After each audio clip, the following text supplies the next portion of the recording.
Imagine the scene. A lone cabin in the backwoods of North Carolina, burning against the blackness of a moonless night. Inside, amidst the smoke and embers, an entire family has been slaughtered. The father, the mother, 4 small children, all gone. But when the neighbors finally pull a body from the flames, they discover the impossible. The mother, Polly Weston, is still breathing, but a fire of pure vengeance is keeping her alive just long enough to whisper 2 names. The newspapers called it the Weston House Massacre. But those who lived in these mountains knew the official version was just the tip of the iceberg. It was a story of a fatal glance, a blood oath, and a question that still hangs in the air today. What truly brought the wrath of the Adair brothers down upon that little family? Today, we will sift through the ashes of that cabin, separate the facts from the folklore, and find out what really happened on that fateful night. To understand the tragedy, you first have to understand the world it destroyed. This was Rutherford County, North Carolina, in 1871. The scars of the Civil War were still raw and weeping across the South. In these hills and hollows, the official law was a distant whisper, easily drowned out by the crack of a rifle or the sizzle of a moonshine still. It was a land of breathtaking beauty and brutal hardship, a place where good men tried to carve out a life while monsters roamed the shadows. In this world lived Silas Weston. He was not a hero of legend or a man of great wealth. He was a man of the earth. His hands were calloused from the plow, his face weathered by the sun, but his heart was full. His treasure wasn't gold. It was the sound of his wife Polly singing in their small cabin and the laughter of his 4 children playing in the yard. Their life was a simple one, governed by the seasons and the sweat of their brow. They were humble people, asking for nothing more than what they could earn from the soil, a small island of warmth and light in a cold, uncertain time. But this land was also home to a different kind of man, men like Grover and Columbus Adair. They were not men of the earth, they were predators of the forest. Where Silas saw a field to plant, they saw a place to bury a body. They were the dark reflection of the Appalachian spirit, fiercely independent, but twisted into something malevolent by greed and a thirst for power. Their names were spoken in hushed tones, a local plague that everyone knew about, but no one dared to cure. They were the kings of the backwoods, their throne built on fear. Grover was the mind of the operation, cold and sharp as a winter wind. He planned the robberies, managed the illegal whiskey trade, and passed judgment on anyone who crossed them. Columbus was his brother's fury made flesh, a brute of a man, quick to anger and terrifying in his rage. Together, they were a perfect engine of destruction. They didn't just break the law, they considered themselves to be the law in the dark corners of the county where the sheriff's authority couldn't reach. These 2 worlds, the simple sunlit life of the Westons and the violent shadowy empire of the Adairs, existed side by side, separated by only a few miles of woods and a moral chasm as wide as the ocean. They were 2 forces of nature bound to collide. For Silas Weston, a man who lived by honesty and hard work, was unknowingly walking a path that led directly into the heart of the Adair's darkness. And he was about to learn that in this fractured land, a single glance could be a death sentence for an entire family. The spark that ignited this hellfire wasn't a land dispute or a family feud. It was something far simpler and far more terrifying, a man taking a wrong turn on his way home. Silas Weston, weary from a day's work, took a little used path through the woods, a shortcut he thought might get him back to his family a few minutes sooner. But that path led him straight into the heart of the Adair's world. There, in a secluded clearing, he saw them, Grover, Columbus, and their accomplice Martin Bernard, unloading barrels of illegal whiskey from a wagon. It was the lifeblood of their criminal enterprise, laid bare under the dappled sunlight. For a long, terrible moment, no one moved. The world shrunk to the space between them. It wasn't just a glance, It was a conversation without words. In Silas's eyes, the brothers saw a flash of recognition, followed by the cold bloom of fear. And in the Adair's eyes, Silas saw something far worse than anger. He saw a calm, dead-eyed calculation. He had stumbled behind the curtain and seen the monsters for who they were. He was a witness. In that silent clearing, a judgment was passed and a death sentence was signed. Silas did the only thing a man in his position could do. He gave a slight, nervous nod, turned his back, and walked away, every nerve in his body screaming. He didn't run. He knew that would be a confession of his fear. He just walked, forcing himself to keep a steady pace, feeling the weight of their stare on his back like a physical blow. His only thought was of Polly and the children. He had to get back to the warmth of his cabin, back to the life that suddenly felt so fragile, as if it were made of glass. But the Adair brothers weren't the kind to let a problem walk away. For them, a witness was like a seed of disease that had to be burned out before it could sprout. As soon as Silas was out of sight, a look passed between Grover and Columbus. No words were needed.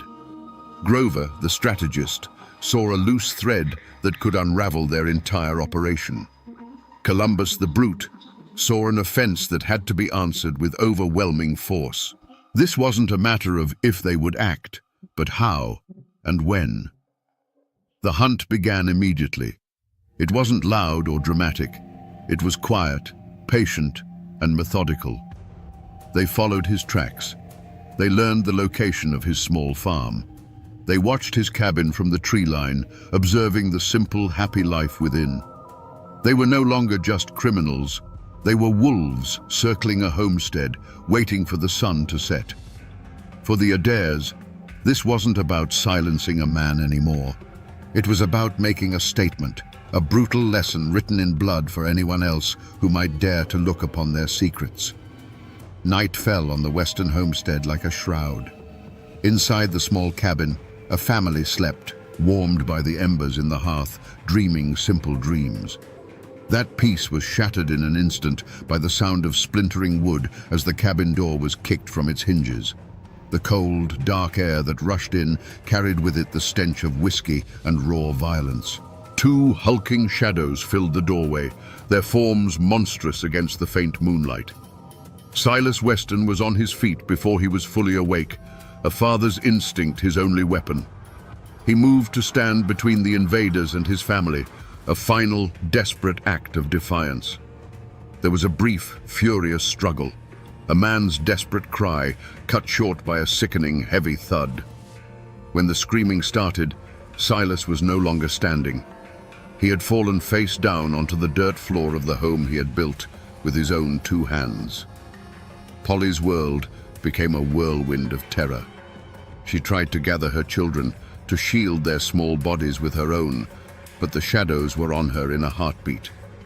She didn't see the blades as much as she felt them, a series of sharp, blinding impacts that stole her breath. One of the men stood over her, and a final crushing weight descended upon her head. The world dissolved into a crimson blur. Through a haze of pain and fading consciousness, the sounds became her entire reality.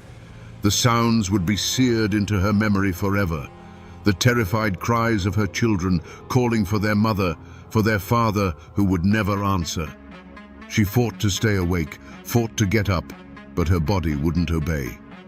And then, one by one, the small voices were extinguished, fading into a silence that was more terrifying than any scream had ever been. The work was done. The two brothers moved through the cabin with a calm, businesslike efficiency. They were no longer raging beasts, but methodical executioners cleaning up a job. One of them nudged a small, carved wooden horse with the toe of his boot, a silent witness to the night's horrors, before turning away. There was no remorse in their movements, only purpose. They began to splash a pungent liquid over the walls, the floors, and the still forms that lay upon them. The sharp scent of kerosene filled the air, a promise of purification by fire. A match was struck, its tiny flame a flicker of pure evil in the gloom. It was tossed onto the saturated floorboards, and with a hungry roar, the cabin began to burn.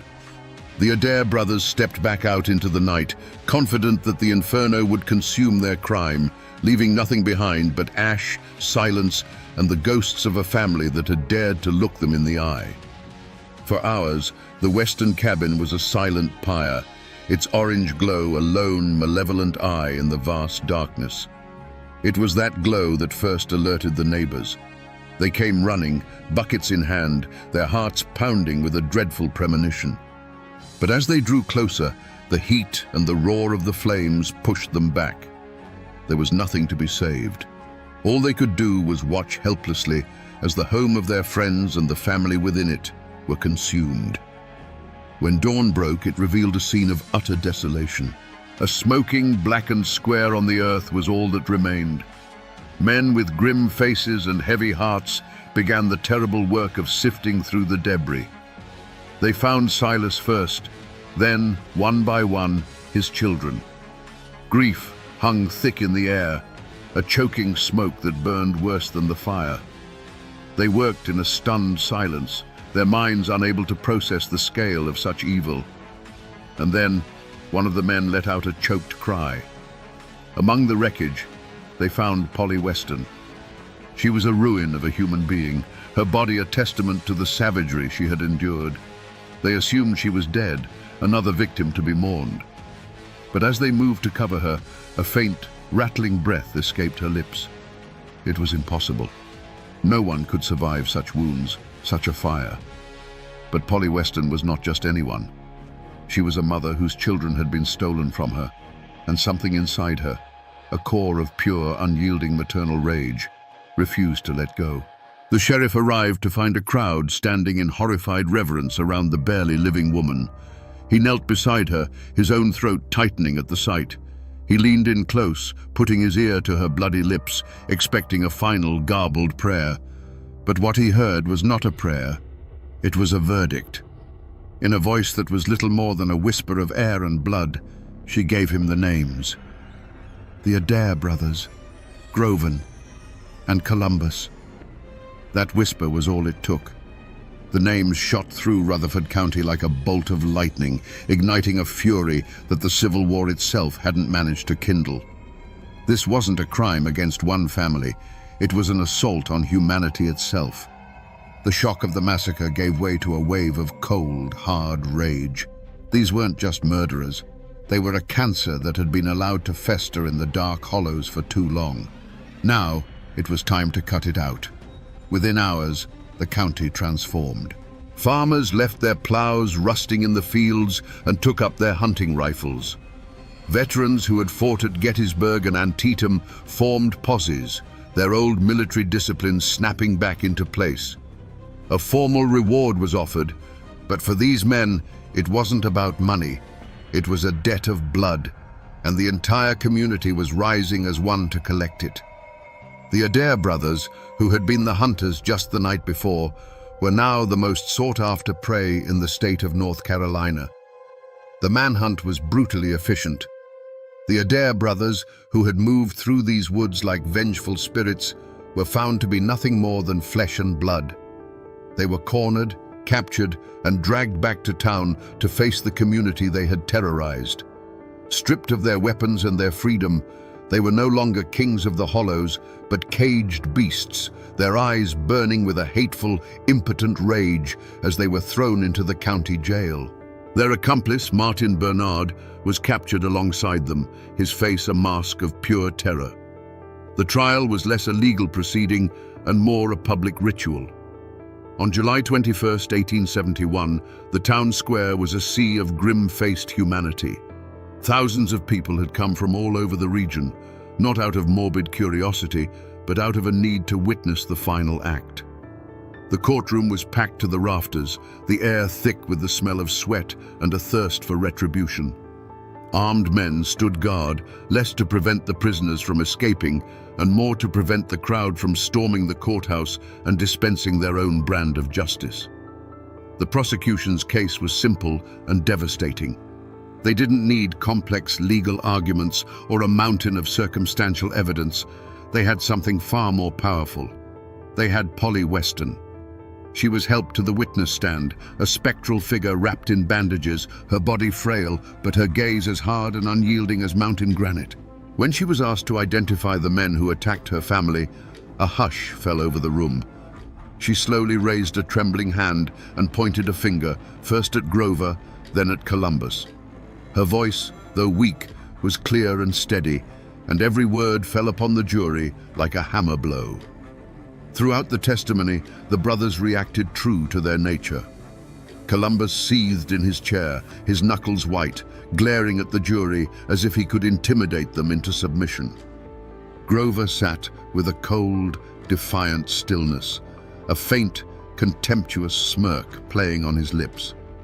There was no remorse in their eyes, no flicker of regret, only a profound arrogance, an unshakable belief that the world was theirs to break. They seemed offended not by the accusation of murder, but by the sheer audacity of these simple farmers daring to hold them accountable.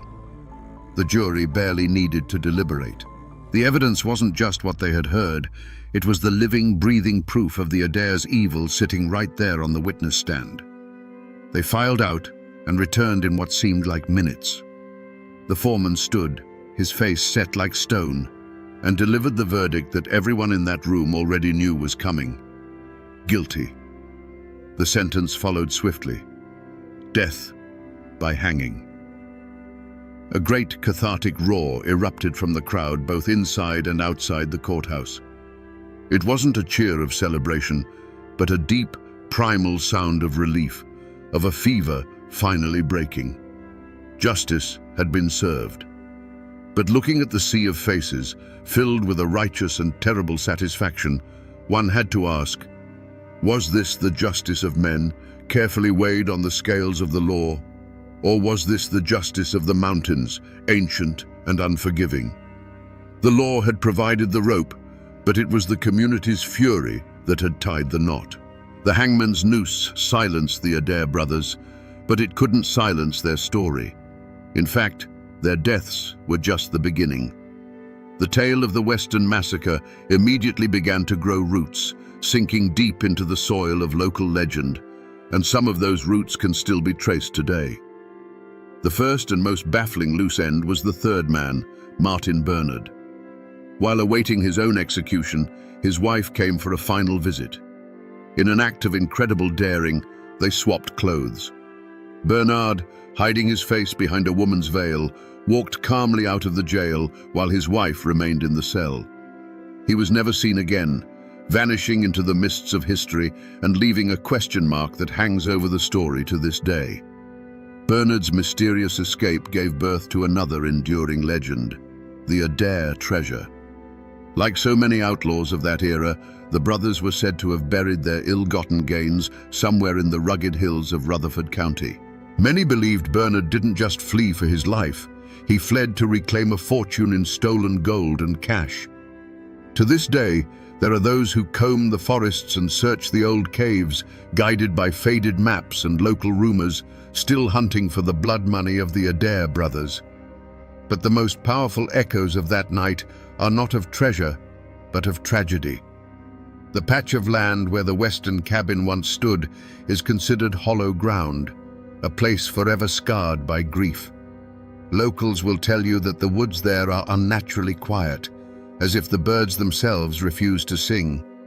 They say that on still, moonless nights, you can sometimes hear the faint sound of a child crying on the wind. Some have even claimed to see a ghostly figure of a woman, forever wandering the trees where her home once stood, eternally searching for the children she lost. The land remembers the villains as well. For decades, the tree on which the brothers were hanged, or the ground where the gallows stood, was a place of superstition and dread. It was said to be cursed, that the violent, unrepentant souls of Grover and Columbus Adair were bound to the instrument of their own demise. No one dared cut the tree down, fearing that to do so would unleash their evil back into the world. It stood for years as a dark monument, a silent reminder that while justice can be served, Some evils leave a stain that can never be washed away. These places, these stories, are the true legacy of that night, not written in history books, but etched into the memory of the mountains themselves. So we come back to the question that hung in the smoke of that burning cabin. What truly happened on that fateful night? The simple answer is that Silas Weston saw something he was not meant to see. But the deeper truth is that for men like Grover and Columbus Adair, his innocence was his crime. They didn't just kill a witness, they sought to annihilate a world that was the complete opposite of their own, a world of family, honesty, and light. There is, of course, a darker whisper, a rumor with no proof, that Silas was a former partner who tried to walk away. We may never know for certain, but in the end, it doesn't change the outcome, only adds another layer of tragic shadow to the tale. This story, etched into the history of Appalachia, is not simply a tale of monstrous cruelty, it is a testament to an almost superhuman will. Polly Weston, broken and left for dead, became the instrument of a justice more powerful than any lawman's badge. Her survival, fueled by a mother's rage, is what transformed a hidden crime into a public reckoning. This is the enduring lesson of the blood brothers of Adair, that while evil can be absolute, the strength of the human spirit, the will to live, to fight, and to see justice done for the ones we love can sometimes be even stronger. The Adair brothers are long gone, their bodies turned to dust. The treasure, if it ever existed, likely remains lost to the earth. But the story endures, passed down from one generation to the next, a chilling campfire tale with roots buried deep in the hard soil of truth. It serves as a brutal reminder of the darkness that men are capable of, and the incredible, impossible strength that can rise from the ashes of tragedy. The official records are closed, the graves have settled, but in the hills of North Carolina, the story is never truly over.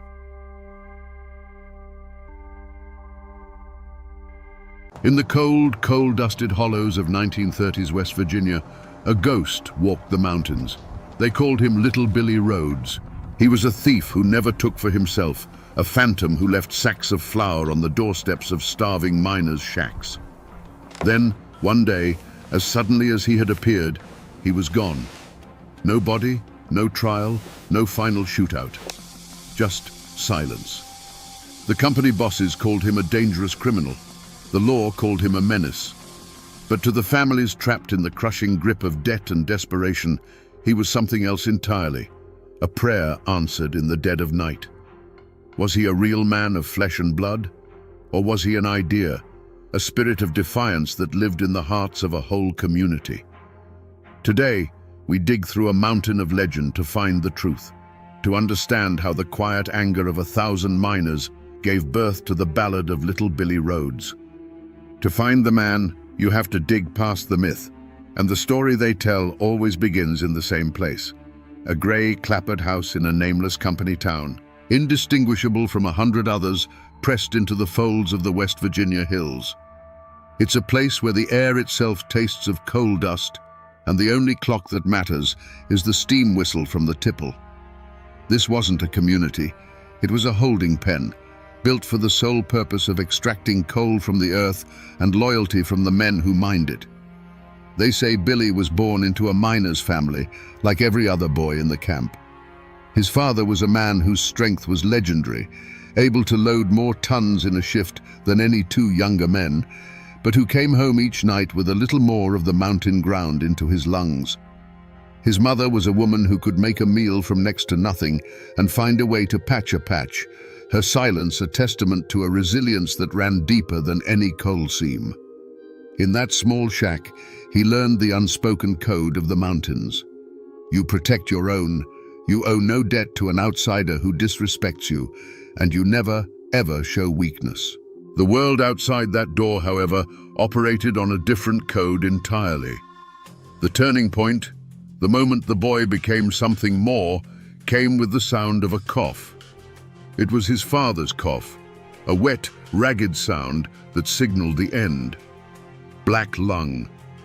The company called it miner's asthma and docked his pay for missed shifts. When he finally succumbed, the company sent no condolences. They sent a man with a ledger to calculate the family's outstanding debt at the company store. The man who had given his life to the mine was now just a negative number in a book. The true breaking point came a week later. Billy, still a boy, but now the man of the house, watched his mother stand before the company store manager, a man with a soft belly and clean fingernails. She was pleading for a bag of flour on credit just until her oldest son could start in the mines. The manager checked his ledger, shook his head, and turned her away empty-handed. In that moment, Billy saw it all with a terrifying clarity. The injustice wasn't a mistake in the system, it was the system. He saw his mother's shame, the manager's indifference, and the well-stocked shelves that might as well have been a world away. That night, something in him hardened, turning his grief into a cold, sharp-edged purpose. He didn't cry. He watched. He began to truly see the woods that surrounded the camp, not as a playground, but as a sanctuary, a place with its own laws that the company couldn't touch. He learned the paths the guards walked, the timing of the supply wagons, the way a loose floorboard in the company store sang a different tune than the others. The mountains were teaching him, forging him. He was creating his own code, born from the ashes of his father's life. It was a simple code, but absolute. You do not harm a working man. You do not touch a family's meager possessions. You do not spill blood if it can be avoided. But you take back what was stolen, you humble the proud, and you deliver justice where the law refuses to tread. The boy who watched his mother walk away with nothing was gone.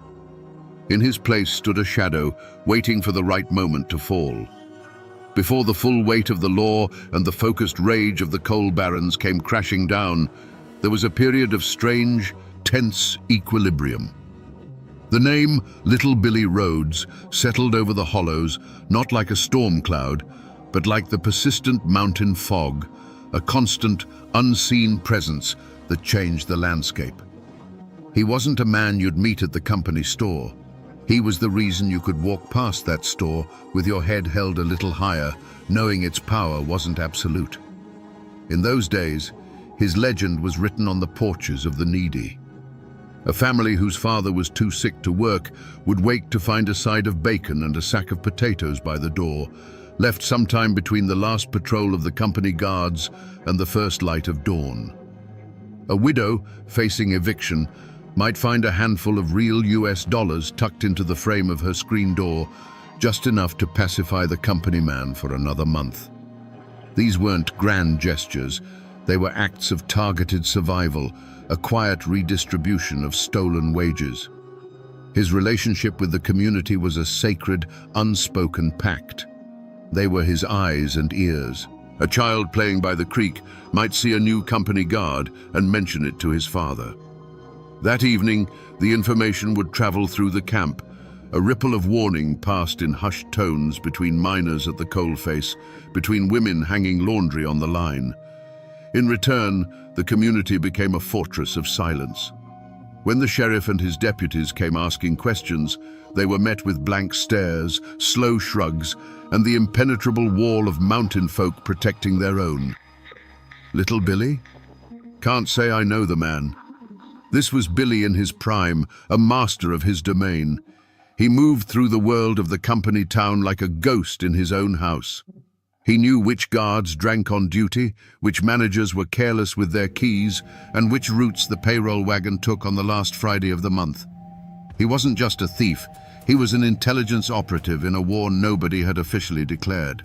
He had turned the mountains that imprisoned his people into his greatest weapon, a labyrinth of shadow and stone where he was king. This fragile balance was the world he had built, a world he sought to protect. It was a place where fear was no longer the only currency, where a single defiant man could hold back the tide of corporate greed. He had given his people more than just food and money. He had given them hope, a dangerous and priceless commodity. And it was this very success, this growing legend, that would eventually become the greatest threat to his existence. But a man who lives by a code is also a predictable man. And little Billy's greatest strength, that unwavering, white-hot sense of justice, was also the one crack in his armor. He wasn't a cold strategist. He was a man fueled by a righteous fire. His heists on company property were calculated, almost impersonal acts of war. But when the cruelty of the system took on a human face, his response became deeply, dangerously personal. The story they tell is of a new mine foreman, a man named Blackwood, who came to the camp with a reputation for breaking unions and a temper as foul as mine drainage. Blackwood wasn't content to simply enforce the rules. He reveled in the humiliation of the miners. One afternoon, he publicly berated an elderly miner, a man who had worked the seams for 40 years, for being too slow, kicking the old man's lunch pail into the mud and mocking him in front of his crew. For Billy Rhodes, this was not a matter of scrip or payroll. This was an intolerable affront to the dignity of his people. The system wasn't just starving them, it was now spitting in their faces. That night, little Billy didn't go to the company store. He slipped past Blackwood's own yard dogs, through the window of his private residence and into the room where the foreman slept. He stole nothing of value. Instead, he took Blackwood's prized double-barreled shotgun from its rack over the mantel, broke it clean over his knee, and laid the two splintered pieces on the pillow next to the sleeping man's head. To the miners who heard the story whispered the next day, it was a moment of pure triumph. But in truth, it was a grave error. It was the first time Billy had let his anger guide him instead of his reason. He had shown his hand. He had revealed that the way to get to the ghost wasn't to guard the safes, but to wound the community. He had proven that he could be baited, that his fury could be aimed. And in the cold, calculating eyes of the coal company, a man who can be angered is a man who can be trapped. The company, led by the foreman Blackwood, understood its enemy now. Humiliated by the broken shotgun, Blackwood realized that the way to kill a ghost is to attack what it loves. He stopped looking for a man in the shadows and started looking for a lever in the community, a way to force little Billy into the light. And he found that lever in a widow named Sarah, whose husband had been crushed in a rockfall the year before. Sarah and her young son were a symbol of the camp's suffering, and it was widely known that they were among the first to receive the Phantom's nocturnal gifts. The affront, when it came, was an act of calculated theater. On a cold, drizzly morning, Blackwood and two of his hired guards marched to Sarah's shack.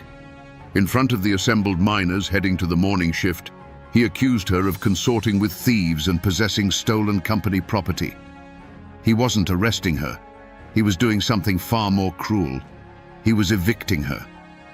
The guards began throwing her meager possessions out into the muddy street: a cast-iron skillet, a threadbare quilt, a small stack of books. Her son, no older than 7, ran out to grab his only real toy, a small bird carved from a piece of scrap wood. One of the guards deliberately stepped on it, crushing it under his boot heel. The news of this public humiliation spread through the mine faster than a gas leak. For the miners, it was a profound act of terror, a message that even the most vulnerable were not safe. For little Billy, hearing the story passed in enraged whispers, it was something else entirely. It was a declaration of war aimed directly at his soul. The crushed wooden bird, the woman's silent tears, the foreman's smug satisfaction, these images burned away all his caution and calculation. This was no longer about scrip or safes. The unwritten rules of their conflict had been shattered. Blackwood had crossed a sacred line, targeting the innocent to draw him out. In that moment, Billy's mission changed. The cool-headed strategist vanished, replaced by a man consumed by a cold, singular rage.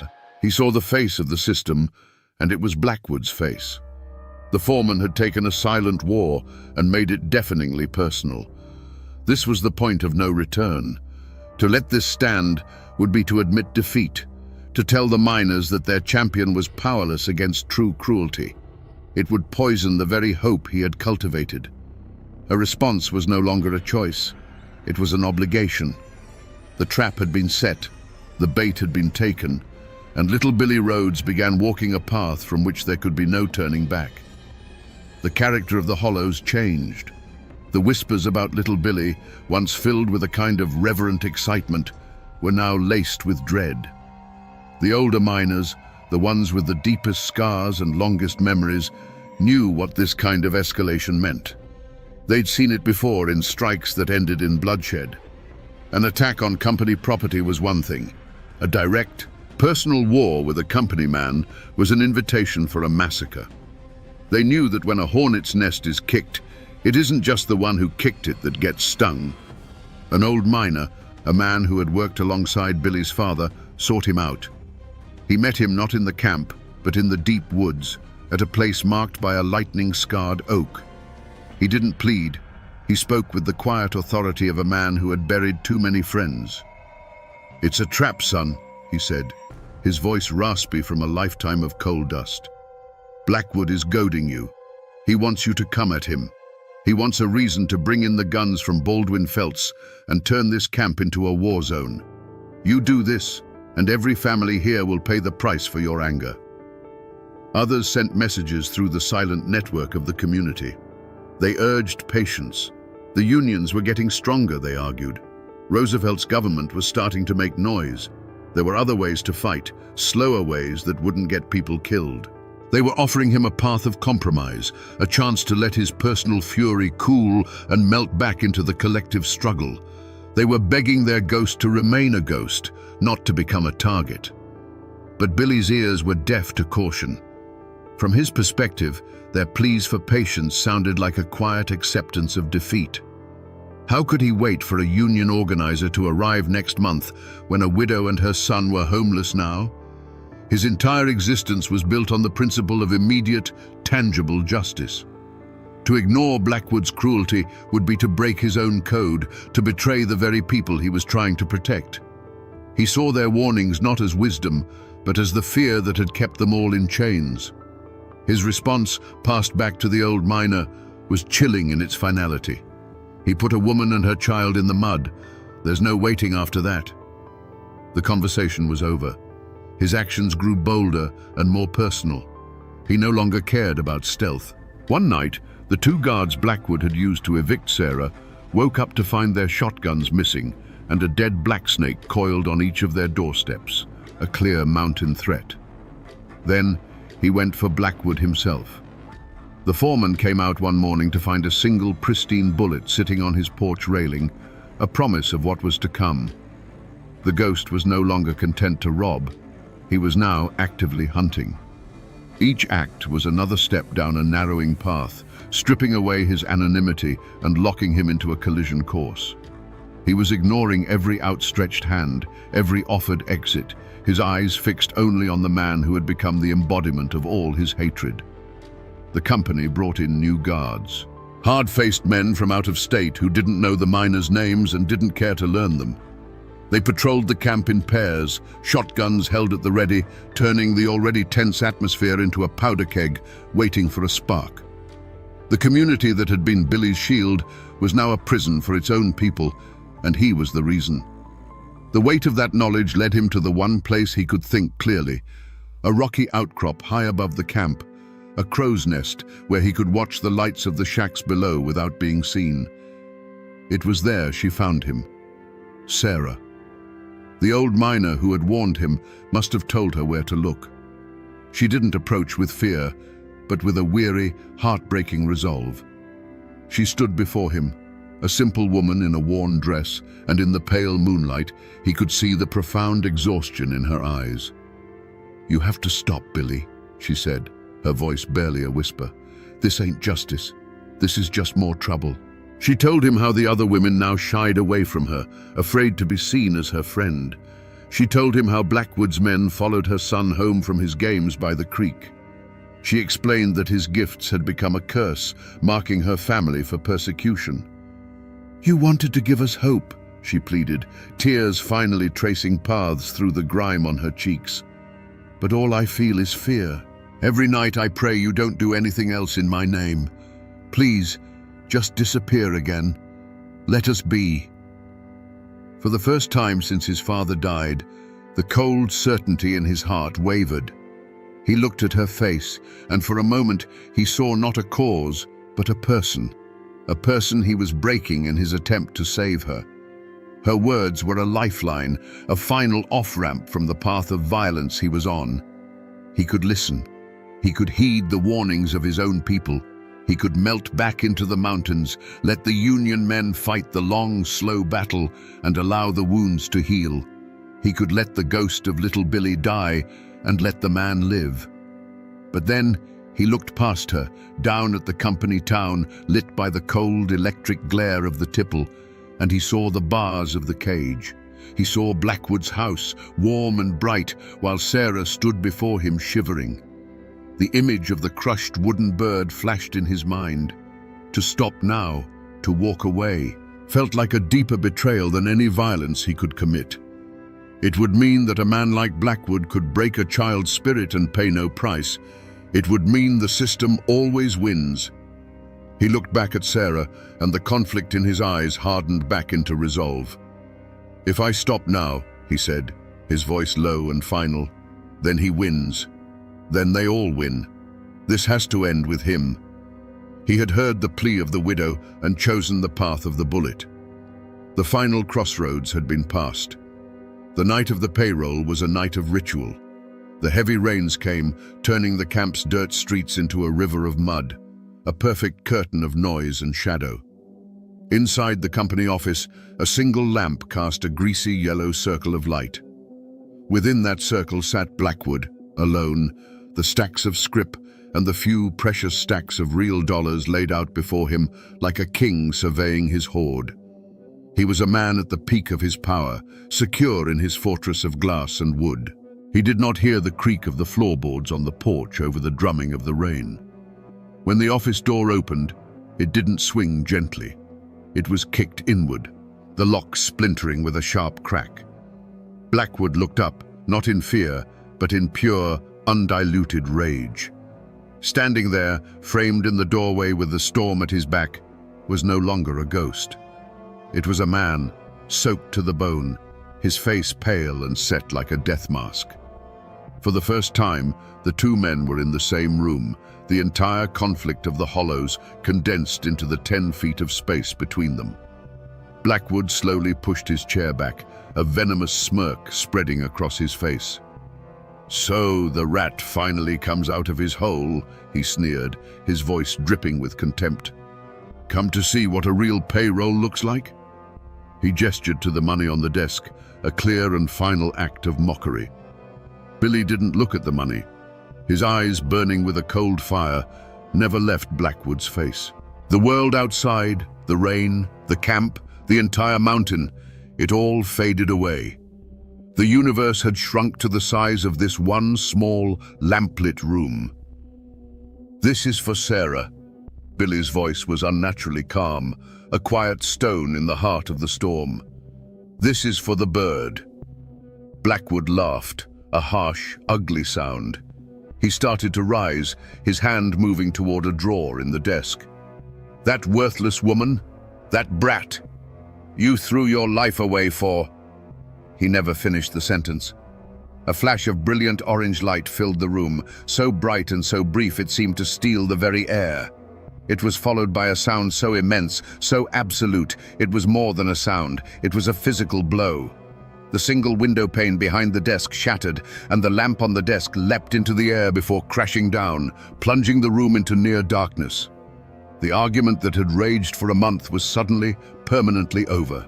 The heavy silence that rushed in to fill the void was broken only by the steady drumming of rain on the tin roof and the frantic metallic spin of a single silver dollar that had been knocked from a stack on the desk. It spun on the floorboards, a tiny, glittering whirlwind in the gloom, before it finally wobbled, fell, and was still. In that deafening quiet, Billy stood in the doorway, the cool rain on his back a stark contrast to the sudden, stifling heat in the room. He could smell the sharp, acrid scent of burnt powder hanging in the air. There was no feeling of victory, no satisfaction. There was only a cold, hollow emptiness. The ghost of little Billy was gone, and in his place stood a man who had just crossed a line from which no one ever returns. For a long moment, Billy did not move. The only sound was the rain, a constant, indifferent witness. The ringing in his ears slowly subsided, replaced by a silence that was heavier than any noise. The fire that had driven him for months, that white-hot core of righteous fury, was gone. In its place was a profound and chilling emptiness, as if the act itself had scoured him clean of all emotion. He looked at the dark shape slumped behind the desk and felt nothing. Not triumph, not remorse, just the dead weight of a line crossed. A distant shout cut through the sound of the storm, followed by the frantic barking of a dog. The world was waking up to the sound of the shot. The spell was broken. He looked at the desk, at the stacks of scrip and cash scattered by the force of the blast. This was the prize, the very currency of the company's power. It was his for the taking. But he didn't move toward it. He realized with a sudden, devastating clarity that it meant nothing to him. It had never been about the money. He turned his back on the office, on the wealth, on the body of his enemy, and stepped back out into the rain. He didn't run. He simply receded, melting back into the storm that had delivered him. He moved with an animal's instinct, his feet finding sure purchase on the muddy paths he knew better than the lines on his own hand. The cold rain was a baptism, washing the smell of cordite from his clothes, but it couldn't wash the feeling from his soul. The mountain, his lifelong sanctuary and accomplice, was now his place of exile. The hollows and ridges that had once been his kingdom were now the walls of his banishment. From a high, hidden place, the same rocky outcrop where Sarah had pleaded with him, he watched the camp below erupt. Lanterns bobbed like fireflies in the dark as men emerged from their shacks, their shouts muffled by the downpour. A crowd was gathering around the company office. He was watching the consequences of his choice unfold, watching his own legend transform from a whisper of hope into a stark and bloody fact. The law would come now, and the company's wrath would be absolute. He had won his personal battle, but in doing so, he had lost his place in the world. The man known as Billy Rhodes was gone. Only the ghost remained, and its work was done. The ghost was gone, but the storm he had called down had only just begun to break over the hollows. Within days, the camp was transformed into an occupied territory. The company brought in a dozen more guards, hard-faced professionals whose only job was to make the miners pay for the sin of defiance. They patrolled the muddy streets with a swaggering authority, their shotguns a constant, silent threat. The camp, once a place of quiet, simmering rebellion, was now gripped by a cold and open fear. The company's revenge was not swift and bloody, it was slow and suffocating. The logic was as simple as it was brutal. If a community could spawn a killer, then the entire community was sick and needed a harsh cure. Credit at the company store was cut off for everyone. The scrip-to-dollar exchange rate was slashed, rendering their meager pay almost worthless. Every privilege, every tiny bit of leeway was revoked. It was a campaign of collective punishment designed to grind the spirit of the miners into dust, to teach them a lesson they would never forget. The most profound wreckage was left at the feet of the very person Billy had sought to avenge. Sarah became a pariah. To the company, she was the witch who had conjured the devil. Her shack was watched constantly. To her neighbors, consumed by their own new hardships, she was a painful reminder of the trouble, the woman whose name was now tied to a killing. The whispers that had once been of support turned to whispers of blame. The other women would pull their children close when she passed, as if the tragedy were a contagion she carried. The gifts left on her porch had become a curse, just as she had feared. The sacred silence that had once been their shield now became a weapon turned inward. The unified front against the company cracked, splintering into factions of fear and resentment. Men who had once shared a nod of understanding now avoided each other's eyes. Was Billy a hero who went too far, or a fool who had brought this hell down upon them all? The question hung in the coal-dusted air, poisoning the relationships between families, turning a community of brothers into a collection of isolated, frightened individuals. In his quest for a pure, singular act of justice, little Billy had done the one thing his enemies never could. He had broken the spirit of the camp. He had cut the head off the snake, but in its place, 100 smaller serpents of fear, suspicion, and misery had grown. The single shot fired in the company office had not freed them. It had only tightened the chains, and now everyone was paying the price. The law that came to the Hollows was an alien thing.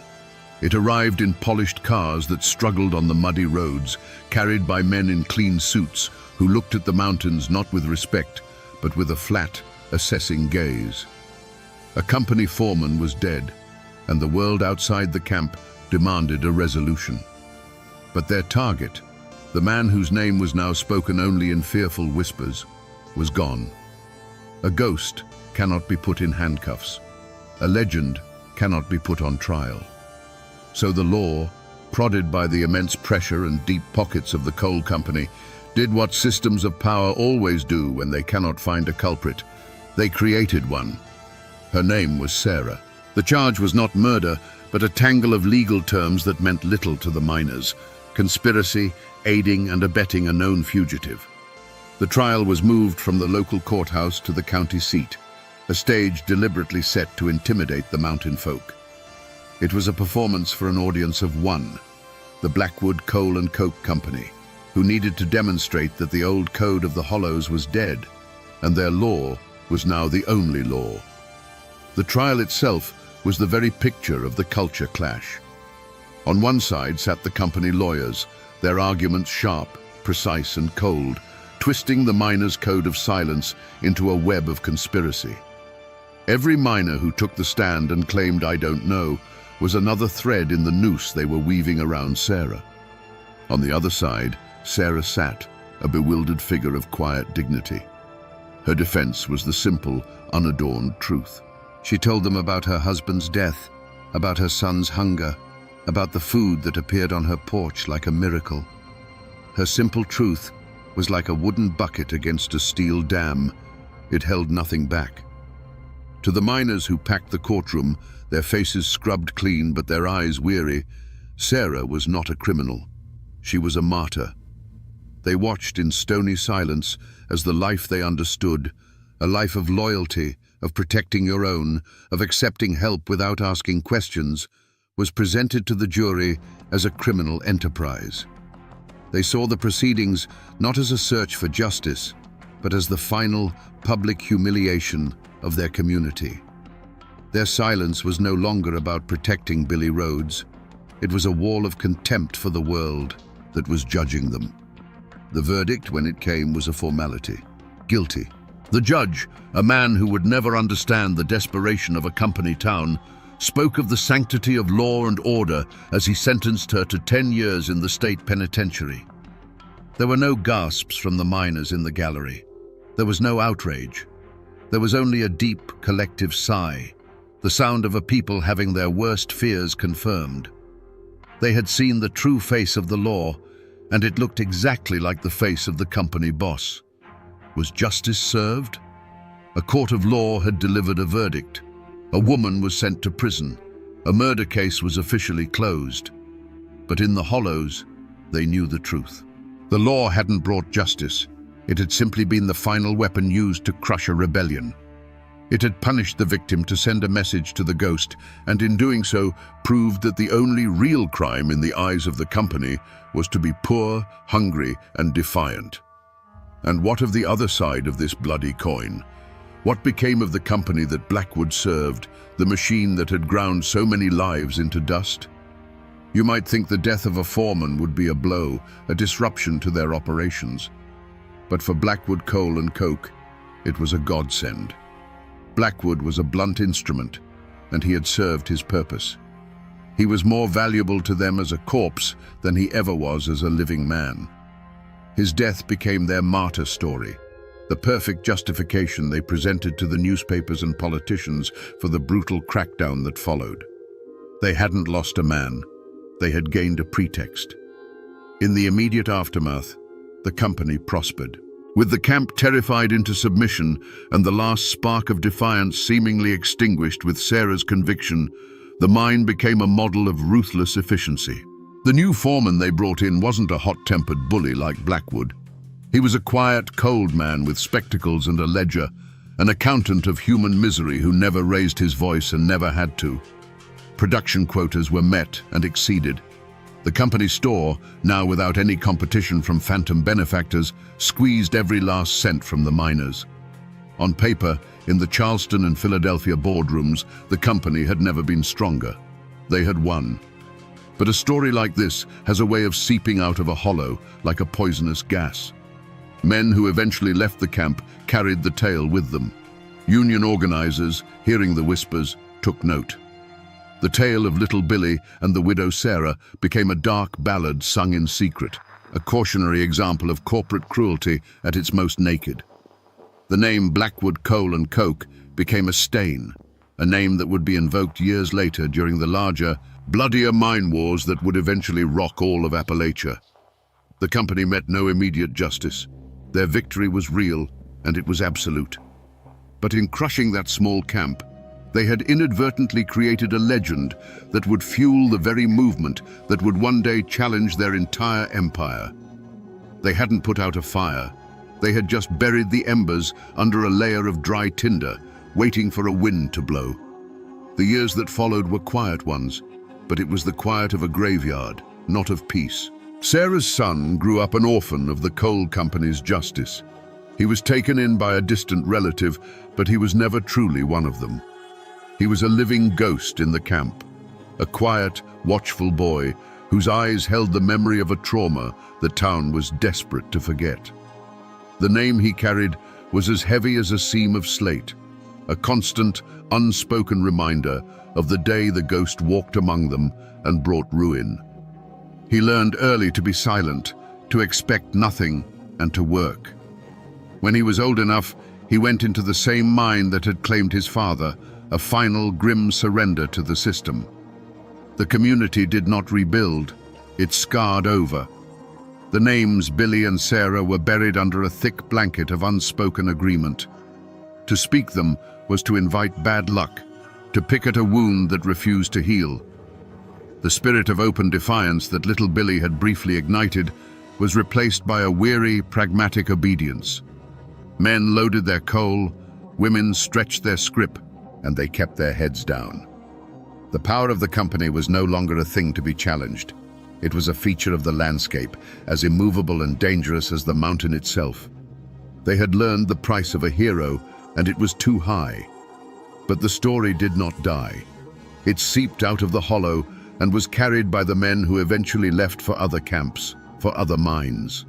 And there, it found fertile ground in the growing union movement. The tale of the widow, the foreman, and the ghost became a recruiting sergeant's sharpest tool. It was told in hushed tones in union halls and secret meetings, a perfect, brutal parable of why they had to fight back, not as individuals, but as one. The blood spilled in that small camp watered the roots of a more organized and far more formidable resistance. Nearly a decade later, a stooped, gray-haired woman stepped off a bus at the edge of the camp. Sarah had come home. But the place she returned to was a stranger's land. Her son was a man now, with coal dust etched into the lines on his face and a silence that mirrored her own. Their reunion was not one of joyful tears, but of a quiet, shared ache for a lifetime of lost years. She lived out her days in the small shack he provided for her, a ghost returned to a place haunted by the memory of what had been lost and what could never be regained. If you drive deep enough into those West Virginia hills today, and you know which forgotten state route to turn off of, you might find the place where the camp once stood. There's nothing there now but ghosts. Kudzu vines choke the life out of old stone foundations, and the rusted skeleton of a coal tipple stands against the sky like the ribs of some long-dead beast. The entrance to the mine is sealed with a slab of concrete, a final grey tombstone for the mountain's heart. The silence is absolute, broken only by the cry of a hawk circling overhead. The company is gone, the houses are gone, the people are gone. But the story remains. It lives on, not in history books, but in the way a story was always meant to live in these mountains, as a ballad. They call it the Ballad of Billy Rhodes, and old men with calloused fingers still pick out the tune on worn-out guitars. The words have changed over the generations, but the core of it is always the same. A story of a stolen bird, a widow's tears, and a single shot that echoed in the rain. It's a ghost story told to children, a cautionary tale about the high cost of anger and the sharp edges of justice. The real monuments to this story aren't the crumbling foundations, but the two simple headstones in a nearby churchyard. One for Sarah and one for her son, who died an old man after a life spent in the mines, his silence as deep as the coal seams he worked. They are the tangible proof of the tragedy. But there is no stone for little Billy. His absence is his true memorial. By never being found, he was never reduced to a simple man of flesh and bone. He remains an idea, a spirit, and his name is still a kind of currency. In parts of those hills, when a new company comes in promising jobs but delivering poison in the water, when the deck feels impossibly stacked against the working man, you can sometimes hear his name invoked in a low murmur. This is the kind of thing that makes a man turn into little Billy. He is no longer a historical figure. He is a symbol of that final, desperate line between endurance and rebellion. The man is long gone, dust in an unmarked mountain grave, or perhaps an old man who died peacefully under a different name 1,000 miles away. But his spirit? It never left the hollow. They say that on nights when the fog hangs thick and low in the valleys, so thick you can't see your own hand in front of your face, you can almost feel him watching from the tree line. He is the whisper on the wind, the shadow that flits at the edge of your vision, the ghost of a name that reminds the world that even in the quietest, most forgotten places, there is a limit to what a man will endure. So we come to the end of the trail, back where we started, with the same question hanging in the air. Was little Billy Rhodes a hero or a villain? The truth, like a mountain stream, is never that clear. He wasn't a hero. A hero saves his people. Billy's righteous fury brought a world of pain down on the very community he bled for, proving that a single act of vengeance can be more destructive than years of quiet suffering. His victory was their catastrophe. But he was no villain. Villains are driven by greed or a lust for power. Billy was driven by a love so fierce it became a fire, and a sense of justice so pure it was blind to the consequences. He was a symptom of a disease, a violent reaction to an unbearable pressure. He was a man who became a monster to fight a monster, and in the end, he was consumed by the battle. In the end, this is a story about the terrible price of a justice that is demanded in a single moment with a single bullet. It's a lesson that individual righteousness, no matter how pure, is a poor weapon against a cold and faceless system. A man's rage can topple a foreman, but it cannot topple a company. All it can do is leave a scar on the land and a ghost in the memory of the people he tried to save. And that, my friends, is the ballad of little Billy Rhodes, a man who loved justice more than anything, but forgot to ask the people he was saving what that justice would cost them. I'm standing on a piece of ground that has a story to tell, though you wouldn't know it to look at it now.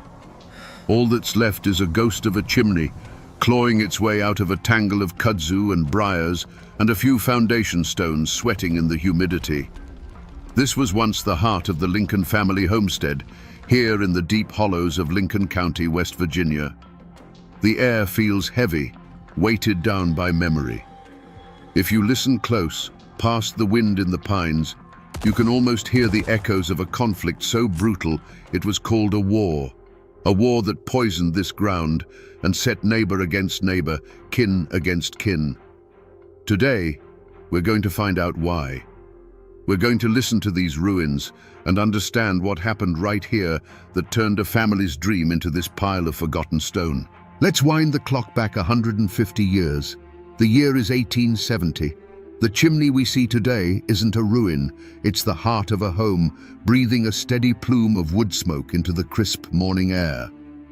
The house it's attached to is a testament to hard work. 2 stories of hand-hewn poplar logs chinked tight against the mountain cold. The porch is wide, and on it sits the patriarch, Colonel Absalom Lincoln, a man as hard and unyielding as the rock-laced soil he commands. His face is a roadmap of hard-won battles, framed by a graying beard, but it's his left sleeve, neatly pinned to his shoulder, that tells the most important story. It's a constant, silent reminder of what he lost at Gettysburg, and a symbol of the cause he still believes in. From this porch, Absalom doesn't see a wilderness. He sees his kingdom.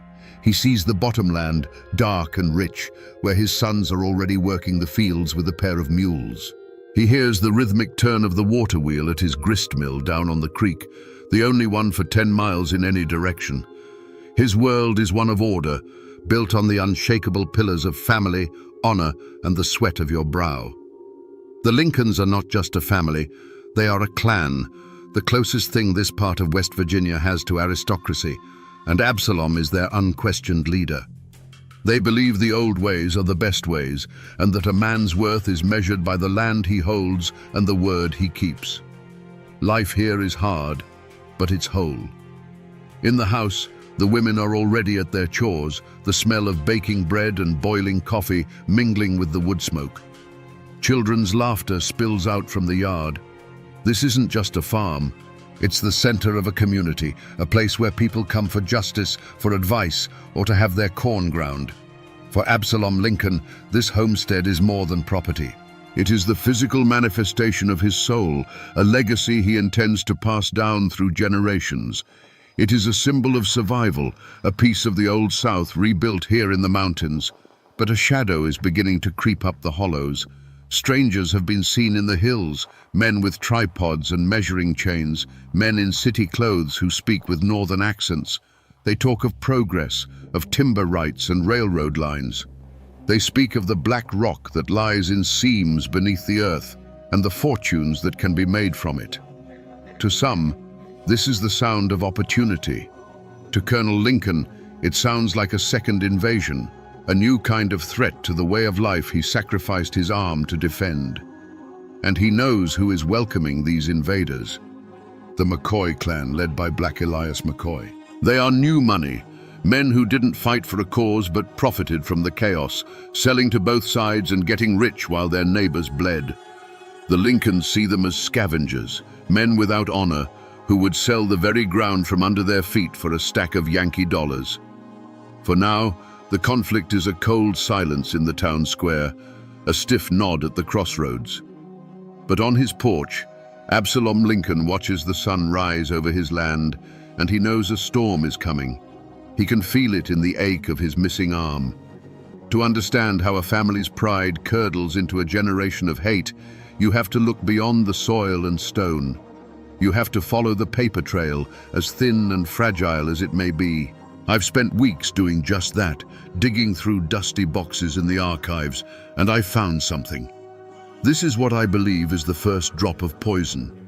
It's a page from the Lincoln County Ledger, dated November 6, 1872. The paper is brittle, the color of old tobacco, and it smells of time itself.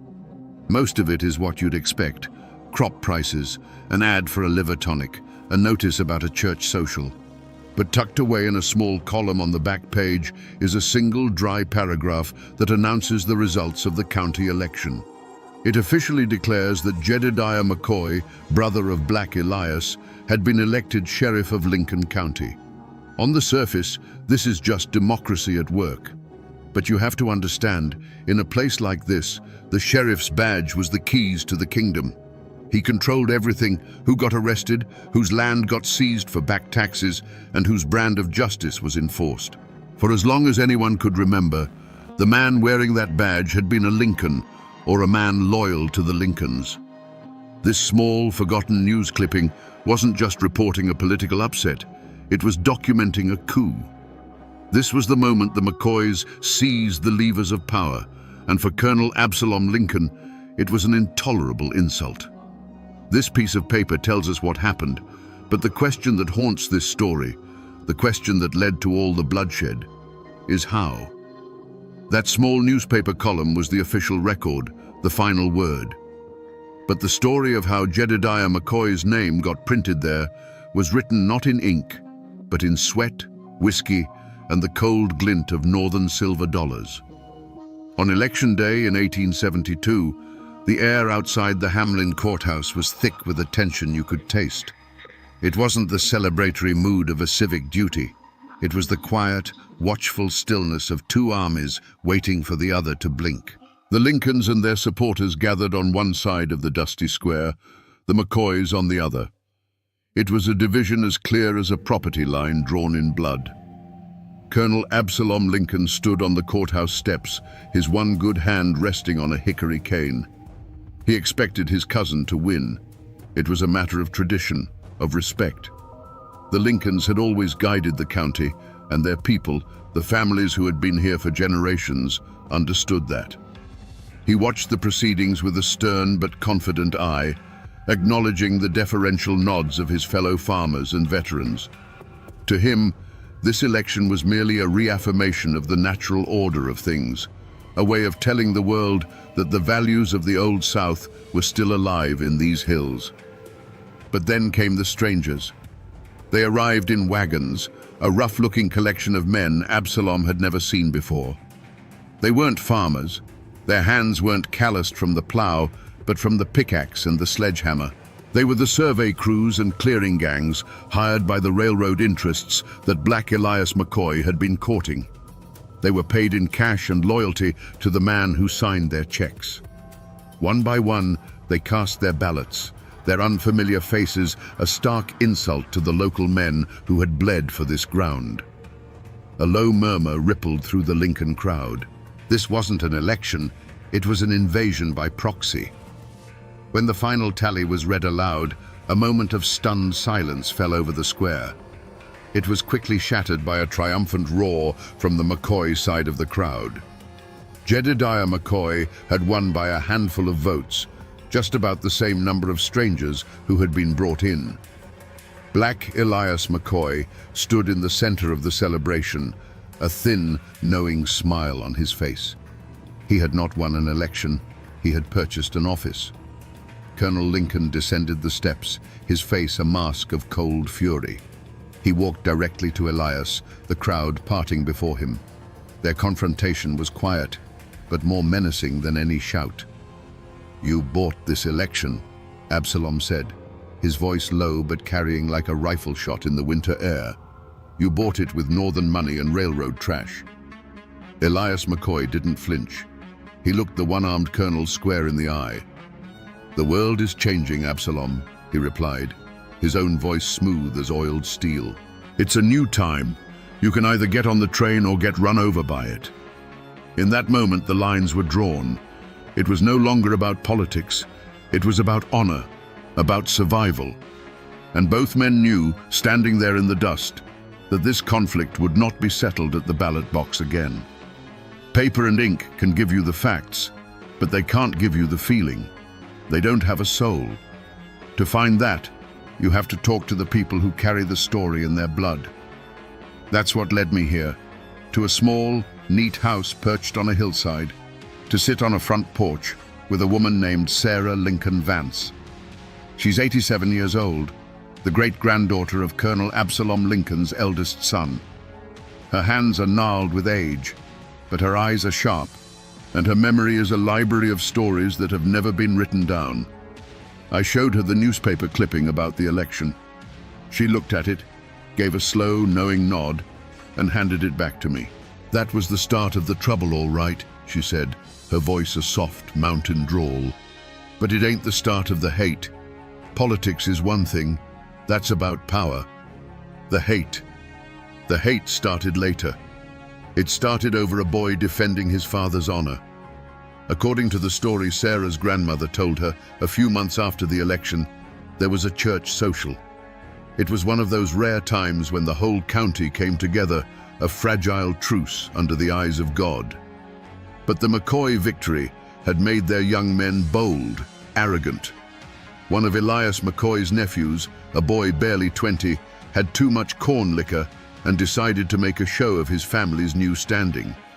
He saw Colonel Lincoln standing by himself and said, loud enough for a dozen people to hear, "Looks like the colonel left his voting arm at Gettysburg along with his sense." The insult hung in the air, a stunning act of disrespect. The colonel, a man of immense pride and control, simply turned his back and walked away. But his youngest son, Daniel, who was only 16, saw it all. His face went white with rage. Sarah told me that her grandmother said Daniel was the apple of the colonel's eye, a boy with his father's fire and his mother's kindness. To see his father, a war hero, humiliated like that by a McCoy pup, it was more than he could bear. That, Sarah explained, is the real story behind the first death. The official record, the one whispered in the courthouse, was that Daniel Lincoln got into a dispute with that same McCoy boy over a property line a few days later. But the Lincoln family has always known the truth. Daniel didn't go to that hollow to argue over a few feet of dirt. He went there to demand an apology for his father. The property line was just the place where a boy's pride finally caught up with him. The election gave the McCoys the power, but it was that cruel joke that provided the spark. And that spark was about to ignite the whole damn county. The insult at the church social was a hot coal in Daniel Lincoln's gut. For days, it smoldered. He was only 16, but he had his father's unbending pride. He saw the way the other men looked at the colonel now with a hint of pity. He heard the whispers, and he saw the shame in his father's eyes, a look that cut the boy deeper than any knife. While the older men of the family spoke in hushed tones of political strategy and legal challenges, Daniel was consumed by a simpler, more primal code. An insult to his father's honor was an insult to the entire Lincoln name, and it had to be answered. He wasn't thinking of war or consequences. He was thinking like a son. He found Caleb McCoy, the boy who'd made the joke, working a stand of timber in a narrow hollow where their property lines blurred. It was a lonely place, the sound of the axe echoing off the steep hillsides, the air thick with the smell of pine sap. Daniel didn't come with a rifle leveled. He came on foot, his hands empty, his heart hammering against his ribs. "I want you to apologize to my father," Daniel said, his voice shaking but firm. Caleb McCoy, flush with the arrogance of his family's recent victory, just laughed. He leaned on his axe handle, a smirk on his face. "Your daddy's a cripple and his time is past," Caleb sneered. "Just like the rest of you Lincolns. Now get off my land before I run you off." He spat a wad of tobacco juice near Daniel's feet. That was the final spark. Daniel lunged, his fists clumsy but flying with all the pent-up rage of a wronged son. Caleb, bigger and a few years older, was taken by surprise but quickly recovered. The two boys tumbled to the ground, trading blows in the dirt and mud, a desperate, graceless fight fueled by generations of growing animosity. It wasn't a duel, it was a brawl. They rolled over roots and rocks, their grunts and curses swallowed by the vast indifference of the woods. The struggle carried them to the edge of a steep, rocky ravine that cut through the hollow. Caleb had Daniel pinned, his knuckles bloodying the boy's face. Daniel, in a surge of desperate strength, bucked and twisted, trying to throw him off.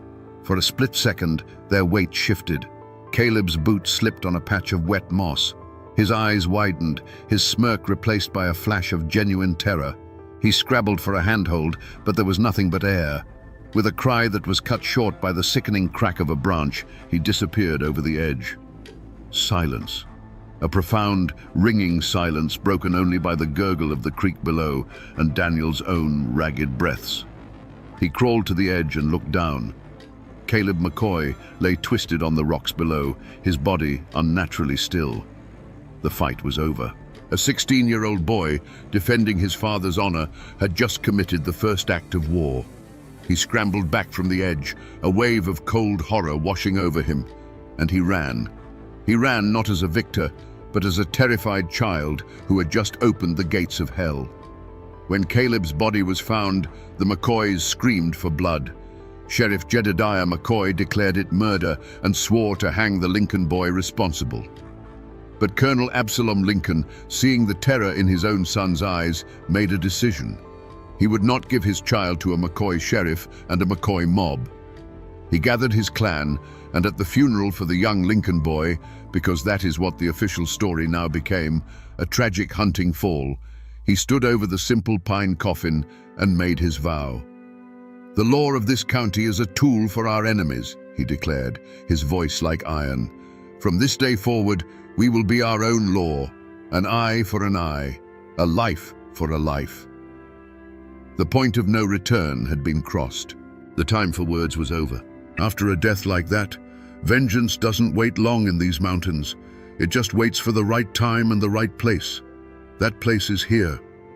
I'm standing beside the Guyandotte River at a sharp, angry turn in the road that locals have called Devil's Elbow for as long as anyone can remember. Today, it's peaceful. The water rushes over the rocks and the sun filters down through a thick canopy of leaves. It's a beautiful, forgotten corner of the county. But if you know where to look, the scars are still here. This wide gravel shoulder I'm standing on isn't the original road. The old wagon trace ran closer to the water, right along the base of this sheer rock wall. And up there, about 50 feet above me, is a high wooded ridge that looks down on this entire bend. It's a perfect natural ambush point, a kill box designed by God himself. The sandstone up there is still pockmarked, weathered by a century of rain and ice, but you can still make them out. Dark little circles against the grey rock, each one a silent testament to the chaos that was unleashed right where I'm standing. This is where the Lincolns delivered their answer to the death of young Daniel. It wasn't a back-alley knife fight. It was a calculated military-style operation, planned and led by a man who had learned the art of war on the bloodiest battlefields in the nation. You have to imagine it. A slow-moving wagon, heavy with the payroll for a McCoy timber crew, rumbling down that narrow trace.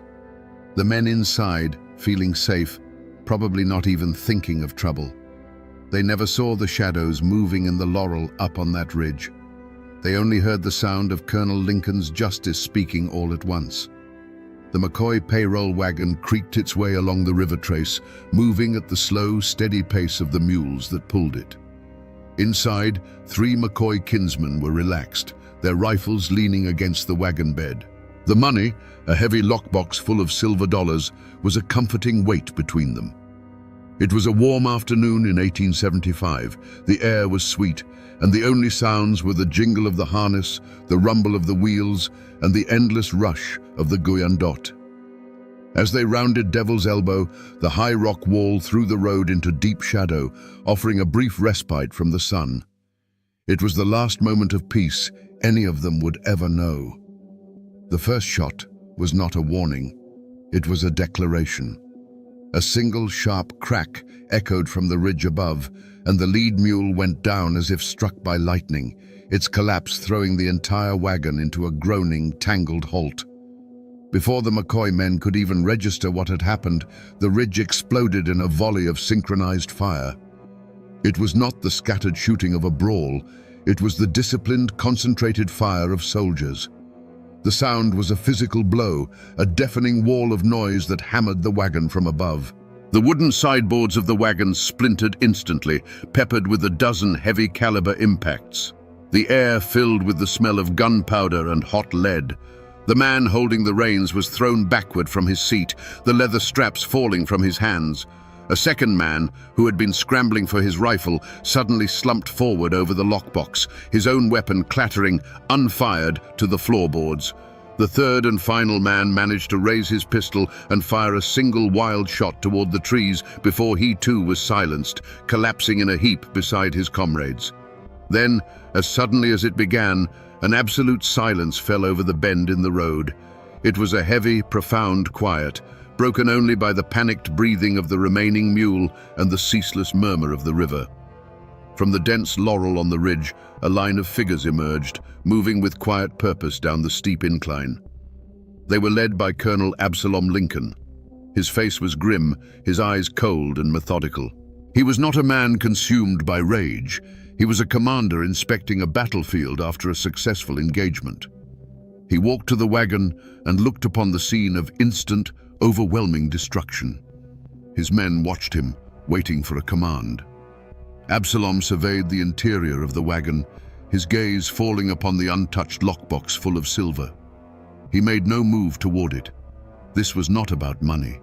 This was about payment of a different kind.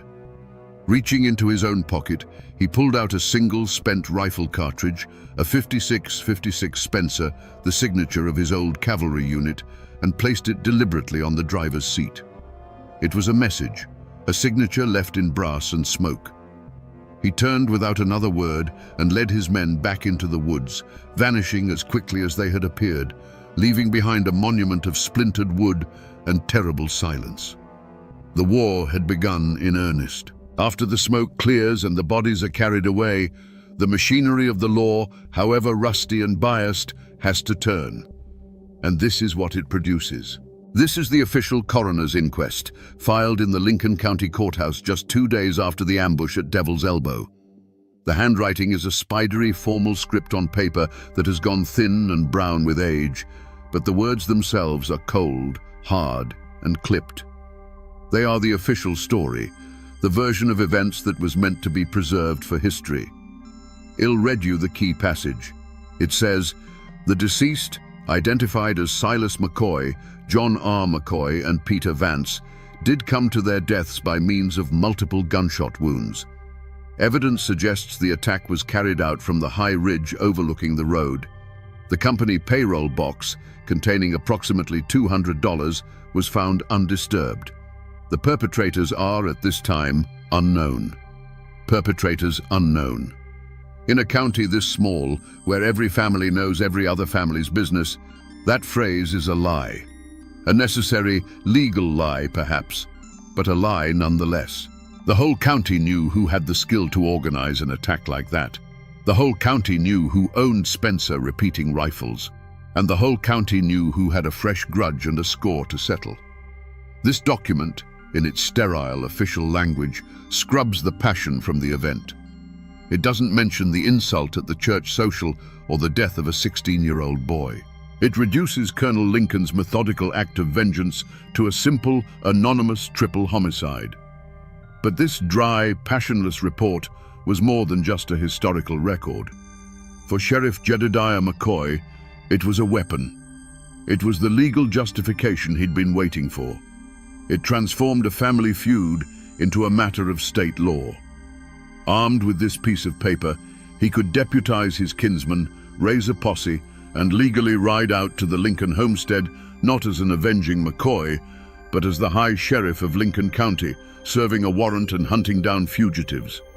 The law had officially chosen a side. Sheriff Jedediah McCoy didn't waste a moment. That coroner's report was the only authority he needed, a piece of tin and paper that gave his vengeance the color of law. He deputized a dozen men that very day. This was no impartial posse of civic-minded citizens. It was a swarm of angry hornets. Every man was a McCoy by blood or by payroll, their faces hard, their eyes alight with a hunger for retribution. They rode out from Hamlin not as peacekeepers, but as an army, with Sheriff McCoy at their head, the warrants for Absalom Lincoln's sons tucked safely in his coat pocket. Their destination was the Lincoln homestead. They thundered up the hollow, a column of armed horsemen that was a clear and brutal message. This was not an attempt at a quiet arrest. It was a show of force meant to intimidate and to break the will of the Lincoln clan. But when they arrived, they found not a terrified family, but a fortress. The heavy shutters were barred on the windows, the porch was empty, and the long barrels of several rifles poked from carefully cut loopholes in the log walls. Colonel Absalom Lincoln himself stepped out onto the porch, his Spencer rifle held ready in his one good hand. Sheriff McCoy held up the warrants. Absalom, I'm here for your boys by the authority of Lincoln County. The colonel's reply was as cold and sharp as a winter wind. Your authority ends where my property begins, Jedediah. Your piece of paper means nothing here. Now turn your riders around before I am forced to defend my home. For a long, tense moment, the two sides faced each other in absolute silence. Then, a nervous McCoy deputy shifted his weight, his horse stamped, and a rifleman inside the Lincoln house took it as a threat. A single shot cracked the stillness, kicking up dirt just in front of McCoy's horse. That was all it took. The posse unleashed a ragged volley of fire at the house, which was answered by the disciplined, withering fire of the defenders. McCoy's men were exposed, out in the open, and after several minutes of taking the worst of the exchange, they were forced into a humiliating retreat back down the hollow. Furious and thwarted, Jedediah and Elias McCoy devised a new strategy. If they couldn't take the Lincoln fort, they would seize the counties. They rode their posse back into Hamlin, but they didn't disperse. Instead, they dismounted and, in a shocking act of insurrection, stormed the county courthouse. They threw out the Lincoln-appointed clerk and barricaded the doors. From the windows of the very building meant to dispense justice, McCoy riflemen now aimed their weapons out at the town square. There was no trial. There was no capture. The verdict was delivered by Jedediah McCoy himself, who hung a hand-painted sign from the courthouse balcony. By order of the sheriff, martial law is in effect. All sympathizers of the Lincoln clan will be deemed outlaws. The pursuit of the law had ended with the law itself being taken hostage. Lincoln County now had two armed camps, two governments. The Lincolns, barricaded in their home, and the McCoys, ruling from a stolen courthouse. The town of Hamlin became a no-man's land where the slightest movement could draw a sniper's bullet, and the promise of a full-scale battle hung over the valley like a storm cloud waiting to break. Every war, no matter how large or small, ends in the same place, a quiet plot of ground under a silent sky. I'm here now, in the old Hamlin Cemetery, a place where the stones lean like tired old men, and the stories they tell are slowly being erased by wind and rain. The grass is high, and the only sound is the drone of cicadas in the ancient oaks. I came here to find the final chapters of the two men who started it all, to see where their ambition and their bitterness finally led them. It wasn't hard to find Colonel Absalom Lincoln. His grave is on a small rise overlooking the valley. It's a simple, dignified stone of grey granite, the kind a soldier would choose. The inscription is clear and deep: Colonel Absalom Lincoln, CSA, beloved father and husband. A small, sun-bleached Confederate flag is planted in the earth beside it, a sign that even after all these years, someone still comes here to remember the man and the cause he fought for. His legacy, at least to his own family, is one of honor. Finding Black Elias McCoy was a different story. His grave is tucked away in a low-lying corner of the cemetery, where the water gathers and the weeds grow thickest. His headstone was clearly once more expensive than the colonel's, a tall, ornate piece of marble, but time has been cruel to it. It's tilted badly, stained dark green with moss, and a thick vein of ivy is slowly choking the inscription. I had to pull it away to even read the name. Here lies the man who wanted to drag the county into the modern age, the man who dealt in railroads and northern money, yet his final resting place is forgotten, sinking back into the earth. And here is the final bitter irony of the Lincoln County War. They lie just 100 yards apart now. The proud colonel and the ambitious McCoy, enemies who set the hills on fire with their hatred, are now silent neighbors for eternity. They fought for control of a whole county, for timber rights and political power, and in the end, this is all they hold: a 6-foot plot of dirt. Their war of sieges and snipers didn't last forever. It had to end. And standing here between their graves, the question becomes unavoidable. What was the final act that brought these two powerful men to this quiet, humble end? The journey from the courthouse siege to those two lonely graves was not a short one. It was a slow, grinding descent into a hell of their own making. The standoff was eventually broken by a traveling circuit judge, a brave man named Theron Parsons, who rode into Hamlin flanked by federal marshals. He brokered a fragile truce, a peace as thin as January ice, forcing the McCoys to relinquish the courthouse and the Lincolns to lay down their arms under the threat of state intervention. For a few tense months, an uneasy quiet settled over the county, but the hate was still there, simmering just beneath the surface. That fragile peace was shattered by a single rifle shot in the summer of 1878. Judge Parsons, seen as sympathetic to the Lincolns, was sitting on the porch of his boarding house when a bullet from the shadows found him. The assassination was a message. There was no room for impartial law in Lincoln County. The truce was over. The act was so brazen, so final, that it pushed both sides past the point of no return. The rules of engagement, if there ever were any, were burned along with the judge's body on the funeral pyre. The conflict then devolved into a new, more ruinous kind of warfare: economic destruction. One moonless night, McCoy riders swept through the Lincoln holdings, their torches finding the grist mill and the barns full of the year's harvest. The orange glow against the night sky was visible for miles, a signal that the McCoys were no longer just trying to win, but to erase the Lincolns from the land entirely. The retaliation was swift and terrible. The Lincolns, led by Absalom's remaining sons, no longer targeted barns. They targeted homes, setting fire to the McCoy homesteads and driving women and children out into the cold. It was a war of total annihilation, where the goal was to leave the enemy with nothing but ashes. This was the war that finally broke both clans. Black Elias McCoy, for all his cunning, found his fortune turning to ash in his hands. He had spent everything on hired guns, legal fees and bribes, and with his timber operations constantly under threat, his northern business partners abandoned him. He died a few years later, not from a bullet, but a broken man, his dreams of a McCoy dynasty ruined, leaving little behind but debts and a legacy of hate. Colonel Absalom Lincoln met a more direct, but no less tragic, end. In the spring of 1880, believing the worst of the fighting was over, he was out plowing his field, trying to bring life back to the soil that had soaked up so much blood. The man who had survived Gettysburg, who had fortified his home against a sheriff's army, was shot in the back by an unknown assassin from the tree line. He died with his hand on the plow. With the patriarchs of both families gone, the war simply ran out of fuel.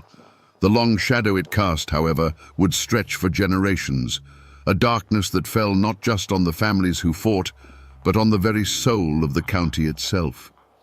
You might think that after 150 years, the dust would have settled, and the story of the Lincoln County War would be just that, a story.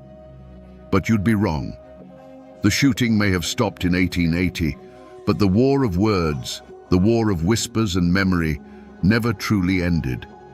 It's still being fought today in quiet conversations on front porches and at family reunions.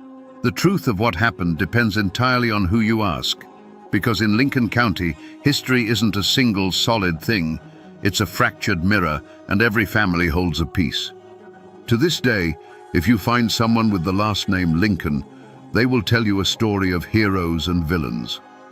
In their version, Colonel Absalom Lincoln was a tragic patriarch, a man of unshakable honor who was forced to defend his family and his way of life against a tide of corruption. The McCoys were nothing but greedy upstarts, puppets for northern industrialists who stole an election and used a tainted badge to wage a campaign of terror. The ambush at Devil's Elbow wasn't murder, it was justice. Fortifying their home wasn't insurrection, it was a desperate act of self-preservation. Absalom Lincoln, they'll tell you, died a martyr for the old ways. But go down the road a few miles to a hollow where the McCoy name is still common, and you will hear a very different tale. They'll tell you Black Elias McCoy was a visionary, a man of progress who saw a future for Lincoln County beyond subsistence farming and isolation. He was trying to bring jobs, money, and the railroad into these hills, But he was blocked at every turn by the Lincolns, a violent, stubborn clan who couldn't accept that the world had changed. In their story, the Lincolns were the aggressors, murderers who killed a boy over a petty squabble and ambushed honest men on a public road. Jedediah McCoy wasn't a crooked sheriff. He was a brave lawman trying to bring killers to justice in the face of an armed rebellion. So who was the hero and who was the villain? The truth, as it so often does in these mountains, probably lives somewhere in the grey shadows between those two stories. Most of the other old families in the county, the ones who weren't Lincolns or McCoys, have their own version. They'll tell you it was a pointless feud between two proud, power-hungry clans that tore the county apart, bled it dry, and left it weak and vulnerable. They see both Absalom and Elias not as heroes or villains, but as two stubborn old fools who, in their fight over who would rule the county, ended up destroying it for everyone, paving the way for the real conquerors, the coal and timber companies who bought up the land for pennies on the dollar from the widows and orphans left behind. When a story is carved into a place with this much blood and sorrow, the facts themselves often become too heavy to carry. Over the generations, the sharp, painful edges of history get worn smooth and the story transforms. It stops being a dry account of an election and an ambush, and it becomes something else entirely, a legend. The Lincoln County War didn't just leave scars on the landscape. It left ghosts in the minds of the people, specters that still walk the high ridges and whisper in the deep hollows. The most enduring of these is the tale of the phantom rider of Hart's Creek. Even now, some old-timers will tell you that if you're out on the ridges at dusk, you might see him, a lone figure on a pale horse silhouetted against the dying light. He never gets close, never makes a sound. He just watches. During the war, men from both sides claim to have seen him right before a killing, a silent omen of the violence to come. Some say he's the ghost of a soldier, eternally watching his home tear itself apart. Others believe he is death himself, drawn to these hills by the sheer volume of hate. The historical fact of the ambushes and killings has been given a supernatural guardian, a way for the people to personify the sense of doom that hung over the county. This is how the community processed the trauma. The raw greed of Black Elias McCoy was too mundane, so it was transformed into a legend of a devil's bargain, a story that he sold the souls of his kinsmen to a dark-suited stranger in exchange for power.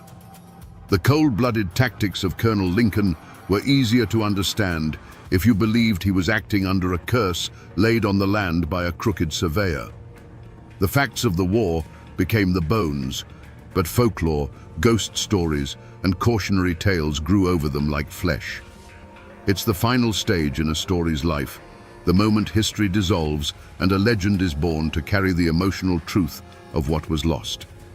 And so we find ourselves back where we started, here at the lonely chimney, standing sentinel over the ghost of the Lincoln homestead. When we first stood here, this was just a pile of stones, a forgotten ruin in a tangle of weeds. But it's not just a ruin anymore, is it? Now we see it for what it is. It's a monument. It's a testament to the pride of a one-armed colonel, to the fury of a son defending his father's honor, and to the terrible final silence that fell when the war was over. These stones are heavy with the weight of that story, a story of how a home can become a fortress, and how a fortress can become a tomb. We have walked a long and bloody road today, from a dusty newspaper archive to a quiet front porch, where memories are still kept alive. We stood at Devil's Elbow, where justice was delivered from the barrel of a rifle, and we walked between the graves of two old enemies who are now neighbors in the silent earth. We have seen how a political squabble, fueled by a simple, cruel insult, could ignite a fire that would consume two families and poison a county for 100 years. The ultimate tragedy of the Lincoln County War is that in the end, nobody won. The Lincolns and the McCoys fought over who would control the future of these hills, and they fought with such ferocity that they destroyed each other.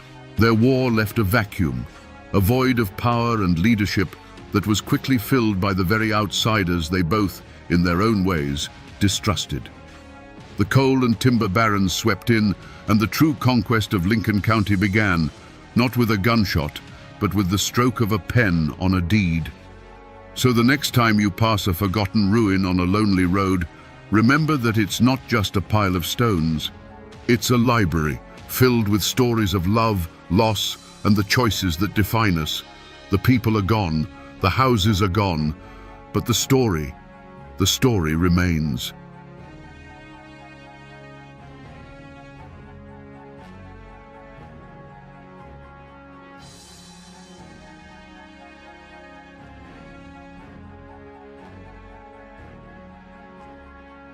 In the mountains of Harlan County, Kentucky, there came a time when the law was not your friend. It was a hired gun, a time when a union card was a death warrant, and children learned to sleep on the floor to dodge the bullets fired through their bedroom walls in the dead of night. The outside world called it a labor dispute, but for the people living it, it was a war. A war so brutal that its anthem was not just a song, but a desperate question. Which side are you on? Today, we descend into the darkness of bloody Harlan to tell the story of the decade-long battle that forced every man, woman, and child to choose. To understand the war, you first have to understand the world that was lost, and the men who were pushed until they had nothing left to lose.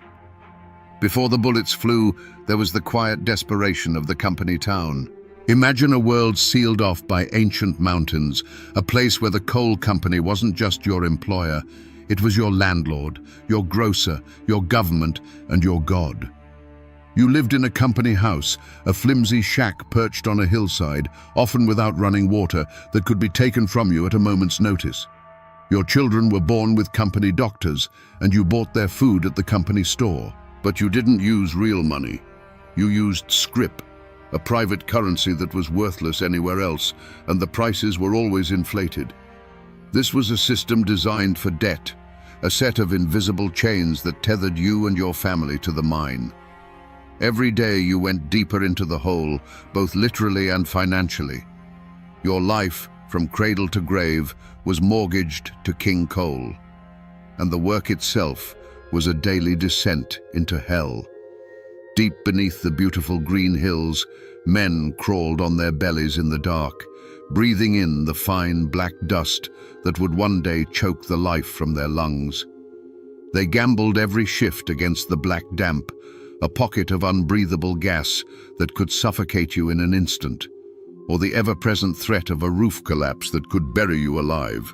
For clawing the wealth of the nation from the earth's guts, they were paid pennies. These weren't just workers. They were fathers, husbands, and sons. They were proud mountain folk whose families had lived on this land for generations. Their dreams were simple: a small plot of land to call their own, shoes for their children, and the dignity of a fair day's pay for a deadly day's work. They were men who understood hardship, who accepted the risks of the mine as a fact of life. They were patient, they were resilient, and they were quiet. But then the Great Depression hit, and the coal operators in Harlan, in a final act of desperation and greed, slashed the miners' wages to a level that was no longer survivable.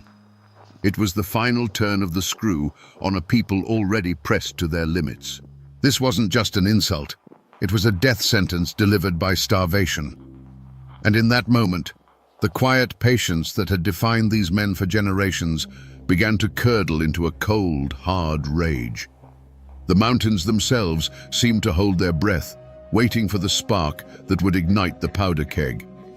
By the spring of 1931, the whispers had turned into a low growl that echoed through the hollows. The United Mine Workers had arrived, and with them, a flicker of hope that terrified the coal operators.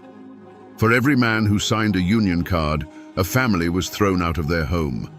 For every secret meeting, a union man was beaten on a dark road. The law, in the form of Sheriff J.H. Blair and his army of deputized thugs, was no longer a shield for the people. It was a hammer for the companies. The crime scene wasn't a single place. The entire county was becoming one, primed for an explosion. That explosion came on May the 5th in a narrow pass near the town of Evarts. The scene itself was deceptively peaceful. A dusty road winding between two steep, wooded hillsides, a natural choke point. On any other day, it was a place of quiet Appalachian beauty. But on this day, the trees weren't just trees, they were hiding places. The silence wasn't peace, it was the tense, held breath before a storm. On those hillsides, miners lay waiting, their squirrel rifles and old shotguns clutched in their hands. They were men who had been hunted, and now they had become the hunters.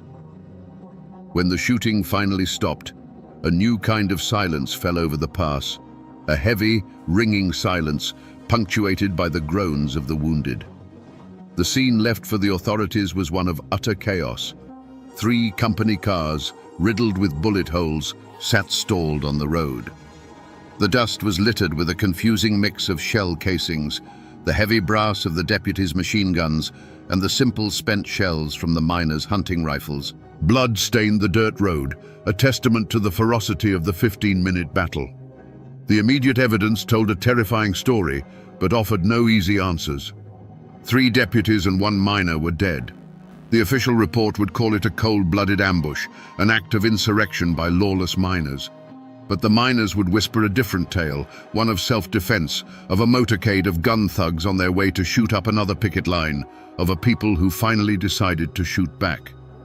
The tracks leading away from the road vanished into the dense woods, swallowed by a wilderness that knew how to keep its secrets. The Battle of Evarts left behind more than bodies and brass. It left behind a bone-chilling question that hung in the smoke-filled air. This wasn't a simple murder. This was an organized, armed uprising. Who had planned it? Who gave the order to fire? The scene spoke of desperation and rage, but the wilderness offered no confessions. It only confirmed a terrible new reality. The war in Harlan County had gone hot, and the mountains themselves had become the first and most mysterious witness to the bloodshed. In the chaotic hours after the Battle of Evarts, as the bodies of the deputies were carried out of the pass, Sheriff J.H. Blair didn't need a detective to find his prime suspects. He already had his culprits. For months, a clear and public enemy had been challenging his authority and the absolute power of the coal operators. The finger of blame pointed squarely, and without a moment's hesitation, at the organizers of the United Mine Workers of America. These were the men who had come into his county preaching a gospel of discontent. They were, in the eyes of the establishment, outside agitators with foreign ideas about collective bargaining and workers' rights. They held secret meetings in darkened schoolhouses and on remote hillsides, whispering promises of a better life into the ears of desperate men. They were the ones who had lit the fuse of rebellion, and in the minds of the company men, the explosion at Evarts was the inevitable result. Their motive seemed undeniable. For weeks, Blair's deputies had been systematically breaking the strike, beating organizers and evicting families with brutal efficiency. The union was losing. The ambush at Evarts wasn't just a random act of violence, it was a calculated message, a bloody declaration that the UMWA would not be crushed without a fight. It was a violent attempt to seize control of the county and to terrorize the law-abiding citizens and workers who had refused to join their cause. This wasn't a mystery. It was an open war, and the Union had just fired its deadliest shot. The evidence, as far as the law in Harlan was concerned, was self-evident. Every man on that hillside was either a Union member or a sympathizer. The Union had been advocating for resistance, and now resistance had turned deadly. Whispers immediately became official reports. Names of known Union leaders and the most outspoken miners were put on arrest warrants. The narrative was simple and powerful. The Union came, and then there was violence. Therefore, the Union was to blame. For Sheriff Blair, the case was already open and shut, and the manhunt for the Union men began immediately. But while Sheriff Blair's fury was aimed squarely at the Union men on the hills, a colder, more complicated suspicion began to take root behind the closed doors of the Coal Operators Association. The ambush at Evarts had been too perfect, too precise. The miners were desperate, yes, but this level of coordination suggested something more than just spontaneous rage. It suggested information. It suggested a leak, and a leak could only come from the inside. Suspicion, like a mountain mist, began to curl around the figures who stood between the two warring camps, the mine foreman and the company guards who had been deputized by Blair. These were men who came from mining families themselves, who spoke the same language and understood the grievances of the men in the pits, yet they drew their paychecks directly from the operators. They were trusted by both sides, and therefore trusted by neither. Could one of these men, a man who walked the line between loyalty and blood, have been the true architect of the massacre? The motive wouldn't have been a simple cry for workers' rights. It would have been something far more personal and venomous. Imagine a foreman whose father had been killed in a roof collapse years earlier, a death ruled an accident, but always whispered to have been caused by company negligence. He had risen through the ranks, his loyalty a perfect mask for a patient, simmering hatred. For a man like that, the union wasn't a cause, it was a weapon. Looking back, the signs were there. One particular foreman, known for his harsh discipline, had been conspicuously absent from the convoy that day, claiming a sudden illness. In the aftermath, his grief seemed hollow, his questions to the other deputies sharp, not with sorrow, but with the careful precision of a man confirming the details of a plan gone right. He knew the convoy's route, their departure time, and their numbers. A single, anonymous tip to a Union contact was all it would have taken to turn that dusty road into a killing field, sacrificing a few of Blair's thugs to ignite a war that could burn his true enemies to the ground. The thought was chilling, that the Battle of Evarts wasn't an act of rebellion, but a calculated act of revenge, orchestrated by a traitor who wore the company's own badge. But there was a third shadow that fell across the mountains, one that terrified the Union and the operators alike. This wasn't a local feud. The Great Depression had set the entire nation on edge, and whispers of revolution were drifting out of the cities and into the forgotten hollows of Appalachia. This third suspect wasn't a man, but an idea, a radical, violent ideology that saw the struggle in Harlan not as a labor dispute, but as the first battleground in a new American Civil War. Agents of more extreme movements, men who found the United Mine Workers too tame, began to slip into the county. They weren't miners. They were professional organizers, hardened veterans of bloodier conflicts in other parts of the country.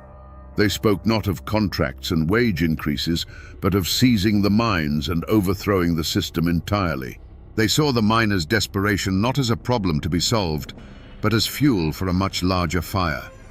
Their motive was pure and terrifyingly impersonal: chaos. For them, a negotiated peace was a failure. They needed martyrs. They needed headlines. They needed a war.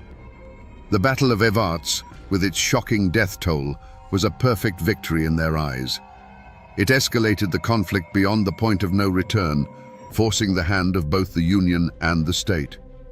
It transformed a local strike into a national symbol of class warfare. Their presence was felt not in public speeches, but in the shadows.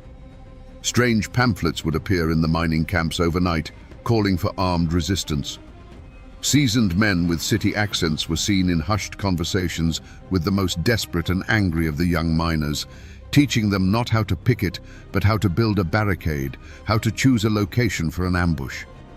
They were ghosts in the machine, whispering poison into the ears of men who were already half-mad with hunger and injustice.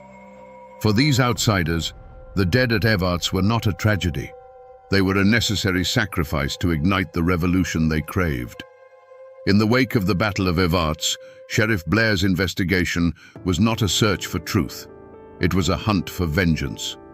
He unleashed his army of deputies with a single simple objective: round up every known Union man and sympathizer. Warrants were issued for dozens of miners, but this wasn't a process of careful arrests. It was a brutal sweep. Doors were kicked in at midnight. Men were dragged from their beds in front of their screaming wives and children, their faces already bloodied by the time they were thrown into the back of a truck. But the mountains, which had served as a fortress for the coal operators, now became a sanctuary for the miners. The deputies, many of them outsiders themselves, were clumsy and loud in this terrain. They knew the roads, but the miners knew the land. Men vanished into the deep woods and winding hollows, swallowed whole by a wilderness that was loyal to its own. Posses would track a man for days, following a clear trail to the mouth of an abandoned mine or a remote cabin, only to find the trail had gone cold, as if the man they were chasing had simply turned to mist and drifted away on the wind. The few men they did manage to capture offered no clear answers. Under the brutal persuasion of a deputy's blackjack, stories changed and collapsed. Some men, desperate to stop the beating, would name anyone, spinning wild tales of a grand Union conspiracy led by organizers who were already long gone, having fled the state. Others, defiant to the end, would say nothing at all. The evidence Blair presented to the prosecutors was a tangled mess of coerced confessions and contradictory testimonies. The promise of a swift, clean conviction for the murder of his deputies evaporated into a fog of confusion and lies. The investigation was hitting a wall, and Blair's frustration festered into a more indiscriminate cruelty. Unable to catch the supposed ringleaders, his deputies turned their rage on the community at large. They would stop cars on lonely roads, not to ask questions, but to deliver beatings. They prowled the edges of the mining camps, their presence a constant suffocating threat. The initial assumption that a few union leaders were responsible was proving impossible to prove. The hunt for a specific culprit devolved into a general war on the mining population, and with every failed raid and fruitless interrogation, the fear in Harlan County grew deeper, and the truth buried itself a little further in the dark, silent earth. As Sheriff Blair's hunt intensified, his deputies slammed into a wall. It wasn't made of stone or wood, but of something far stronger, the absolute, unyielding silence of the mountain people. The louder the deputies shouted, the deeper the silence became. Questions were met with blank stares. Threats were answered with a shrug. Men who had worked side by side their whole lives, who knew every secret in the holler, suddenly saw nothing, heard nothing, and knew nothing. An invisible pact of silence, an omerta of the coalfields, had descended upon Harlan County. This silence was not born of ignorance, but of a cold, calculated understanding of survival. To speak to Sheriff Blair's men was not to help the cause of justice. It was to paint a target on your own front door. Everyone knew the price of talking. It meant a visit in the dead of night, the sound of heavy boots on your porch, a beating that left you unable to work for a week. It meant your wife and children being terrorized by gun thugs who would shine their headlights into your windows just to let you know they were watching. But the silence was also a matter of profound loyalty. In these isolated communities, blood and neighborly bonds were the only true law. The men on that hillside at Evarts were not abstract criminals. They were your cousin, your brother-in-law, the man who helped you rebuild your fence last spring. To turn against them was to turn against your own kin, to betray the only social fabric you had. The law of J.H. Blair was temporary and corrupt, but the judgment of your neighbors was forever. You would starve before you became a snitch. The psychological toll was immense, especially for those who might have been tempted to speak.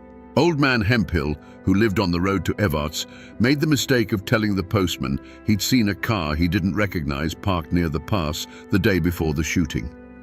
It was an innocent remark, nothing more. A week later, he woke to find his family's milk cow, their only source of extra income, lying dead in his field with its throat cut. No one had to say a word. The message was understood by everyone in a 50-mile radius. After that, no one dared to even whisper about what they might have seen. The mountains had closed ranks, and the truth of what happened at Evarts was locked behind a wall of fear that no amount of force could ever break down. For years, the war in Harlan was a grinding stalemate of terror and endurance. The seasons changed, but the fear did not.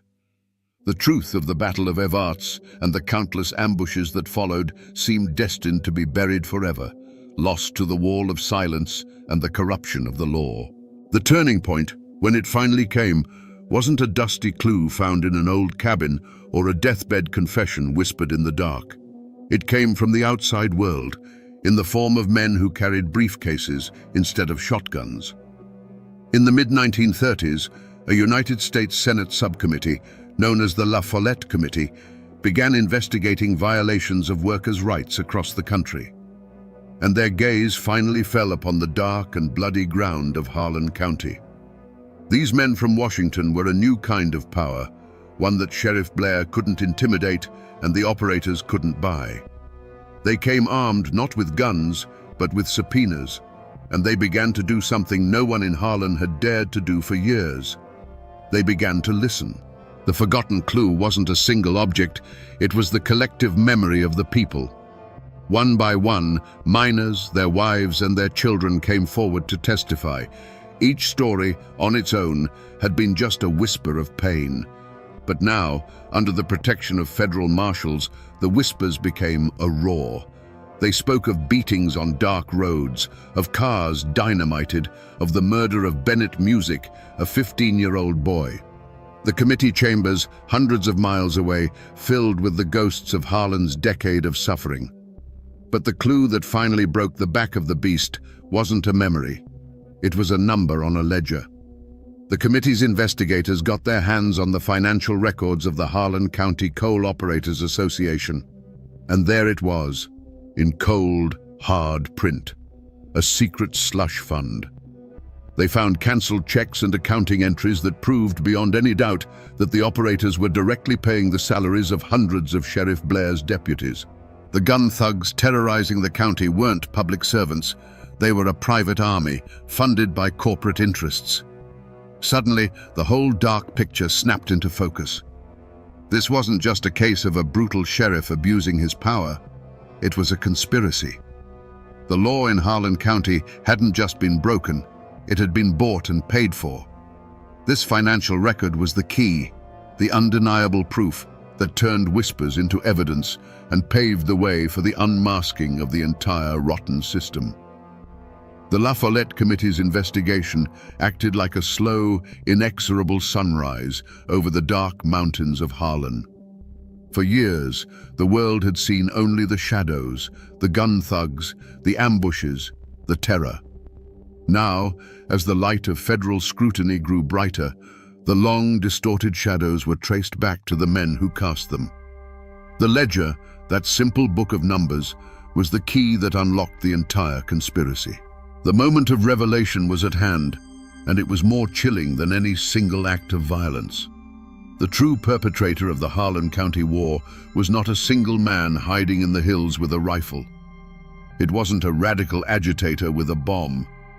The true mastermind was a collective, an entity with a clean collar and a respectable name. The Harlan County Coal Operators Association. The ledger exposed them with brutal, undeniable clarity. There, in neat columns, were the payments, thousands of dollars flowing directly from the association's accounts into a special fund controlled by Sheriff J.H. Blair. The law in Harlan County wasn't an institution. It was a line item on a corporate expense report. And their motive? It wasn't personal hatred or political ideology or even a twisted sense of justice. It was something far colder, far more mundane, and infinitely more terrifying. Profit. The motive was greed, distilled to its purest and most violent form. A union contract meant paying livable wages, investing in mine safety, and giving up the feudal control they held over their workforce.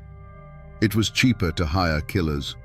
The beatings, the evictions, the dynamite, the midnight raids, it was all just the cost of doing business. It was a simple, brutal equation where a miner's life was worth less than the cost of a union contract. This single damning revelation unmasked the entire decade of terror. Sheriff J.H. Blair was not a rogue lawman.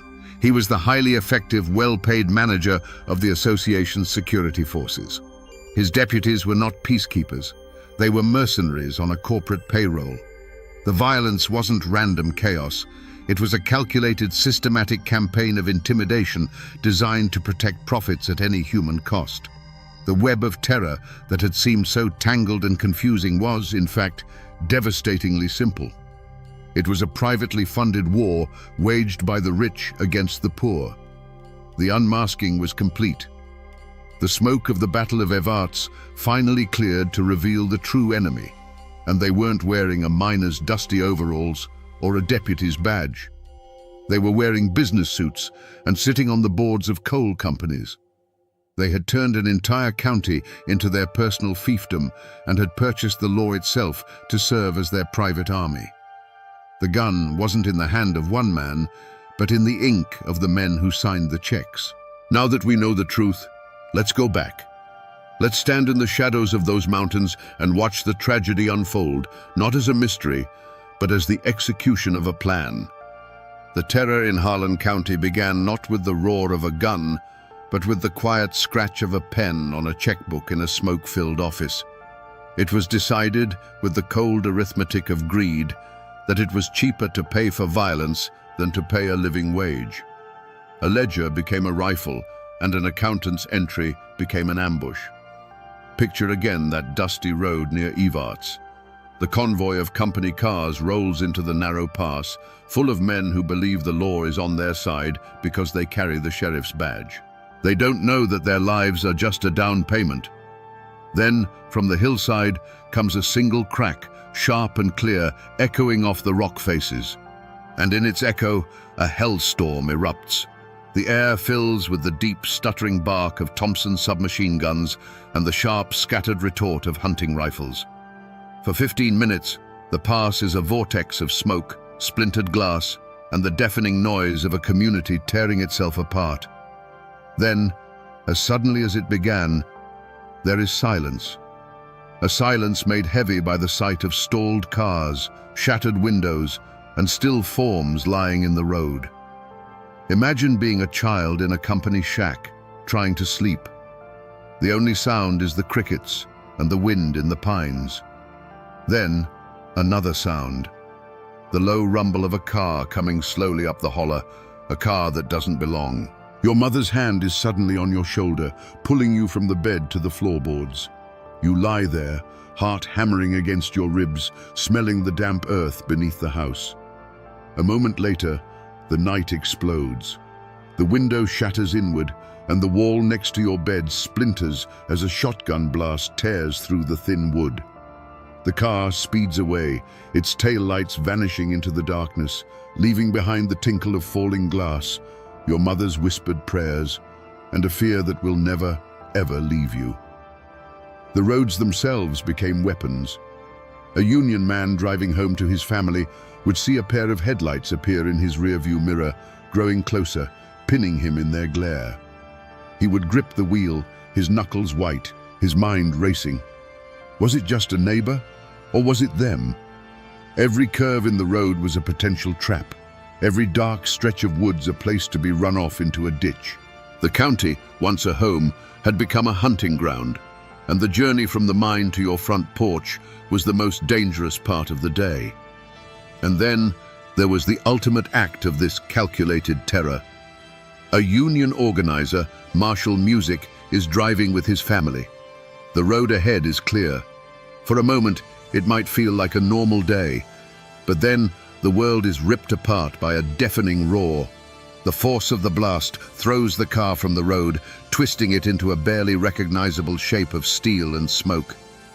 In that single horrific instant, a journey is ended. A family is shattered. A 15-year-old boy's life is extinguished, not in a moment of passion or rage, but as a consequence of a line item in a corporate budget titled "Strike Expenses." This was the war in Harlan. It wasn't a fight between two equal sides. It was a systematic campaign of terror, planned in boardrooms and executed by men who had sold their badges and their souls. Every scream in the night, every bullet hole in a cabin wall, every newly dug grave was a direct result of a choice made by men in suits who likely never set foot in a mine. The true horror of Bloody Harlan is not just what happened, but the chilling, deliberate reason why. When the trials finally began, they were not held in the small, compromised courthouse in Harlan. The case had been elevated to the federal level, and the coal operators and Sheriff Blair, men who were once kings in their own domain, were now defendants in a United States court. The atmosphere was electric. Miners who had once hidden from Blair's thugs now sat in the witness stand, protected by federal marshals, their faces illuminated by the flashbulbs of a curious national press. For the first time, the quiet, fearful whispers of the hollers were being entered into the official record, spoken aloud for the whole world to hear. The defendants, the powerful men of the Coal Operators Association, and their chief enforcer, J.H. Blair, sat at their tables with an air of defiant indignation. They were not accustomed to being questioned. In their eyes, this was a political circus, a witch hunt orchestrated by Roosevelt's New Deal to break the rightful power of industry. Their high-priced lawyers spun tales of defending private property against a violent, communist-inspired insurrection. They portrayed Blair not as a tyrant, but as a heroic lawman standing against anarchy. But their narrative began to crumble under the weight of the testimony. One by one, miners and their wives took the stand. With simple, halting words, they painted a devastating mural of the decade of terror. They spoke of night riding, of beatings, of houses riddled with buckshot, of the constant, gnawing fear. They presented the ledger, the cold, hard proof of a conspiracy. The trial became a battle of two realities, the operator's world of contracts and legal rights, and the miner's world of blood and survival. And yet, in a stunning blow to the government and the miners, the first trial in 1938 ended in a hung jury. The operators' immense influence, their deep connections, and their ability to cast doubt had proven just strong enough. For a moment, it seemed as if the wall of power was unbreakable. The operators walked out of the courtroom, not convicted, their smirks a final insult to the men and women who had dared to speak against them. It was a moment of profound injustice, an echo of the crooked law they had mastered for so long. But the verdict in the court of public opinion had already been delivered. The La Follette Committee's investigation and the national press coverage had exposed the rot in Harlan County to the entire nation. The operators had escaped a conviction, but they had not escaped the shame. Facing the certainty of a second, even more grueling federal trial, and with their public reputation in tatters, they finally understood that their private war was over. In 1939, after nearly a decade of bloodshed, the Harlan County Coal Operators Association did what no amount of violence could force them to do. They surrendered. They signed a contract with the United Mine Workers of America. There were no jail sentences for the masterminds, no hangman's noose for the architects of the terror. The justice served wasn't the clean, righteous verdict the miners had hoped for, but it was a victory nonetheless, won not by a gavel, but by sheer, bloody-minded endurance. The ink on the union contract was barely dry, but the war had already left ghosts that would walk the hollers for generations. For the miners and their families, the victory was real, but it was not clean.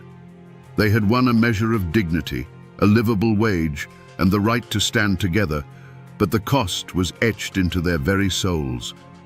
A piece of paper couldn't bring back a murdered son, heal the memory of a shotgun blast through a bedroom wall, or erase the years spent living in the shadow of a gun thug's menace.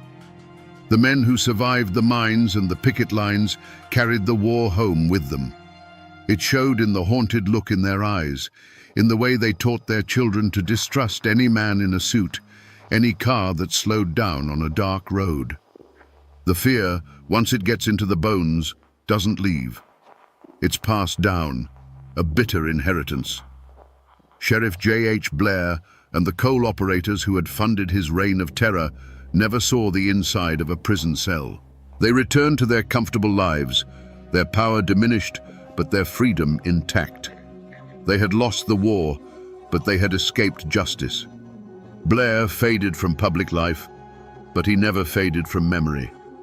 His name became a new kind of ghost, a bogeyman used by parents to frighten their children into behaving, a curse whispered in the corners of union halls for the next 50 years.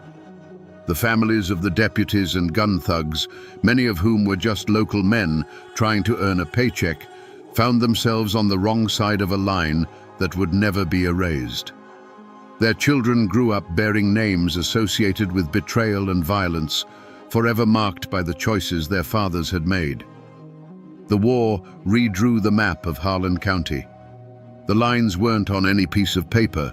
They were lines of loyalty and betrayal that ran straight through families, churches, and neighborhoods.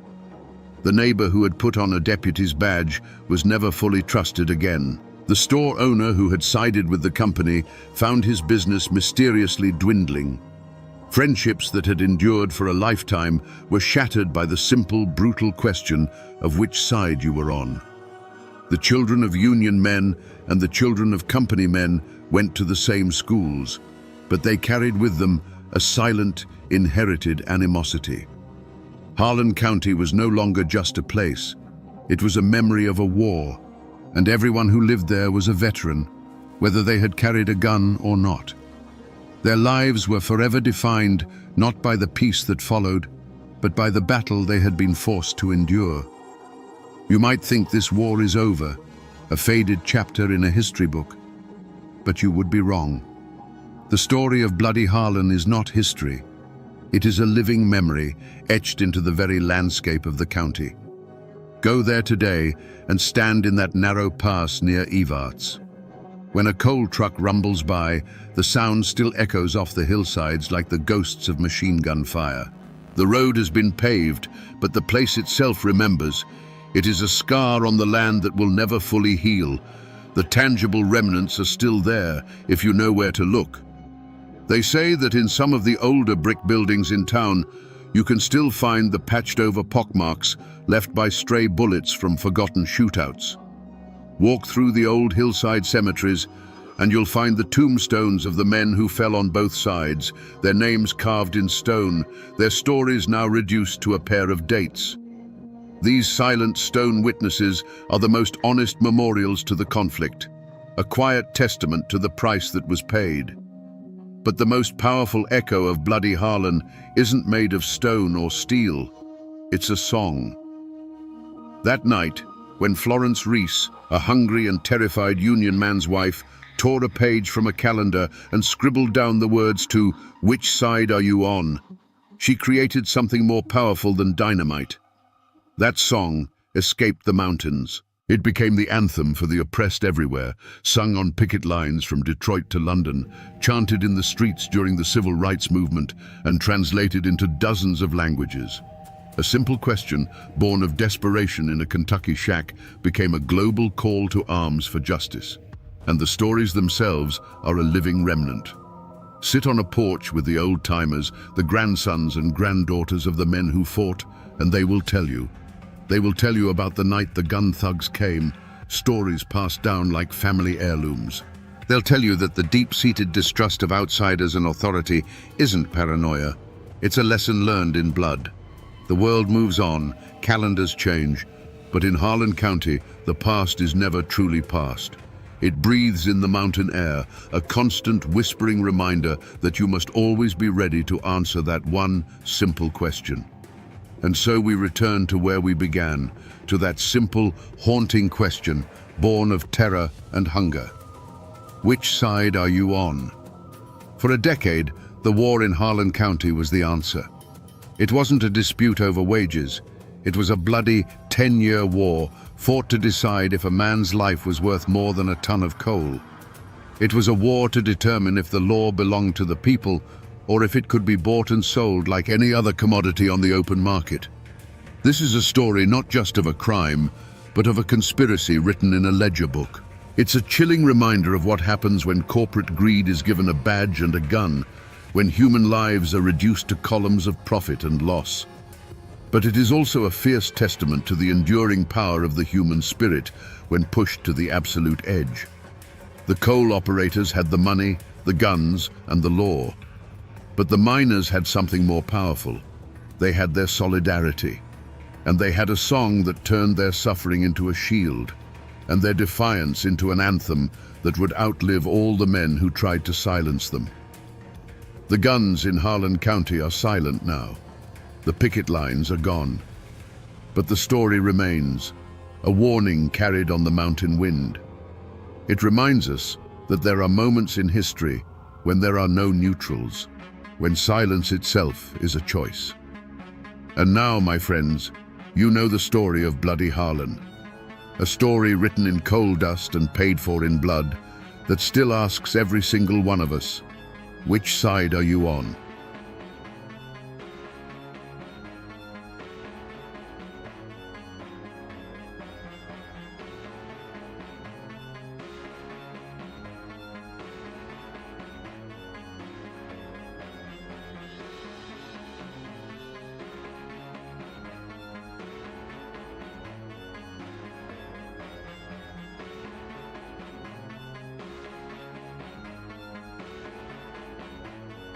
On the morning of March 20th, 1906, the modern steel of the Walnut Street Bridge in Chattanooga, Tennessee, was host to a medieval horror. Dangling from a thick rope tied to a girder was the body of a man riddled with bullet holes, a silent silhouette against the rising sun. This wasn't a secret crime, hidden in the shadows. This was a public spectacle, a brutal message left for the entire city and the entire nation to see. The victim was a man named Ed Johnson, and just hours before his death, he had been granted a stay of execution by the United States Supreme Court. He was, by law, under federal protection. So what happened on that bridge? How could a mob tear a man from his cell and lynch him in open defiance of the highest court in the land? Today, we will answer that question. We will unravel a story of a city's rage, a sheriff's betrayal, and an injustice so profound it sparked an unprecedented legal battle for the very soul of America. Before he was a name in a Supreme Court case, Ed Johnson was just a man trying to find his way. He was 24 years old, a handyman, and a member of the Second Baptist Church. He wasn't a troublemaker. By all accounts, he was quiet, unassuming, and known for his steady work. In the segregated world of 1906 Chattanooga, a city trying to brand itself as a progressive hub of the New South, men like Ed Johnson lived a precarious existence. They were the backbone of the city's labor force, yet they were afforded none of its protections and lived under the constant unspoken threat of a racial hierarchy enforced by both law and tradition. His world was one of separate entrances, separate water fountains, and a carefully maintained social distance. He had hopes and fears like any other man, but his were filtered through the lens of Jim Crow. He sought stability, a bit of peace, and the quiet dignity of a life well lived within the narrow confines society had drawn for him. He was, in short, an ordinary man, which made him the perfect blank canvas onto which a city could project its deepest fears and hatreds. Miles away, in another part of that same city, lived Nevada Taylor. She was a young white woman, and her world was the mirror opposite of Ed Johnson's, defined by a different set of rigid expectations. Her life was meant to be one of protected virtue, of church socials, and a future promised within the safe confines of her community. She was a symbol of the Southern purity that the white power structure was obsessed with defending. The city they both called home, Chattanooga, was a place of deep contradictions. It boasted of its industry, its economic growth, and the grand Walnut Street Bridge that stitched the city together over the Tennessee River. But beneath this veneer of progress was a simmering cauldron of racial animosity. The memory of the Civil War was still fresh, and the rigid social order of the Jim Crow South was considered sacred. The slightest perceived transgression against that order, especially the ultimate taboo of a black man being accused of harming a white woman, was enough to make the city's civilized facade crumble into dust. In this tinderbox, Ed Johnson and Nevada Taylor were strangers, their lives running on parallel tracks that were never meant to intersect. But on a cold January night, in the darkness of a cemetery on the edge of town, those tracks would collide in a catastrophic event. One of them would become the victim of a brutal assault, and the other the victim of a city's ravenous, indiscriminate rage. Both of their lives and the world they knew were about to be destroyed. The crime scene was not a room with four walls, but a sprawling, cold expanse of earth and stone, the Forest Hills Cemetery. By day, it was a place of quiet reflection, but on the night of January 23, 1906, this sanctuary for the dead became a stage for a living nightmare. The air was still, the only sounds the rustle of winter leaves and the distant whistle of a train. It was in this profound and unnerving silence that Nevada Taylor was found, terrified and disoriented. There was no physical evidence to speak of, no footprints that could be trusted on the hard, cold ground, no discarded weapon, no clear signs of a struggle that told a specific story. The only evidence was Nevada Taylor's own harrowing account, a story pieced together from the fragments of trauma and the blackness of the night.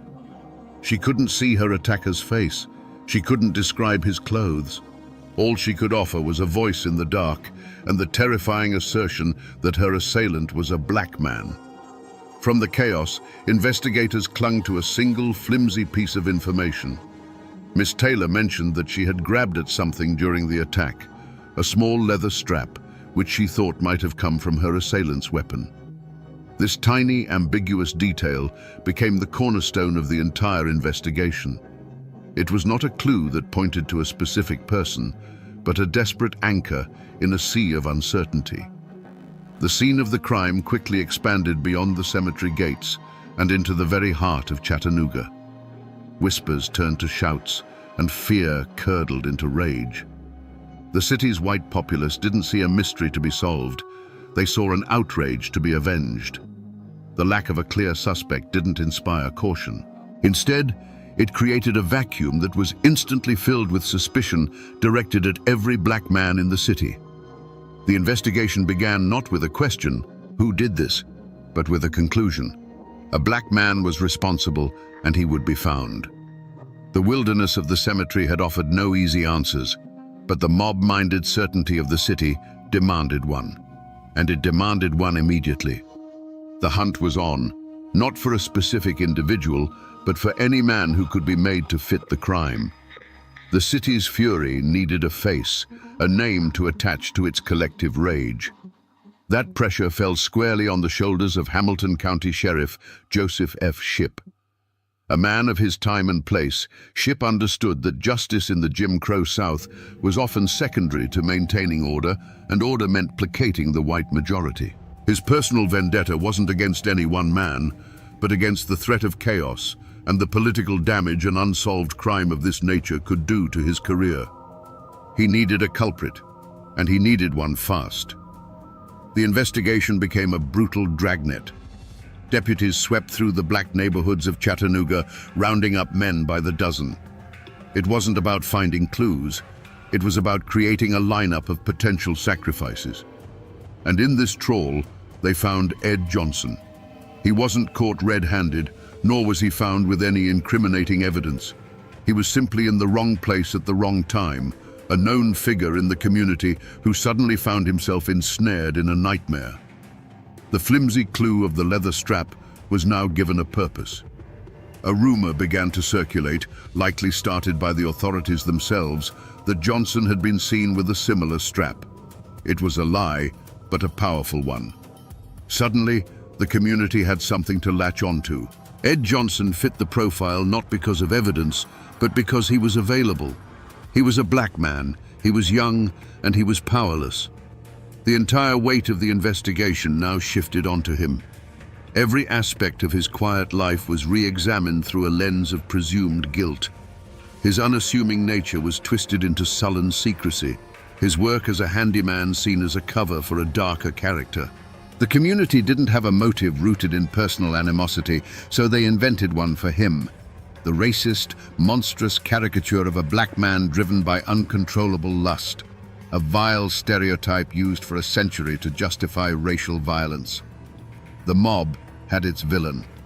The Whispers had found their target. In the face of a lynch mob and a hostile legal system, A man has one last line of defense: his own lawyers. They are supposed to be his sword and his shield, the one party in the room bound by oath to fight for him, no matter the odds. For Ed Johnson, this sacred trust was placed in the hands of two court-appointed attorneys, W.G.M. Thomas and Robert Cameron. But this is where the story takes a chilling turn. The deepest betrayal wouldn't come from the mob in the streets, but from the very men sitting beside him at the defense table. There was no hidden affair or secret greed driving these men. Their motive was something far more common and far more poisonous. They simply did not believe their client was innocent. They were products of their time, white men of standing in a society that had already condemned Ed Johnson in its heart. To them, defending him was not a pursuit of justice, but an unpleasant professional obligation. A vigorous defense would mean alienating their peers, the judges, and the entire white community of Chattanooga. It was a battle they had no intention of fighting. Their actions in the courtroom, when re-examined, tell a story not of a failed defense, but of a defense that was never truly mounted. They met with Johnson only once, for a few minutes, before the trial began. They called no witnesses to the stand to testify to his character or to help establish an alibi. They offered only a timid, half-hearted cross-examination of the prosecution's witnesses. The trial was a sham, and his own lawyers were willing participants in the charade. The final, damning proof of their betrayal came after the inevitable guilty verdict was handed down. Ed Johnson, terrified but resolute in his innocence, begged them to file an appeal. They refused. In their eyes, the case was closed. They had performed their duty as they saw it, and now they were washing their hands of the condemned man. This wasn't just legal malpractice, it was an act of profound abandonment. Ed Johnson's supposed guardians had delivered him, bound and gagged, to his executioners. He was utterly and completely alone. Just when Ed Johnson's fate seemed sealed, a new and unexpected force entered the fray. It did not come from within Chattanooga's white power structure, but from outside of it, from a quarter no one had bothered to consider. Two local black attorneys, Noah Pardon and Styles Hutchins, stepped out of the shadows. This was not just a legal maneuver, it was an act of almost unimaginable courage. In a city where they were considered second-class citizens, where their very ambition was seen as a provocation, they chose to stand up for a man everyone else had left for dead. Their motive was not profit or personal gain. It was a radical belief in the promise of American justice, even when America itself had broken that promise time and time again. They saw a sham trial, an innocent man railroaded, and a violation of the most basic constitutional rights. Their interest clashed directly with the unwritten law of the city, which demanded a swift execution to satisfy the mob. Pardon and Hutchins were not just fighting for Ed Johnson, they were challenging the entire corrupt edifice of Jim Crow justice. Their presence created an immediate and dangerous unease.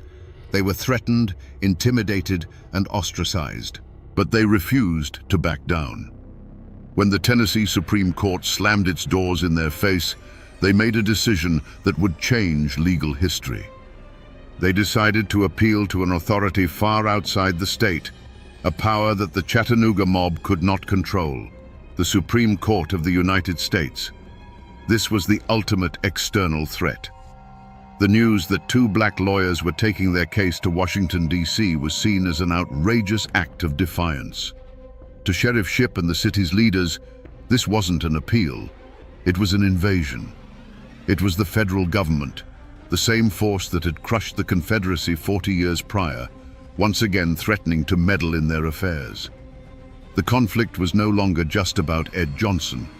It was a battle for control, a struggle between local mob rule and the supreme law of the land. The entire official investigation into the assault of Nevada Taylor was, from the very beginning, a grand and tragic false trail. The objective was never to find the truth, but to secure a conviction. The so-called clues that led to Ed Johnson were not discoveries, but constructions, red herrings deliberately laid to guide public opinion toward a predetermined conclusion. The central piece of evidence, the small leather strap, was the most potent of these fictions. Investigators treated it like a smoking gun, a direct link to Johnson, despite the fact that no one could ever definitively prove it belonged to him or that it was even connected to the crime. The trail led from this flimsy object to the Hamilton County Jail, where the most crucial piece of misdirection was staged. The identification of Ed Johnson by Nevada Taylor was not a moment of clarity, but of manufactured certainty. She was brought into a dim room where Johnson was the only suspect presented. Her initial hesitation, her uncertainty, was brushed aside by the forceful suggestions of the lawmen around her. Under immense pressure, she gave them the identification they wanted. This shaky, coerced statement, which should have been a dead end, was instead treated as an irrefutable fact.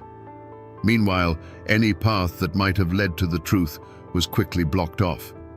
Ed Johnson had an alibi.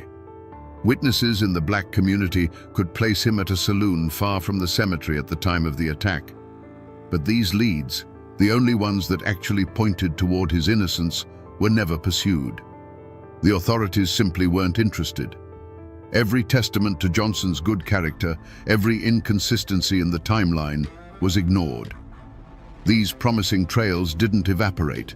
They were deliberately buried under the weight of the official narrative.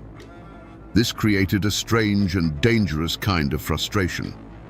For Sheriff Shipp and the white mob, the frustration wasn't that the case was stalled, but that the legal process, however flawed, was taking too long. They had their man, their simple answer, and the appeals filed by Pardon and Hutchins were seen as infuriating obstacles. For the black community, the feeling was one of growing terror. They were watching a legal system actively lead itself down a false path, and they knew that at the end of this trail lay not justice, but a hangman's noose for an innocent man. In Chattanooga, the truth was not buried by a lack of evidence, but by two formidable walls of silence. The first was a wall built by the white community, not of quiet whispers, but of a deafening, unified roar. It was an unspoken agreement that Ed Johnson was guilty, a conclusion reached before the trial even began. This wasn't just about one crime, it was about defending a fragile social order.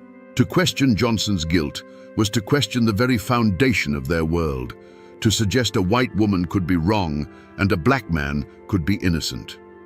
Any white person who harbored doubts learned quickly to keep them to themselves, lest they be branded a sympathizer, a traitor to their own. The second wall was built by the black community, and it was a wall of pure, unadulterated terror. People knew Ed Johnson. They knew his character. Some even knew where he was on that fateful night. But the code of the Jim Crow South was brutally simple. You saw nothing, you heard nothing, and you knew nothing that contradicted the white mob. To come forward as an alibi witness for Johnson would not have been seen as a civic duty, but as an act of suicidal defiance. The price for speaking the truth was the firebombing of your home, the destruction of your business, or a rope thrown over a tree limb with your own name on it. This silence was born from a deep and justified distrust of the law. The police and the courts were not seen as protectors, but as the enforcement arm of the white power structure. To go to Sheriff Shipp with information proving Johnson's innocence would be pointless and perilous. The system was not designed to find the truth. It was designed to produce a result, and that result had already been decided. The psychological toll on those who dared to breach this wall was immediate and severe. Noah Pardon and Styles Hutchins were the ultimate examples. By taking Johnson's case, they shattered the silence. In return, they were marked men. Their lives were openly threatened, their reputations dragged through the mud. They were hunted in their own city, forced to flee for their very survival. The message sent to the rest of the community was chillingly clear. This is the fate of those who speak. After that, the silence became absolute. With the Tennessee courts turning a deaf ear and the execution date looming, all hope seemed to be lost. The legal road had run out, and the gallows were being prepared. But in the small office of Noah Pardon and Styles Hutchins, a discovery was made that would change the course of American legal history. The forgotten clue they unearthed wasn't a misplaced letter or a hidden diary. It was a fundamental principle that the state of Tennessee had chosen to ignore. It was the United States Constitution. Their argument was as simple as it was revolutionary. They contended that Ed Johnson had not received a trial by a jury of his peers, but had been condemned by a jury of intimidated hostages. A courtroom surrounded by an armed, bloodthirsty mob, they argued, is not a court of law. It is a stage for a legal lynching. This was not a failure of evidence, but a failure of the entire process, a gross violation of Johnson's right to due process under the 14th Amendment. This was their forgotten clue. The trial itself was the crime. With this powerful argument, they did the unthinkable. They bypassed the entire state judicial system and took their appeal directly to the highest court in the land. It was a desperate, audacious gamble, two lone black lawyers from the South petitioning the 9 most powerful jurists in America. And then, the impossible happened. The Supreme Court listened. Justice John Marshall Harlan, a man who had famously dissented in the Plessy versus Ferguson case that enshrined separate but equal, saw the profound injustice. On March 19, 1906, he granted a stay of execution. A telegram was dispatched from Washington, D.C. to Chattanooga. It was a single piece of paper, but it carried the full weight of the United States government, ordering a halt to the execution. The forgotten clue had not just opened a door, it had kicked it off its hinges. For a fleeting, miraculous moment, the law had prevailed. The case was no longer about one man's life. It was now a direct confrontation between the rule of law and the rule of the mob. The telegram from the Supreme Court should have been a shield, an impenetrable barrier of federal authority protecting Ed Johnson. Instead, in the charged atmosphere of Chattanooga, it acted like a lit match tossed into a powder keg. The news spread through the city not as a call for lawful patience, but as an intolerable insult. A distant court in Washington, they felt, had stolen their justice, robbing them of the vengeance they so desperately craved. The city began to simmer, and then to boil. The central mystery was no longer who attacked Nevada Taylor, but who would dare to defy the United States Supreme Court. The answer was not some shadowy figure hiding in the back alleys. The mastermind of the lynching, the man who held the keys to both the jail and to the mob's fury, was Hamilton County Sheriff Joseph F. Shipp. His unmasking came not from a forgotten clue, but from his own deliberate, chilling actions on the night of March 19th. His motive was a toxic cocktail of wounded pride, political calculation, and pure racist ideology. The Supreme Court's stay of execution was a direct and public humiliation. It was a declaration that he, the sheriff, had overseen a failed and unconstitutional trial. In his mind, his authority, his honor, and the honor of his community had been trampled by an interfering federal power. Faced with a choice between his oath to uphold the law of the land and his allegiance to the unwritten code of the mob, Sheriff Shipp made his decision. He would side with the mob. The unmasking is found in the sequence of his orders that night. First, he sent the vast majority of his deputies home, leaving the county jail, which held a man now at the center of a national firestorm, almost completely unguarded. Then, he personally disarmed the one remaining jailer, a man named Nicholson, leaving him with only a single, useless key. He had effectively laid out a welcome mat for the violence he knew was coming. The mob that gathered that night was not a spontaneous eruption of chaos. It was an organized force, its leaders emboldened by the silent, implicit permission of the sheriff. They marched on the jail, not with the uncertainty of a riot, but with the confidence of men who knew they would face no resistance. When the sledgehammers began to ring against the jailhouse doors, the sound was not just breaking steel, but the shattering of the rule of law. The true culprits were unmasked, a furious mob acting as the fist, and the county sheriff, the man sworn to stop them, acting as the calculating, treacherous mind. The night air of Chattanooga filled with the rhythmic, brutal clang of steel on steel as the mob's sledgehammers beat against the jailhouse doors. Inside, a terrified Ed Johnson listened as his last line of defense was systematically battered into submission. When the doors finally gave way, a river of angry shouts and menacing faces flooded the corridor. Rough hands seized him, dragging him from the relative safety of his cell out into the cold March street. They marched him through the city, a grim procession lit by flickering torches and street lamps. The mob was a beast with 100 heads, and it was parading its victim towards the altar of its rage, the Walnut Street Bridge. The modern steel structure, a symbol of Chattanooga's progress, became a stage for its most medieval impulse. The dark, swirling waters of the Tennessee River flowed silently below, an indifferent witness to the horror about to unfold. On the bridge, under the vast, starless sky, a thick rope was thrown over a steel girder. In this final, terrifying moment, Ed Johnson was granted a chance to speak. His voice, clear and steady, cut through the jeers of the crowd. He did not beg for his life. He proclaimed his truth. "I am an innocent man," he declared to the faces surrounding him. "I am not guilty of this crime. I have said it all the time and I say it now. God bless you all. I am ready to go." Then he was pushed into the void. The rope snapped taut, but the fall did not bring a swift end. As his body twisted in the air, a leader of the mob raised a pistol. A single sharp crack echoed across the river, and Johnson's body went limp. It was followed by another and another. From the bridge above, a fusillade of gunfire erupted. The night was filled with muzzle flashes, each bright spark followed by the sound of a shot. Over 50 in all, each one a punctuation mark in a statement of pure defiance. And then, as suddenly as it began, it was over. A ringing silence descended upon the bridge, broken only by the whisper of the wind through the steel girders and the distant bark of a dog. Ed Johnson's body hung motionless, a haunting pendulum suspended between the city and the dark river below. The mob, its terrible work done, quietly began to disperse, leaving their gruesome message hanging in the night for all the world to see. News of the lynching in Chattanooga was not just news of a murder, it was news of a rebellion. The mob, aided by the sheriff, had not just killed a man, they had openly defied a direct order from the United States Supreme Court. The insult was so profound, so audacious, that it shook the halls of power in Washington.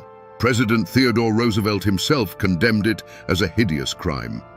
The Supreme Court, its authority fundamentally challenged, decided to do something it had never done before and has never done since. It resolved to hold its own criminal trial. The atmosphere was unlike any other in American history.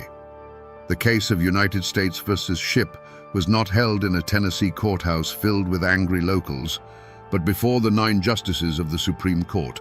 The defendants, Sheriff Shipp and several leaders of the mob, were summoned to the nation's capital. They walked into the proceedings not with the demeanor of contrite men, but with a quiet, stubborn defiance. Back home, they were heroes who had upheld the Southern Code. In Washington, they were seen as insurrectionists. They were not on trial for murder. The federal court had no jurisdiction for that, but for something just as fundamental: contempt of court, for spitting in the face of the highest law in the land. Shipp and his men maintained their innocence, claiming they were simply overwhelmed by a spontaneous and uncontrollable mob. They presented themselves as hapless peacekeepers, not willing conspirators. But the evidence, painstakingly gathered by federal investigators, told a different story. A story of deputies sent home, of a jail left intentionally unguarded, of a sheriff who had promised the mob they would not be stopped. The verdict, when it finally came down in 1909, was a thunderclap. The Supreme Court of the United States found Sheriff Joseph F. Shipp and 5 of his associates guilty. It was a seismic moment, the first time the federal government had successfully prosecuted the participants of a lynch mob. But then came the sentence. For orchestrating the murder of a man under federal protection and for defying the highest court in the land, Sheriff Shipp was sentenced to serve just 60 days in a federal jail. Justice, it seemed, had been both served and denied in the very same breath. The verdict established a monumental precedent. The rule of law could and would reach down to challenge mob violence, but the punishment was so laughably light that it felt like a slap on the wrist.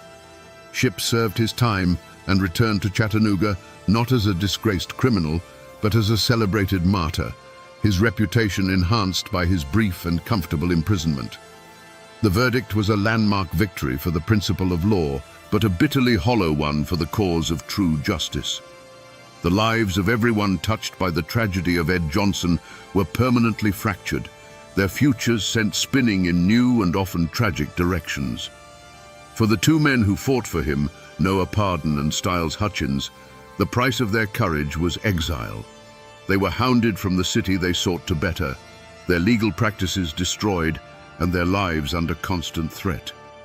They became fugitives from the very mob they had tried to defeat in a courtroom, forced to rebuild their lives in the anonymity of the North, their names whispered in Chattanooga's black community with a mixture of reverence and fear. They had won a moral victory, but suffered a devastating personal defeat. The opposite was true for Sheriff Joseph Shipp.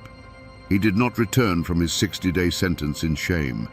He was welcomed back to Chattanooga as a conquering hero. He walked the streets not as a convicted criminal who had defied the Supreme Court, but as a champion of Southern honor who had stood up to federal overreach.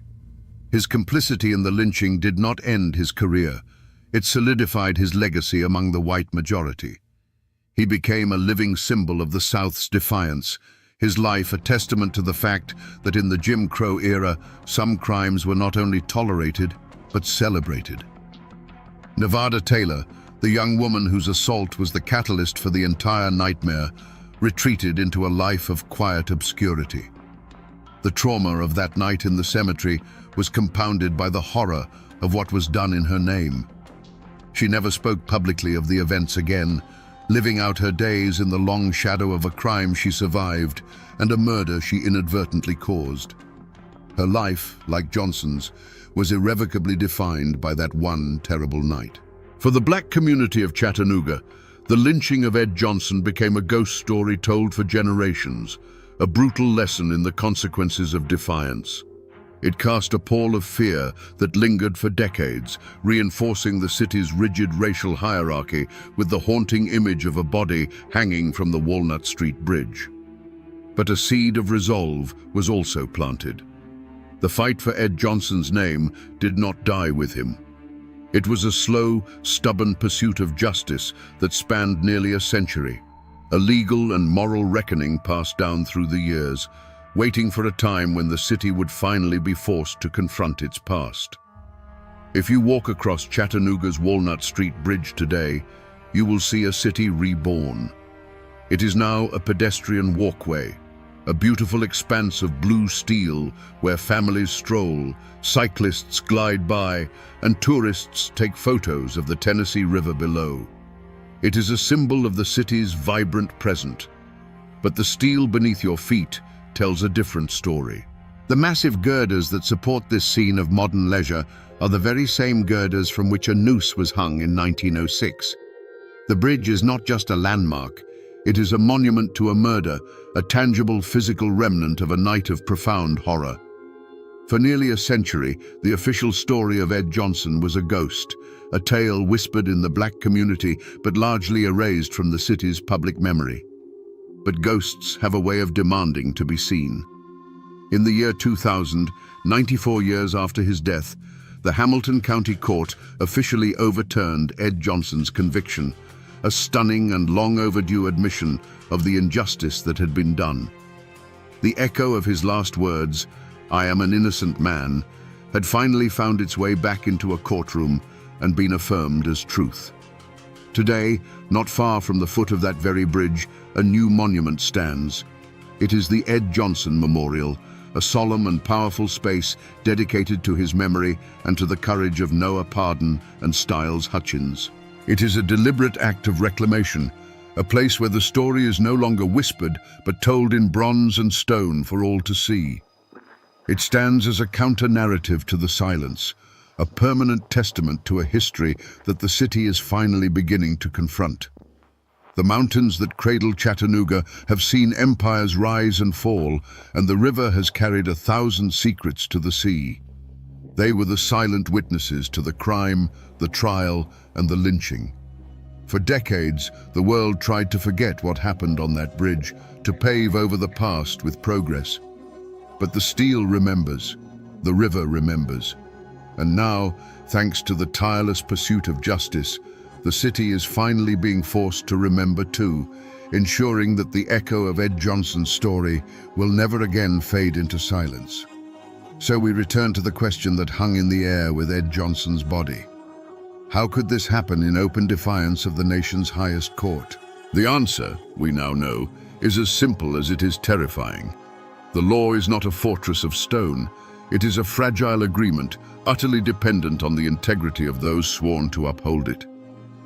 On that night in Chattanooga, the man with the badge decided the mob's will was more important than the court's word, and in that moment, the law ceased to exist. But this story is more than just a chronicle of a failure of justice. It is a profound lesson in the slow, stubborn, and often painful pursuit of it. It teaches us that the arc of the moral universe may bend toward justice, as the saying goes, but it does not bend on its own. It must be pulled, inch by painful inch, by the hands of courageous and often forgotten people.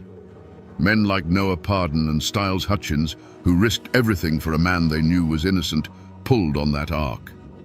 Their fight seemed lost in 1906, but it started a conversation that refused to die, a quiet echo that grew louder with each passing generation.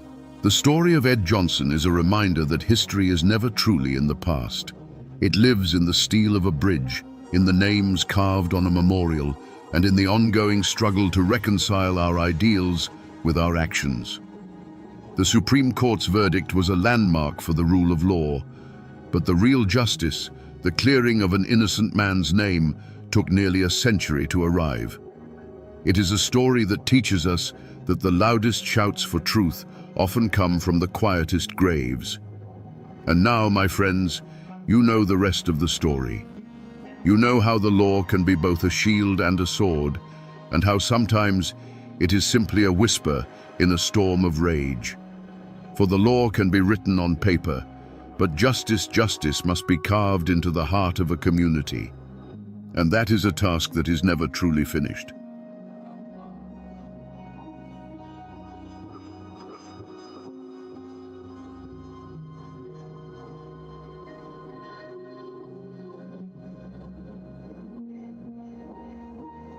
Imagine this for a moment. A 10-year-old boy and his 7-year-old sister, barefoot and bleeding, crashing through the Appalachian wilderness. In the boy's arms is a crying infant. They are the only thing left of their family. Behind them, in the chilling silence that always follows the screams, lies the ruin of their home and the bodies of their father and their 7 brothers. How does a family get wiped from the face of the earth in a single afternoon, leaving only children to tell the tale? The history books call it the Hannon family massacre, just another bloody footnote in the story of the American frontier. But that simple label hides a far darker and more complex truth. It hides the story of a forgotten war, of a visionary warrior fighting for his people's survival, and of a clash of worlds so violent it left ghosts that are said to haunt these mountains to this very day. Today, we journey back to that brutal summer of 1776 to find out what really happened on the day hell descended into a quiet mountain hollow. Before the screams, there was the quiet rhythm of a life being carved out of the wilderness. William Hannon's homestead was little more than a notch in the vast green cloak of the North Carolina mountains. A log cabin, sturdy and rough-hewn, stood in a small clearing, a testament to endless hours of labor. Around it, a field of corn and beans fought a daily battle against the encroaching forest. This was the frontier in 1776, not a place of grand adventure, but of grueling, back-breaking work from sunup to sundown. The forest was both a provider and a threat. It gave them timber for their home, game for their table, and cool water from its creeks. But it also held its secrets in a deep, watchful silence. William Hannon was a man defined by that silence. A widower, he was the sole guardian of 10 children, a responsibility that would have crushed a lesser man. His 5 eldest sons were already turning into men themselves, their hands calloused from the axe and the plough. They worked beside their father in the fields, their shared sweat watering the very ground they hoped to one day call their own. They weren't invaders in their own minds. They were builders, planters, men chasing the simple, universal dream of leaving something behind for their children. Inside the cabin, life was a hum of smaller chores. 10-year-old Edwin was already learning the weight of responsibility, while his 7-year-old sister Winnie was more mother than child to the 2 toddlers and the new baby, Elizabeth. Their world was small, bounded by the edge of the woods and the arc of the sun. Their joys were simple: a cool drink of water after a hot day's work, the rare taste of wild honey, the stories told by the firelight as the mountains outside grew dark and quiet. It was a hard life, but it was their life, whole and unbroken. But the year was 1776, and while men in Philadelphia were debating the birth of a new nation, the world these settlers knew was on the verge of a violent, bloody death. The winds of revolution that blew through the cities reached the mountains as distorted whispers, rumors carried by traders and traveling preachers. They spoke of war with the British, of independence, of freedom, words that felt distant and abstract in a place where survival was the only law that mattered. The more immediate danger had a name that was beginning to be spoken with a mix of fear and reluctant respect: Dragging Canoe. He was the leader of the Chickamauga Cherokee, a man who refused to bow to the white tide. Whispers said he had sworn a blood oath to drive the settlers from his ancestral lands. The Hannon family, in their quiet hollow, knew of these rumors. Every snap of a twig in the forest, every unfamiliar shadow at dusk, was a reminder that their small patch of cleared land was an island in an ocean of ancient history they did not understand. They were living on borrowed time, and they had no idea the debt was about to be called due. The Hannons had no quarrel with their immediate neighbors. On the frontier, you relied on the folks in the next valley over. No, the grudges that doomed them were older, deeper, and written on the land itself. William Hannon and his family were living on the edge of a wound that had been festering for decades. Each treaty signed by distant chiefs, each parcel of land ceded under pressure, was another drop of poison in the well. To the Cherokee, the settlers' cabins weren't homes. They were markers of a slow, creeping death to their way of life. The architect of this simmering rage was Dragging Canoe. He was a man who saw the future in the tired eyes of the old chiefs who kept giving away land, hoping for a peace that never came. At a treaty meeting, as yet another swath of ancestral hunting ground was signed over, he pointed to the land and spoke words that would become a prophecy written in blood. "You have bought a beautiful land," he told the settlers, "but I am afraid that you will find its settlement dark and bloody." He saw no compromise, only oblivion. Dragging Canoe and his followers, the Chickamauga, were not just a band of renegades. They were the hardened soul of the Cherokee resistance. They saw the American Revolution not as a fight for freedom, but as a chaotic opportunity. British agents, eager to sow terror on the colonial frontier, fanned the flames of their fury. They provided guns, ammunition, and promises, turning the Chickamauga's righteous anger into a weapon. For Dragging Canoe, this wasn't about fighting for the British king. It was a holy war for the mountains themselves. This web of intrigue and old hatreds created an atmosphere thick with paranoia. In the scattered settlements, rumors spread like wildfire. A hunter would report seeing unfamiliar tracks by the creek. A trader would bring news of Chickamauga war parties gathering in the hidden valleys.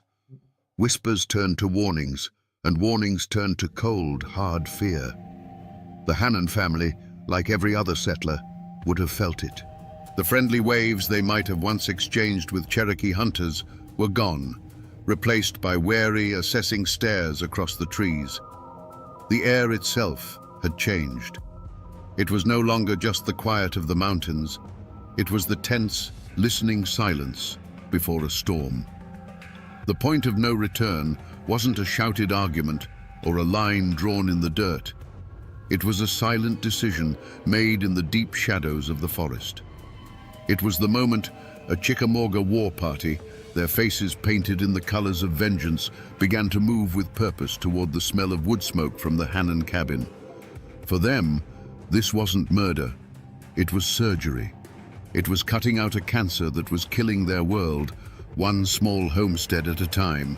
Every snapped twig under their moccasins was a drumbeat of inevitability.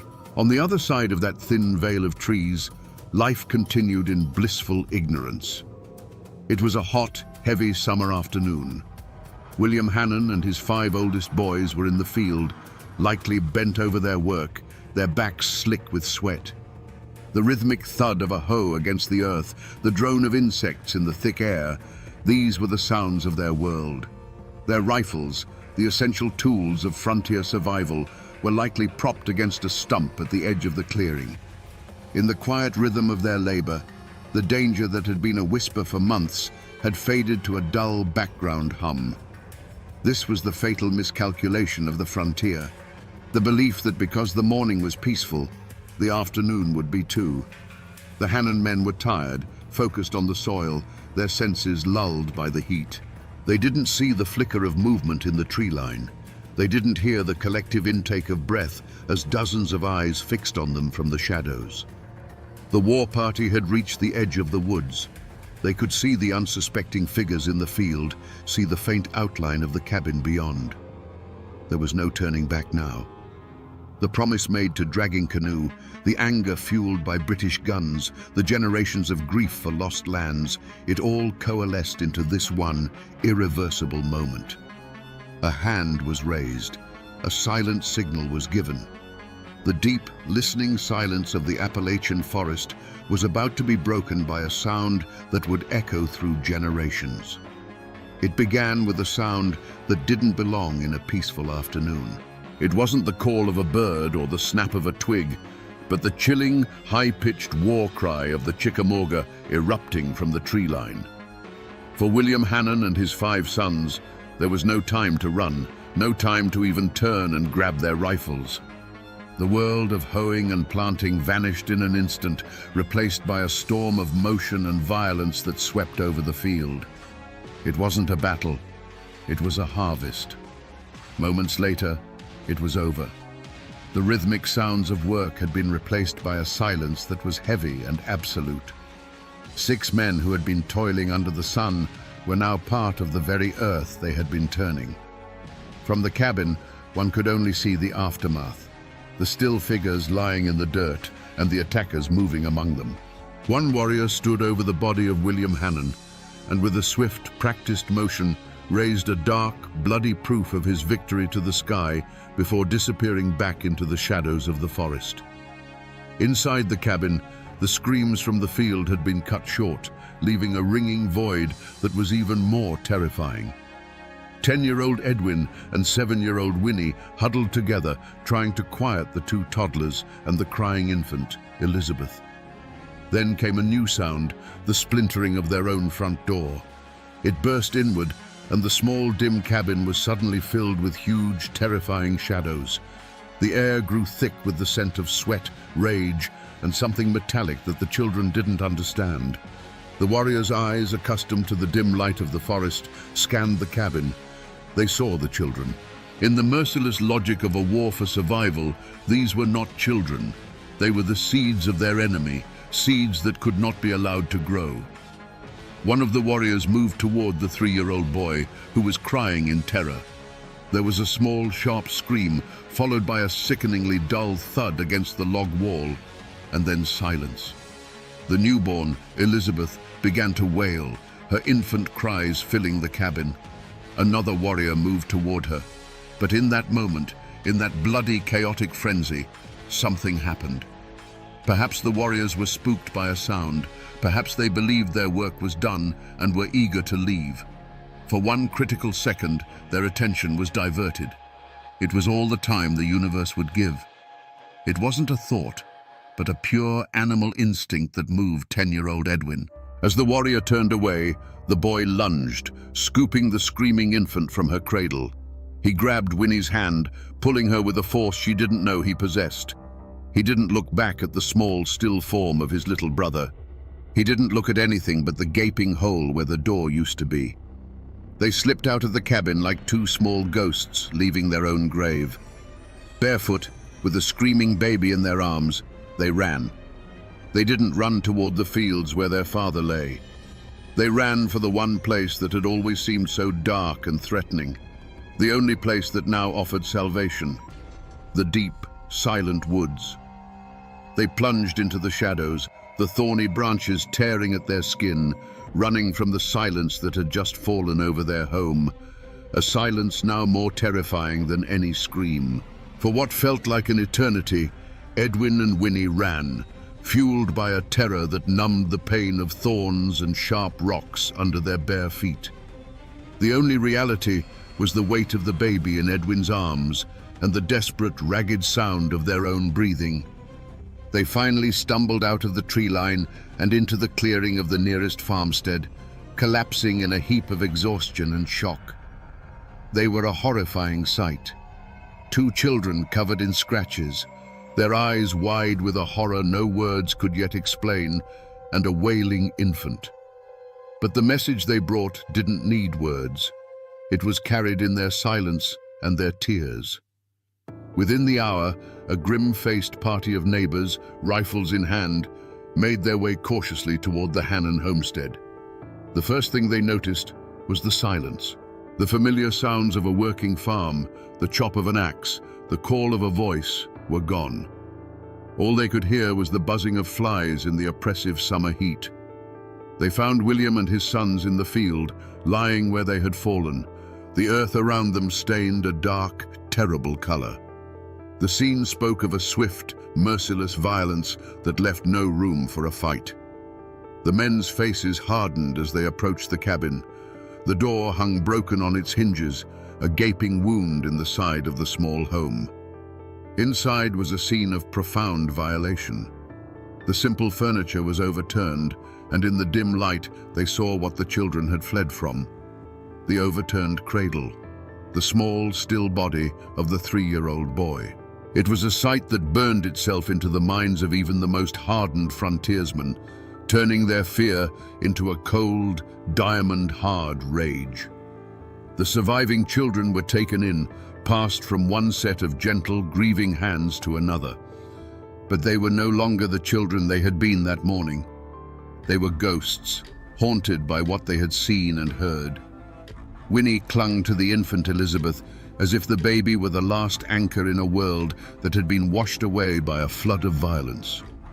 Edwin, the 10-year-old boy who had saved them, retreated into a silent, watchful place deep within himself. His eyes held the look of a man who had stared into the abyss and had seen the abyss stare back. The news of the massacre traveled like a shockwave through the scattered settlements of the North Carolina frontier. It was a story told in hushed, terrified whispers around hearths that night. Doors were barred, rifles were loaded, and every shadow in the woods became a source of terror. The fragile illusion of safety was shattered. Dragging Canoe was no longer a distant rumor. He was a tangible, blood-soaked threat who had reached into their world and ripped a family apart. Fear was the first reaction. But in the heart of the Appalachian settler, fear was always followed by something else, a burning, unquenchable thirst for vengeance.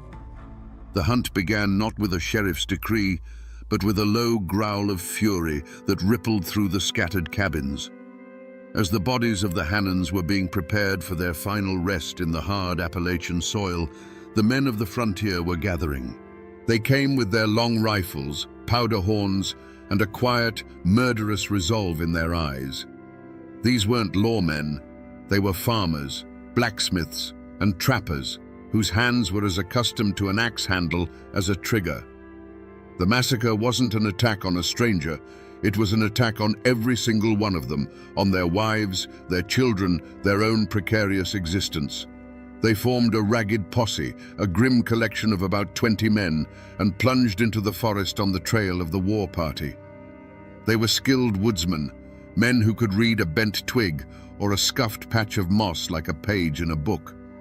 But the mountains that had been their home now became an alien landscape, a deadly labyrinth that belonged to their enemy. Every ravine could hide an ambush, every thicket of rhododendron a sniper. The air, thick with humidity, was also thick with a palpable tension that made the sweat on their necks run cold. For days, they pushed deeper into the wilderness, their initial rage sharpening into a focused, exhausting pursuit.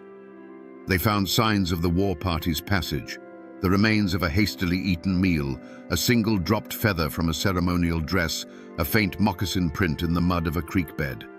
Each discovery sent a jolt of adrenaline through the weary men, pulling them onward. They were close. They could feel it. They slept in shifts, their rifles never leaving their hands, their dreams filled with shadows and the ghost of a child's scream. But the Chickamauga were masters of this domain. They moved like smoke through the trees, their trail growing fainter and more confusing with every mile. The posse would follow a clear path for hours, only to have it vanish completely on a rocky ridge, as if the warriors had simply been lifted into the sky. The mountains were helping their own. The forest that had provided the Hannons with life was now actively shielding their killers, swallowing them into its vast green depths. The moment of capture never came. After a week of relentless pursuit, the posse stood on a high bluff, looking out over an endless expanse of ridges and valleys. They were gaunt, their supplies were dwindling, and their tracks were the only ones they had seen for 2 days. The grim truth settled upon them like a shroud. The war party had dissolved back into the wilderness, swallowed by a network of hidden paths and sympathetic villages they could never hope to find. There was no fierce firefight, no exhausted surrender. There was only the cold, bitter realization that the men they were hunting were gone. They had struck and then vanished, leaving nothing behind but corpses and terror. The posse returned to their homesteads, not with prisoners, but with a new, chilling certainty. The war had just begun, and the enemy was a ghost they could not catch. There was no trial, no courtroom, no judge in a black robe, no clever lawyers arguing points of law. To expect such things would be to misunderstand the brutal reality of the frontier in 1776. The courthouses of the new nation were far away, beyond the mountains, and their laws felt as distant and irrelevant as the king across the sea. The men who killed the Hannons were never arrested, never identified, never brought before a jury of their peers. They were simply phantoms who had emerged from the forest and returned to it. The only verdict delivered was the one declared in the hearts of the settlers. The war party that had attacked the Hannons was, in their eyes, guilty beyond any doubt. The evidence was not in testimony, but in the freshly turned earth of 9 graves on a hillside. The sentence was not imprisonment, but death. Death not just to the specific warriors who had wielded the hatchets, but to the entire idea of a shared land. The massacre became a justification, a rallying cry that hardened hearts and erased any lingering thoughts of peaceful coexistence. In the place of a formal trial, there was a trial by rumor and fire. The name of Dragging Canoe became a curse, a name synonymous with savagery and evil. Any Cherokee, whether they followed Dragging Canoe or the peace-seeking chiefs, was now viewed with suspicion and hatred. The act of a single war party was laid at the feet of an entire people. This was the justice of the mountains, swift, absolute, and unforgiving. It wasn't about finding individual culprits, it was about identifying an enemy. The lack of a formal verdict was, in its own way, the most damning verdict of all. It signified that the Hannon family lived and died in a place where the rule of law had not yet taken root. Their lives were governed by a more ancient and brutal code, the code of survival and retribution. The failure of the posse to capture the killers meant there would be no clean resolution, no moment of state-sanctioned justice to close the wound. Instead, the wound was left to fester. It fueled a cycle of retaliatory raids and counter-raids that would stain the Appalachian soil with blood for another 2 decades. A brutal, undeclared war where every man was his own judge, jury, and executioner. What became of the children who ran from a cabin of ghosts? They survived, but they never truly escaped that summer afternoon. They grew up in the shadow of that day, carrying a silence that others could not understand. Legends in these mountains say that Edwin, the boy who had to become a man in a matter of seconds, grew into a hard, quiet frontiersman whose eyes were always scanning the tree line. He was a man forever at war with the memory of what he had lost. Winnie and Elizabeth, the sister and the infant she helped save, grew to become wives and mothers themselves. They built new families, and their bloodline continues to this day, woven into the fabric of Appalachia. But those who knew them said there was always a sadness that never quite left their eyes, a memory of a lullaby that ended in a scream. If you were to go looking for the Hannon homestead today, you wouldn't find it. There is no preserved cabin, no historical marker by the side of the road. The forest has long since swallowed the scar of their small field. The logs of their home have rotted back into the earth from which they came. The only physical trace left is the land itself, and perhaps a few unmarked stones on a forgotten hillside, worn smooth by 2 centuries of rain and wind. But the story did not rot away with the cabin walls. It seeped into the soil like blood, becoming a part of the local folklore. For generations, people living in that hollow have spoken of strange things. They say that on quiet, moonless summer nights, if you stand near the creek where the homestead was, you can sometimes hear the faint, ghostly sound of a baby crying on the wind. It is the soul of the murdered infant, they say, forever lost between worlds. Most people have forgotten the name William Hannon. The official histories mention the event only in passing, if at all. But the mountains remember. The old oaks that witnessed the attack still stand, their rings holding the memory of that day's terrible silence. The story isn't in a book, it's in the land itself. It's a ghost story whispered to children to keep them close to home after dark, a cautionary tale about the brutal cost of a new nation. The paper may have forgotten, but the earth never does. So we return to the question that haunted us from the beginning. How does a family get wiped from the face of the earth, leaving only children to tell the tale? The easy answer is to blame the savagery of the frontier, to point a finger at Dragging Canoe and his warriors. But the truth, like the Appalachian forest itself, is a place of deep and tangled shadows. The Hannon family weren't just killed by men with hatchets. They were caught in the grinding gears of history, crushed between one people's desperate dream for a new life and another people's even more desperate struggle to save their ancient world from disappearing forever. This story is not just an account of a brutal massacre. It is a parable of how America was born. For every noble word written in the Declaration of Independence that summer, there was a silent, bloody chapter being written in a forgotten mountain hollow.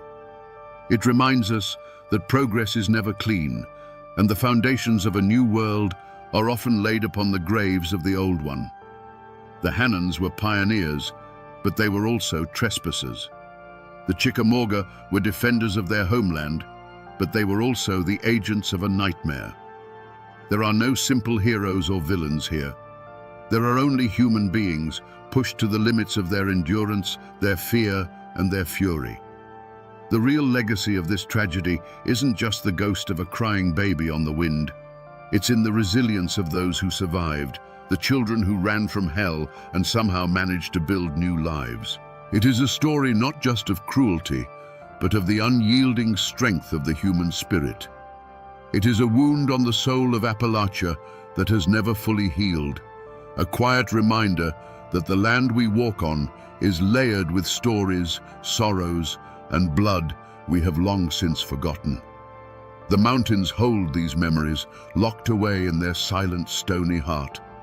They remember the laughter of children in a sunlit field, the chilling war cry that shattered the peace, and the terrible silence that followed, And now, my friends, so do you.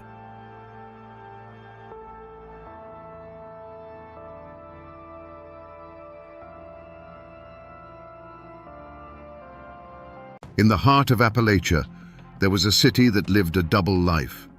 By day, it was Wheeling, West Virginia, a town of steel, smoke, and hard-working men. But when the sun bled out behind the mountains, it became something else entirely. A place whispered about in neighboring states, a place that earned the sinister nickname Little Chicago. How could a city in the middle of conservative America become a gangster's paradise, a capital of vice where the law was just a suggestion? The official records talk about crime, but the mountains remember a different story. The tragedy of a city that sold its soul for a few decades of neon lights and easy money. Wheeling wasn't born a monster. For generations, it was a city built on sweat and steel, nestled in a bend of the mighty Ohio River. Its lifeblood was the clanging of the mills and the rumble of the coal cars. The air was thick with the smell of industry, and the brick buildings were permanently stained with a film of soot. This was the Rust Belt in its prime, a tough, proud place where a man's worth was measured by the calluses on his hands. It was a world of simple, hard truths. You worked, you provided for your family, and you found your rest on Sunday. The people of Wheeling were the heart of this world. They were steel workers, miners, and factory hands who came home each night with their faces smudged with grime and their bodies aching. They were men and women who understood the grim reality of life in the mountains. Their dreams weren't grand. They dreamed of a steady paycheck, a hot meal on the table, and maybe a little something extra on a Saturday night to forget the toil of the week. This city was their home, their legacy, a place they had built with their own two hands. Into this world of grit and labor stepped a man named William Leas, known to everyone as Big Bill. He wasn't a gangster in a pinstripe suit who rolled in from New York or Chicago. He was the son of Greek immigrants, a local boy who understood the city's hunger. He had a disarming smile and a way of speaking that made you feel like he was your oldest friend. He started small, running whiskey during Prohibition, but he wasn't just a bootlegger. He was a visionary of vice. Leas saw the exhaustion in the eyes of the workers, and he offered them an escape. He built churches and sponsored little league teams, presenting himself as a pillar of the community, a generous benefactor. People loved him. He gave them jobs when the mills were slow and entertainment when their lives felt bleak. He was one of them, they thought, just a little smarter, a little luckier. They didn't see the ice behind his eyes or the cold calculation in his every move. But a shadow was beginning to stretch over Wheeling, long before it was ever called Little Chicago. It started with a friendly game of cards in the back of a tavern, a slot machine quietly installed in the corner of a diner. It was the friendly cop who was told to look the other way. The small envelope of cash slipped into a politician's hand. Each small compromise was another brick in the foundation of a corrupt empire. The city, so desperate for a taste of prosperity, didn't realize it was making a deal with the devil. They were a community on the brink, about to lose everything they thought they were, all for the illusion of a good time. It wasn't a single gunshot that marked the point of no return for Wheeling. It was a sound, the constant mechanical grinding and clatter of hundreds, then thousands of slot machines. Big Bill Leas didn't conquer the city with an army of thugs. He seduced it with an army of one-armed bandits. They appeared like a quiet invasion, first in the back rooms of his clubs, then in bars, restaurants, and eventually even corner drugstores. Each machine was a tiny, glittering promise of fortune, and a spigot for a river of untaxed silver that flowed directly into his empire. At first, the city's honest lawmen tried to fight back. They would raid an establishment, confiscate a few machines, and make an arrest, feeling they'd done their duty. But it was a fool's errand. The arrested man would be out on bail within an hour, the case mysteriously dismissed by a compliant judge. The next day, 2 new machines would appear in the same spot. It was a demoralizing, soul-crushing charade. This is where the real poison took hold. Lias understood that you didn't need to own every man with a gun if you owned the men with the gavels and the badges. The system of corruption wasn't a secret. It was an institution. Police officers began receiving weekly envelopes stuffed with cash, a bonus for simply looking the other way. It wasn't presented as a dirty bribe, but as a practical arrangement, a way to ensure the city ran smoothly. For a cop with a family to feed on a meager salary, the choice was brutal. Uphold a law that no one else respected, or accept the cash and provide. One by one, the city's guardians laid down their arms. The conflict shifted from the streets to the quiet, desperate struggle within the hearts of those few who refused to bend. A councilman who spoke out against the gambling racket would find his business suddenly failing inspections. A reporter who dug too deep might get a quiet visit, a friendly warning that his curiosity was unhealthy. The violence wasn't always loud. It was often the silent, chilling threat of ruin. The first drops of blood weren't shed on the pavement. They were the slow bleeding of a city's integrity, the death of its hope that the law was still the law. Wheeling had crossed a threshold, and everyone knew it. The city no longer belonged to its people. It belonged to Big Bill Lias. The slaughter in Little Chicago wasn't a single night of gunfire. It was a slow, methodical strangulation of a city's soul, carried out over decades in smoke-filled backrooms and on dimly lit streets. It was the steelworker who, after a brutal week in the mill, came to Wheeling looking for a little fun. He'd put a few coins in one of Big Bill's machines, mesmerized by the spinning reels. That small thrill became a weekly ritual, then an obsession. The children's frozen terror wasn't from seeing a monster, but from watching their father walk through the door with empty pockets and hollow eyes, his week's pay sacrificed to the one-armed bandit. His family didn't die in a hail of bullets. They starved slowly, their future devoured $1 silver at a time. This was Lias's genius. His violence was often invisible. But for those who couldn't be bought or intimidated, a more permanent solution was whispered about. The Ohio River, the city's lifeblood, became its graveyard. No one ever admitted to seeing a body thrown from the Wheeling suspension bridge, but the stories were there, dark and cold as the river itself. A man who couldn't pay his debts would simply vanish. The rumor was he'd gone for a swim in cement shoes. Fishermen downstream would sometimes cut their lines in a panic, having snagged something that felt unnervingly human, and they learned to never, ever talk about it. The river kept its secrets. As time went on, the violence grew bolder. After Lias, a new figure rose to prominence. Paul No Legs Hankish, a man who ruled his own syndicate from a wheelchair with a cold, terrifying fury. The quiet threats of Big Bill's era were replaced by open warfare. One night, the calm was ripped apart by a deafening explosion that rattled windows for miles. Where a car had been parked on a residential street, there was now only a mangled, smoking crater of twisted metal. The blast didn't just kill a man, it served as a public execution, a message written in fire and shrapnel. The true heart of darkness in Wheeling was this normalization of dread, the silence of the good people who were too scared to speak, the casual acceptance that some men were above the law and that a human life was worth less than a gambling debt. The city hadn't been conquered by an outside force. It had been eaten alive from the inside, one compromised soul, one broken family, and one silent splash in the river at a time. For decades, the corruption in Wheeling was a ghost at the feast, a secret everyone knew but no one dared to name aloud. But eventually, the whispers from those dark Appalachian hills grew loud enough to reach Washington. A U.S. senator from Tennessee named Estes Kefauver had declared a crusade against organized crime, and his traveling committee was cutting a swath across the nation. When they set their sights on West Virginia, Little Chicago was suddenly blinded by a spotlight it could not control. The party was over. The end didn't come with a shootout.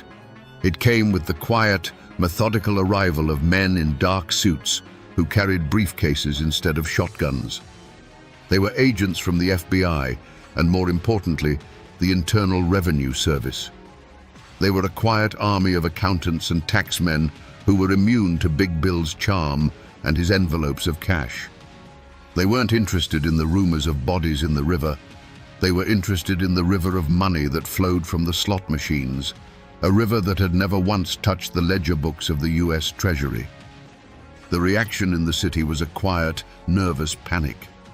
The web of corruption that had felt so strong began to fray. Police officers who had been on the take for years suddenly grew fearful, their weekly payoffs now feeling like anchors that could drag them to the bottom. Politicians who had dined at Leas's table now couldn't remember his name. For the first time in a generation, a force had arrived in Wheeling that Big Bill could not buy, control, or intimidate.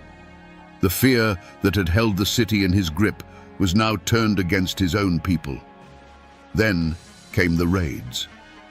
But these were not the staged, theatrical raids of the local police. Federal agents moved with cold efficiency. They didn't just seize a few slot machines, they swept through the city like a cleansing fire. In a single day, thousands of one-armed bandits were confiscated. They were dragged out of the bars and clubs, piled onto trucks, and taken to be destroyed. The signature sound of Little Chicago, that constant, hopeful, greedy grinding of the machines, was replaced by the sound of smashing glass and splintering wood as they were broken apart with sledgehammers. A new kind of silence fell over Wheeling. The neon lights of the gambling dens and backroom casinos flickered and went dark, one by one. The weekend crowds from Ohio and Pennsylvania stopped coming. The flow of easy money that had been the city's lifeblood and its poison simply ceased. What was left was a city in a state of shock, holding its breath. The king was cornered, his empire was in ruins, and the ashes of his fallen kingdom were still settling in the quiet, empty streets. The federal courthouse in Wheeling wasn't one of Big Bill's smoky backrooms. It was a place of cold marble, polished wood, and unwavering fluorescent lights, a world where his charisma and cash held no power. His trial was the greatest show the city had ever seen. The courtroom was packed every day with a strange mix of his loyalists, his victims, and the morbidly curious, all wanting to see if the king would finally fall. Armed federal marshals stood guard, their presence a stark reminder that the old rules no longer applied. For the first time, justice in Wheeling would be decided not by a backroom deal, but by a jury of 12. In the defendant's chair sat William Leas, and he looked like a man out of time. The confident, charming benefactor was gone. In his place was an aging man in an ill-fitting suit, looking confused and diminished under the weight of federal authority. He would scan the faces in the crowd, perhaps searching for the familiar fear and respect he once commanded. But he found only strangers and the cold, impartial gaze of the law. This wasn't his world. He was a mountain lion dragged from his territory and put in a cage, surrounded by hunters who spoke a language he didn't understand. The prosecution's case was a masterpiece of methodical destruction. They didn't call witnesses to speak of rumored murders or broken legs. They didn't speak of the fear that had paralyzed the city for a generation. Instead, they brought in accountants. They presented ledgers, bank statements, and sworn testimony from Leas's own bookkeepers. One by one, former associates and lieutenants, men who had gotten rich under his protection, took the stand to save themselves, their testimony a cascade of betrayals that buried their old boss under a mountain of evidence. The weapon that finally brought down the king of Little Chicago wasn't a smoking gun, it was a fountain pen. The charge was the same one that had felled Al Capone, tax evasion. The government proved with painstaking detail that millions of dollars from thousands of slot machines had simply vanished, never to be seen by the taxman. It was a simple, brutal, and undeniable truth. While the newspapers screamed about racketeering and the whispers on the street told of bodies in the river, the case itself was as dry as dust. It was a cold, mathematical execution. When the jury returned, the verdict was a formality. Guilty. William Big Bill Leas, the man who had owned a city, who had built an empire on vice and fear, was sentenced to years in federal prison. The law of men had finally won. But as he was led from the courtroom, a free man no more, a question hung in the air, heavy and unspoken. Was this justice? The man who corrupted a generation of public officials and broke countless families on the altar of gambling was going to prison for a bookkeeping crime. The system had punished him, yes, but it felt like it had punished him for the wrong reasons. The city was free of its king, but the real sins of Little Chicago seemed to have been left unjudged, washed away like so many other dark secrets in the Ohio River. Big Bill Leas did eventually get out of prison. He returned to Wheeling, but the city he came back to was no longer his kingdom. He was a ghost from a bygone era, his power broken, his name now just a story whispered by old-timers. The man who had once been the uncrowned king of a city died not in a hail of gunfire, but quietly, his empire already turned to dust. The vacuum he left behind was filled for a time by more vicious predators like No Legs Hankish, whose reign was one of bombs and fear, but that too eventually crumbled under the relentless pressure of federal law enforcement. If you drive through Wheeling today, you can still visit the heart of Big Bill's old empire, Wheeling Downs. It's a modern racetrack and casino now, clean, bright, and perfectly legal. The clatter of slot machines is back, but now every dollar is counted and taxed. It stands as a sanitized monument to a dark past, a place where families can go for an afternoon of fun, with no idea of the illegal betting syndicates and hidden currents of cash that once defined its very existence. It's the ghost of what it once was, tamed and put on display. Walk the older streets of downtown, past the brick facades that have stood for a century, and you can almost feel the echoes. That building there, now a law office, might have been the 19th hole, where deals were made in clouds of cigar smoke. That empty storefront could have been a club where a politician and a gangster shook hands. The neon signs are gone, the secret tunnels are sealed or forgotten, and the Ohio River flows on, carrying its secrets silently to the sea. Most people who live in Wheeling now have only a vague sense of this history. Little Chicago is a nickname, a local legend. But the deepest scars left by that era aren't in the brick and mortar. They are in the city's soul. It's an ingrained distrust of authority, a cynical belief that every system can be bought. It's in the stories passed down from grandfathers who remember the open secret of the city's double life. The official records are filed away in dusty archives, but in Appalachia, the true history is the one that lives in the memory of the people. The mountains saw it all, and the mountains never forget. So we come back to the question that hung in the smoky air at the start of our story. How did a hard-working Appalachian city become a gangster's paradise? The answer is as simple as it is tragic. Little Chicago wasn't built by force. It was built on a quiet, desperate bargain. Big Bill Leas didn't conquer Wheeling. He seduced it. He offered a city, weary from the toil of the mills and the mines, an escape.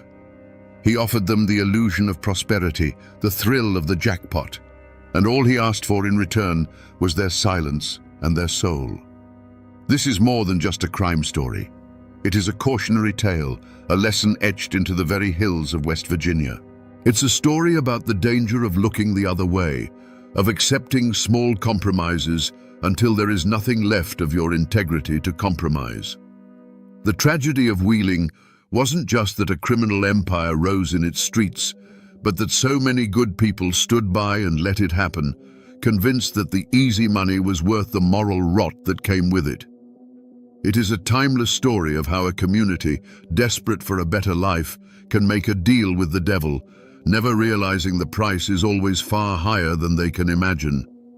The steel mills have cooled, and the bright neon signs are dark. But the ghost of Little Chicago still haunts these hills. a cold lesson written in the heart of Appalachia. Its legacy is a reminder that the most dangerous monsters are not always the ones who break down your door, but the ones you willingly invite inside.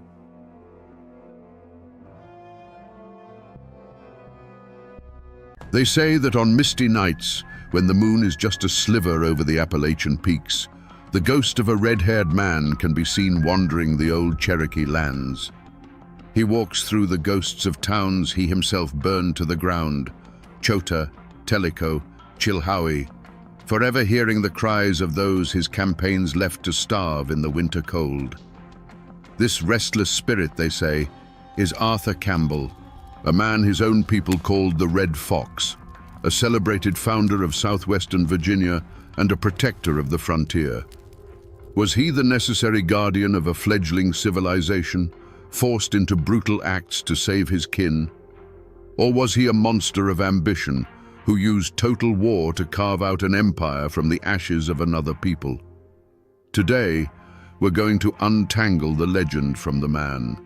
We will follow the trail of the Red Fox, from his capture as a boy to his reign as a political king, to understand how one person could become both a revered pioneer and the eternal, haunting specter of the lands he conquered. To understand the Red Fox, you have to understand the world that made him. The late 1700s in Augusta County, Virginia, was not a place of gentle living. It was the absolute edge of the known world, a raw frontier where life was measured in seasons and survival was a daily struggle. Arthur Campbell was born into this world in 1743, the son of Scots-Irish immigrants. These weren't people who bowed to kings or coastal aristocrats. They were clannish, stubborn, and fiercely independent, and they had pushed into the mountains seeking land that they could hold by the strength of their own hands. This environment was a forge, and it hammered boys into hard men. But for Arthur, the true crucible came when he was just 15 years old. During the French and Indian War, while out on a mission, the boy was captured by a party of Wyandot warriors. For most, this was a death sentence, or a life of brutal servitude. For Arthur Campbell, it became a dark and transformative education. He was taken hundreds of miles away, deep into the Ohio country near the Great Lakes, and for nearly 3 years, he lived as they lived. He wasn't just a captive, he was a student of survival. He learned their languages, he learned to track game and to move through the forest without a sound. But most importantly, he learned their way of war.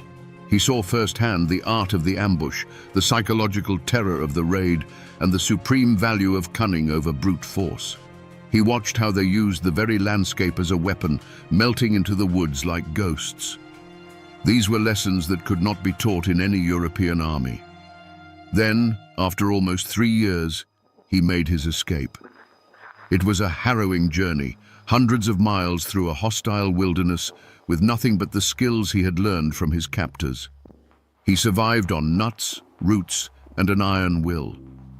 The boy who was captured in that mountain pass was gone forever. The one who stumbled back into the Virginia settlements was a young man, but with the cold, ancient eyes of a survivor. He was harder, sharper, and infinitely more dangerous. The wilderness had tried to swallow him whole, and in the process, he had swallowed a piece of it right back. The man who returned from the Ohio wilderness was not the same one who had left. With his shock of red hair and a new, unsettling stillness in his eyes, he quickly earned the nickname that would follow him to the grave: the Red Fox. He settled in the Holston River Valley, a beautiful but dangerous stretch of land that would become the heart of his domain. Here, in a time of relative quiet, the Red Fox built a life. He married Margaret Campbell, a cousin, and together they began to raise a family that would eventually number 13 children. In these years, before the great wars that would define his legacy, Campbell was seen as the quintessential pillar of the frontier community. He was a successful farmer, a surveyor, and a man whose counsel was sought on everything from planting corn to fortifying a cabin against attack. He became a justice of the peace and a captain in the local militia. When there was a dispute between neighbors, they brought it to Arthur Campbell. When a hunting party went missing, it was Arthur Campbell who organized the search. He was the anchor in a sea of uncertainty. His authority came from his experience. The other settlers were brave and tough, but Campbell possessed a deeper, colder knowledge. He understood the forest and the men who moved through it in a way no one else did. He taught his neighbors how to read the signs of an approaching war party, how to fight from behind trees instead of in open lines, and how to think like the enemy. He was their shield, the man who had been inside the belly of the beast and returned to tell them how to slay it. This was the world the Red Fox built and fought to protect, a fragile collection of cabins and clearings, filled with his kin and his neighbors, all clinging to a precarious existence at the edge of a continent. It was a life built on family loyalty, community dependence, and the constant simmering threat of violence. The love he had for his wife and children, and the fierce paternalistic duty he felt for the people who looked to him for safety, became the driving forces behind every decision he would ever make. Everything that came later, all the fire and the blood, was done to protect this small world he had carved out of the wilderness. But a man forged in such a fire is often left with brittle places. Arthur Campbell's greatest strength, that unyielding will to protect his family and his domain, was inextricably bound to his fatal flaw, an absolute, unshakable belief that his authority was the only authority that mattered. He had survived where others had perished. He had brought order to a land of chaos, and in his mind, this gave him a right to rule. He saw himself not as a leader, but as the patriarch of the entire region, and any challenge to his will was not a simple disagreement. It was a threat to the natural order of things. There's a story that perfectly illustrates this. A few years after the revolution, a new family of settlers arrived with a land grant signed and sealed by the authorities back in Richmond. The tract of land they claimed overlapped with pasture that one of Campbell's sons had been using. By the letter of the law, the new family had the stronger claim. But that was a law made by men in powdered wigs hundreds of miles away. Campbell summoned the family's patriarch to his home. He didn't shout or threaten. He simply sat the man down and explained, in his quiet, cold way, that the laws of Richmond were a distant whisper in these mountains. The only law that kept families safe from famine or the tomahawk was the law of mutual respect and established order. And in the Holston Valley, he was that order. The new settler, a proud man himself, insisted on his legal rights. Campbell just nodded. Within a week, the man found no one would trade with him at the local mill. His neighbors, loyal to Campbell, suddenly became distant and cold.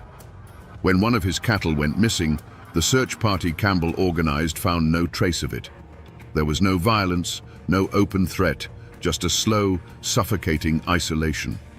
The family was gone within the month, their legal grant worthless against the silent, absolute power of the Red Fox. For Campbell, this wasn't about a piece of pasture land, it was about precedent. He believed that compromise was weakness, and weakness invited chaos. He could not bend, he could not yield, because to do so would be to admit that some other power, be it the government in Richmond or a rival on the frontier, had a say in the survival of his people. His authority had to be as solid and immovable as the mountains themselves. This towering pride, this inability to brook any rival or share any power, was the crack in his armor. It had served him well when crushing the will of his enemies or intimidating a lone settler. But it was a flaw that was bound to lead him into a conflict he couldn't control with a quiet word or a silent shunning. It would eventually put him face to face with men as proud and as stubborn as himself, and in the unforgiving calculus of the frontier, such a collision could only be settled with fire and blood. The ink on the treaty that ended the revolution was barely dry, but peace never lasts long in the mountains.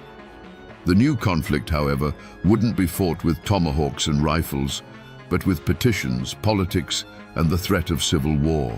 Just south of Campbell's domain, in the settlements along the Watauga and Nolichucky rivers, a storm was brewing. These lands, technically part of North Carolina, were populated by the same hardened over-mountain men Campbell had fought beside. When North Carolina, in a political move, ceded these western lands to the federal government, the settlers felt abandoned, left without laws or protection. So they did something unthinkable. They did what mountain people have always done when ignored by a distant government. They formed their own. In 1784, they declared themselves an independent state, writing a constitution and electing a governor. They called their new nation the State of Franklin. From his home in the Holston Valley, Arthur Campbell watched this unfold, not as a distant observer, but as a predator watches a rival enter its territory. This wasn't some far-off tax dispute. This was a new center of power, a new government, rising on his very doorstep. For a man whose entire identity was built on being the supreme, unchallenged authority of his region, this was the ultimate affront. The existence of Franklin, led by the popular war hero John Sevier, was a direct challenge to his throne. It siphoned away influence, it offered an alternative to his leadership, and it threatened to make him a secondary figure in the story of the West. It violated the core principle of his being, that in these mountains, his will was law.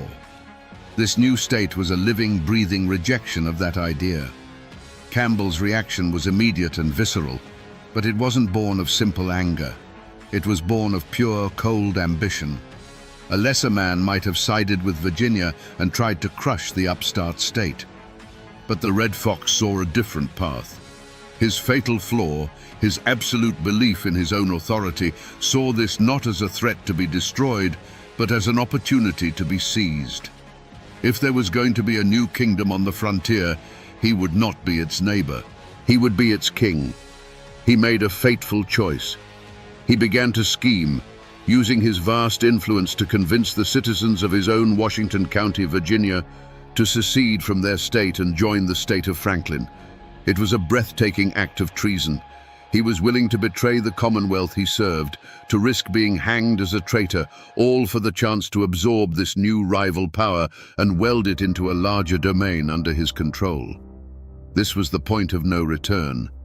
He had looked upon the challenge to his authority and, driven by his unyielding pride, decided not just to meet it, but to escalate it into an all-or-nothing gamble for absolute power.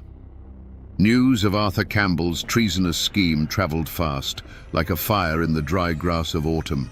It didn't take long for it to reach the capital in Richmond and the ears of a man who knew a thing or two about rebellion, Governor Patrick Henry. The governor's response was swift, a letter that was both a velvet glove and an iron fist. He praised Campbell for his past service to Virginia, acknowledging him as a hero of the Revolution. But he also demanded, in no uncertain terms, an explanation for the rumors of secession.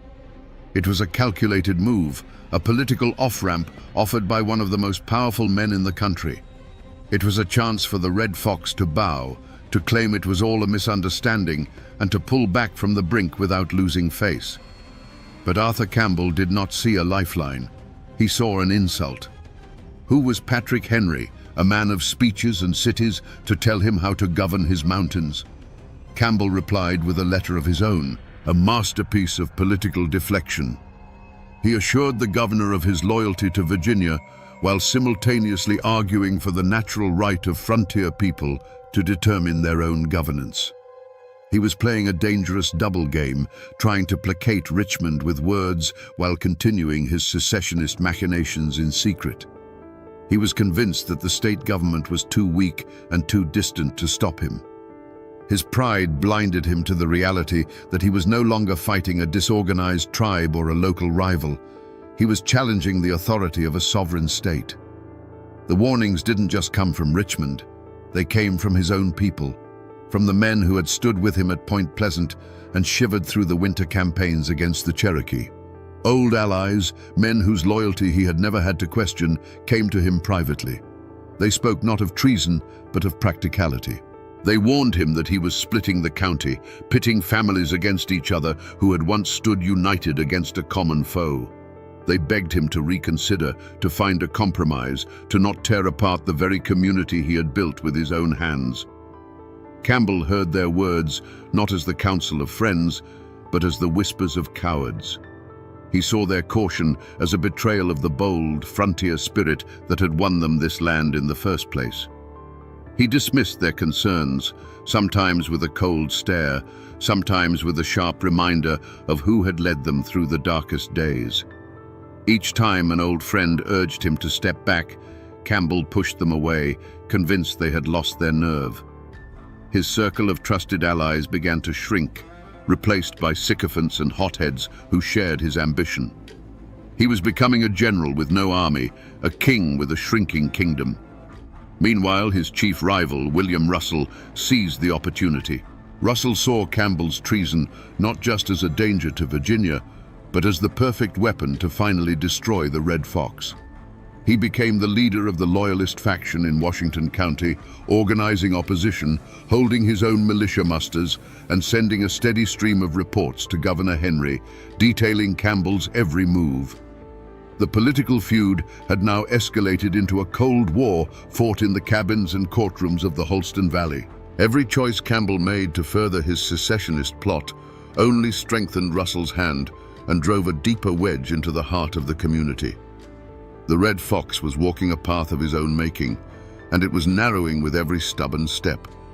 A violent collision was no longer a possibility. It was a certainty. The Holston Valley had become a powder keg, and everyone could smell the fuse. Militias were drilling on both sides, the Loyalists under William Russell on one green, and Campbell's secessionists on another. Old friends now crossed the road to avoid each other's gaze. Families were split down the middle. The air was thick with the tension of impending civil war. It was in this moment, with the region teetering on the brink of bloodshed, that Arthur Campbell was given one last clear chance to choose a different path. And it came not from a governor or a rival, but from the one person who knew the man behind the legend. One evening, as he sat alone by the fire, poring over maps and lists of men loyal to his cause, his wife Margaret came to him. She was a strong frontier woman, no stranger to hardship or danger, but he could see a profound weariness in her eyes. She carried no political arguments or legal warnings. She carried the weight of their world. She sat beside him and spoke quietly of the fear she saw growing in the community. She told him of the women who stopped her by the creek, asking if it was true that their husbands and sons would soon have to fight their own neighbors. She didn't speak of Virginia or the state of Franklin. She spoke of their own home, of their own children. She asked him to look at the life they had built, the peace they had earned through so much struggle and loss. Was this ambition, this new title in this new state, worth the blood of the very people they had sworn to protect? Was it worth their own sons having to aim a rifle at a cousin or a childhood friend?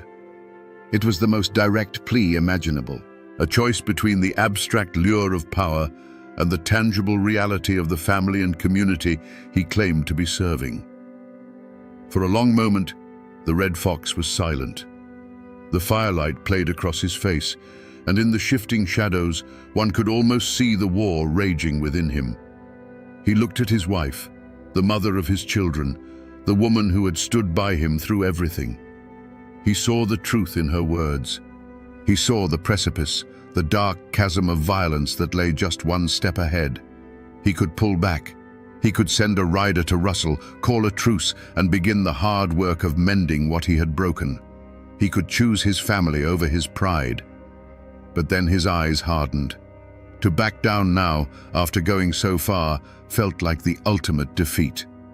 He pictured William Russell's smug satisfaction. He pictured his authority, the very foundation of his identity, crumbling to dust. In his mind, retreat was not a path to peace. It was an invitation for his enemies to destroy him utterly. He turned to Margaret, and the warmth had gone from his voice. "Peace is bought with strength, Margaret," he said, his tone leaving no room for argument. "To show weakness now is to lose everything we have ever fought for." With that, he turned back to his maps. The final crossroads had been reached, and Arthur Campbell had consciously, deliberately, chosen the road to war. The day of the reckoning arrived with the cold bite of a late autumn wind. It was court day in Washington County, the one time when all factions were forced to converge on a single point. But this was no day for civil discourse. Two armed camps had formed on the green outside the small log courthouse. On one side stood William Russell and the Virginia Loyalists, a grim line of farmers and militiamen. On the other, his face as hard and unforgiving as the mountains behind him, was Arthur Campbell and his secessionists. The two groups stared at each other across 100 yards of frozen mud, a space that felt as wide and as deep as a grave.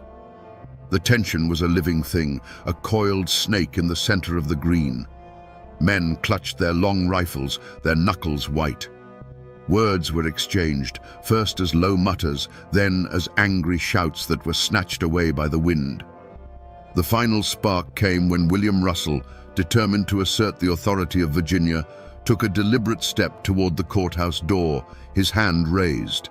He declared Campbell's assembly illegal and ordered the men to disperse in the name of the Commonwealth. For the Red Fox, this was the ultimate challenge, a public stripping of his power, an act he could not possibly tolerate.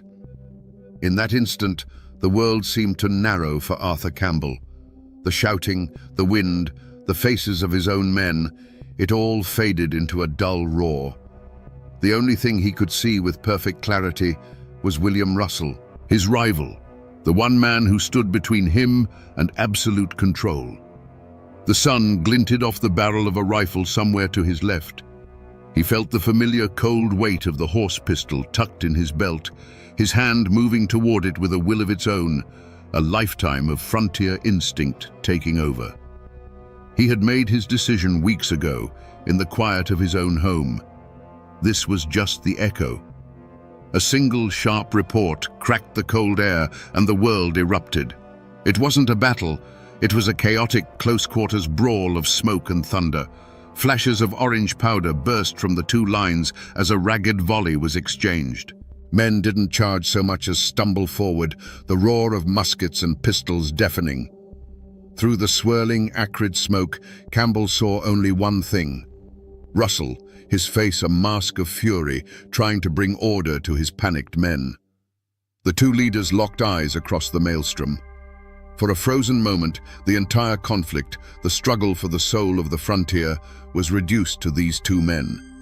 Their hands moved in a blur of practiced motion. A final deafening shot echoed off the log walls of the courthouse, louder and more final than all the others. The argument that had torn a county in two, that had pitted neighbor against neighbor and brother against brother, was suddenly, permanently over. A chilling, unnatural silence fell over the courthouse green, broken only by the moaning of the wind and the groans of a few wounded men. The powder smoke, thick and grey like a mountain fog, began to slowly clear, revealing the terrible tableau.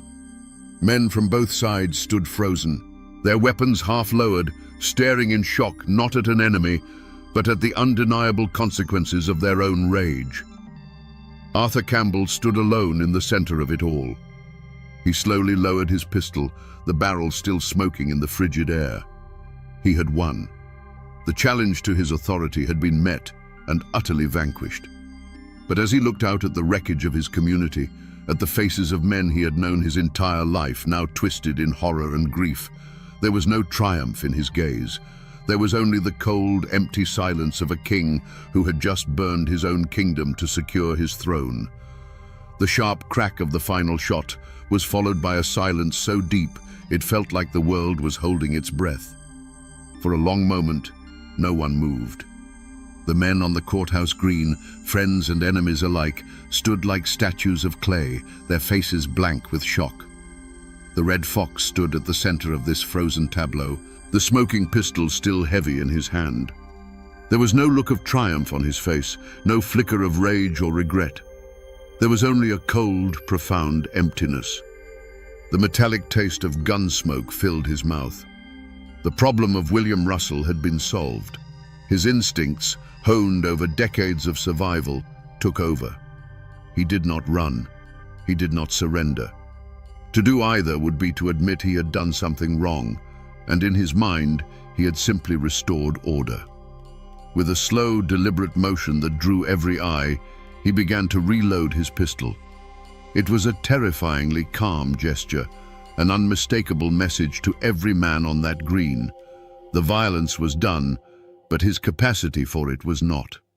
He was still the most dangerous man in the valley. With his weapon reloaded and tucked back into his belt, he turned his back on the body of his fallen rival. He did not give it a second glance. He looked to his own men, who were staring at him with a mixture of awe and fear. His voice cut through the silence. Not a shout, but a low command that carried with its own absolute authority. "See to our wounded," he ordered. "Then disarm the rest of them. Their foolishness is at an end." He was no longer a politician or a rebel. He was a general on a battlefield of his own making, and he was taking control of the field. Without another word, he walked through the stunned crowd. Men, both his own and Russell's, parted before him, their eyes avoiding his. He moved not like a man fleeing a crime, but like a landowner inspecting his property. He reached his horse, swung himself into the saddle, and rode away from the courthouse, leaving behind a community shattered by his actions. His active role in the physical conflict was over. He had gambled everything on a single violent act, and he had won. But as he rode into the cold hills, the end of this road was simply the beginning of another, far more treacherous one. The law of the mountains had been satisfied. Now he would have to face the law of man. The echo of that final gunshot on the courthouse green did not fade. It settled into the soil of Washington County like a poison, contaminating everything it touched. The single act of violence didn't end the conflict. It transformed a political dispute into a blood feud, a wound that would never properly heal. The men who had faced off against each other went home that day, but they did not go home to peace.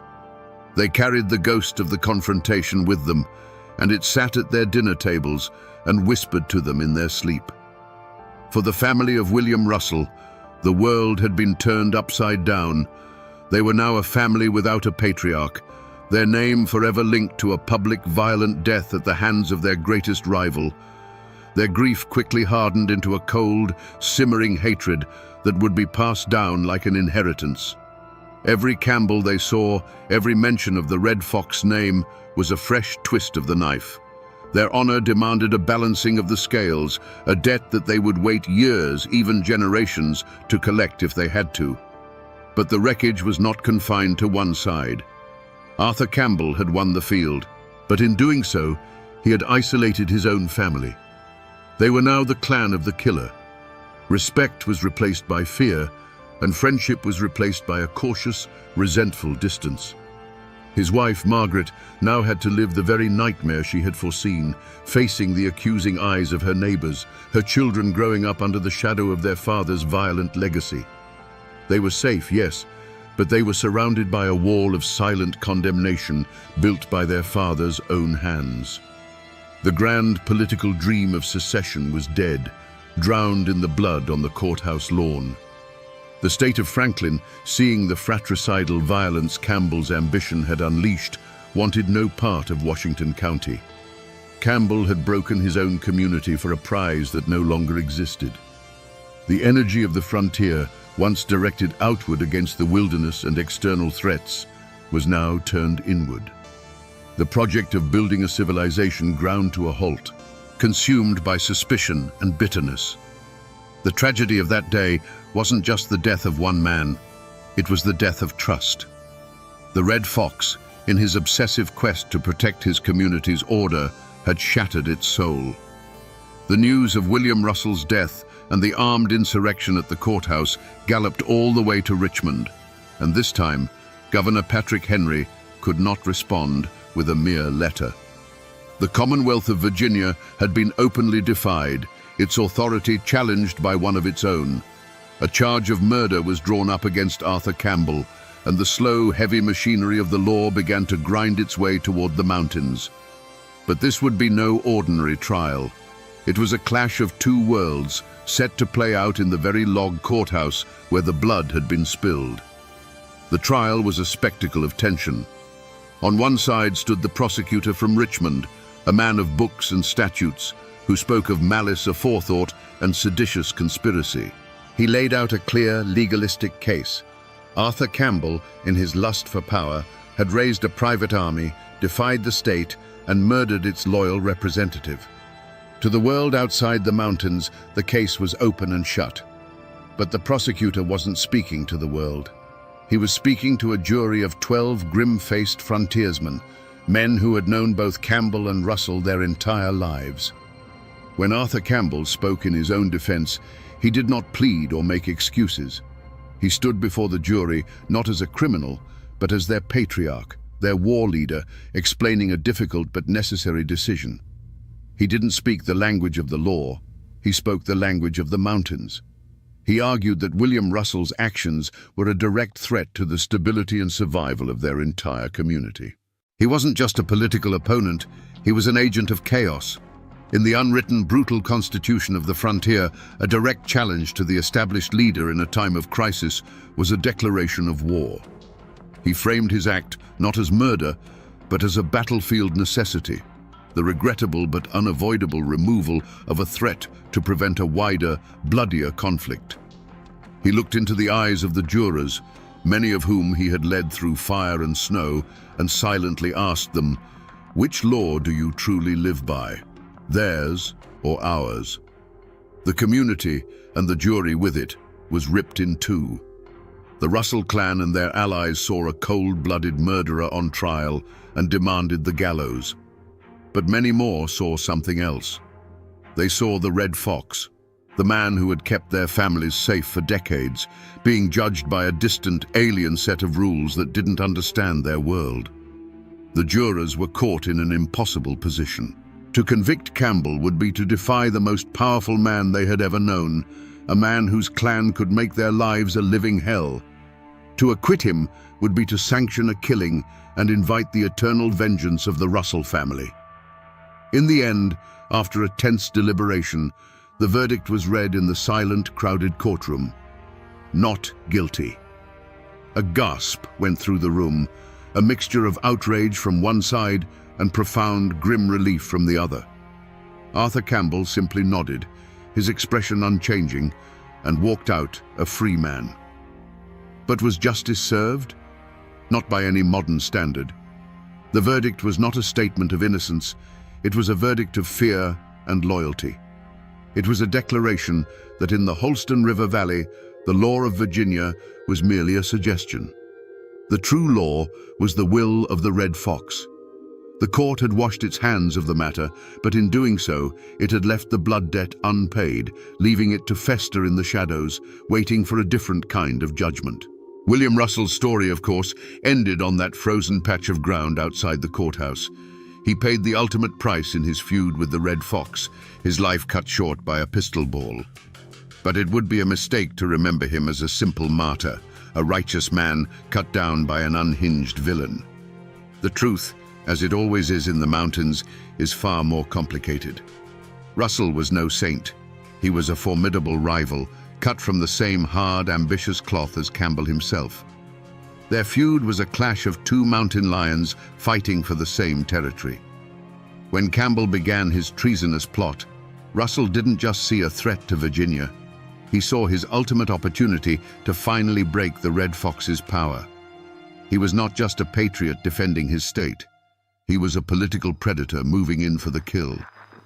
And in a bitter twist of frontier justice, William Russell achieved in death what he could not guarantee in life. His violent, public end became a symbol of Campbell's tyrannical overreach. The sheer brutality of the act horrified the very people Campbell was trying to lead. Any romantic notions of creating a new frontier republic were washed away in the blood of a neighbor. The state of Franklin, witnessing the fratricidal chaos, recoiled from the idea of admitting Campbell's fractured county into their union. The secession movement died right there on the courthouse green alongside the man who had opposed it. So, who truly won that day? Arthur Campbell walked away a free man, but his grand political scheme was left in ashes, and his reputation was forever stained with a kinsman's blood. He had won the personal duel, but lost the political war.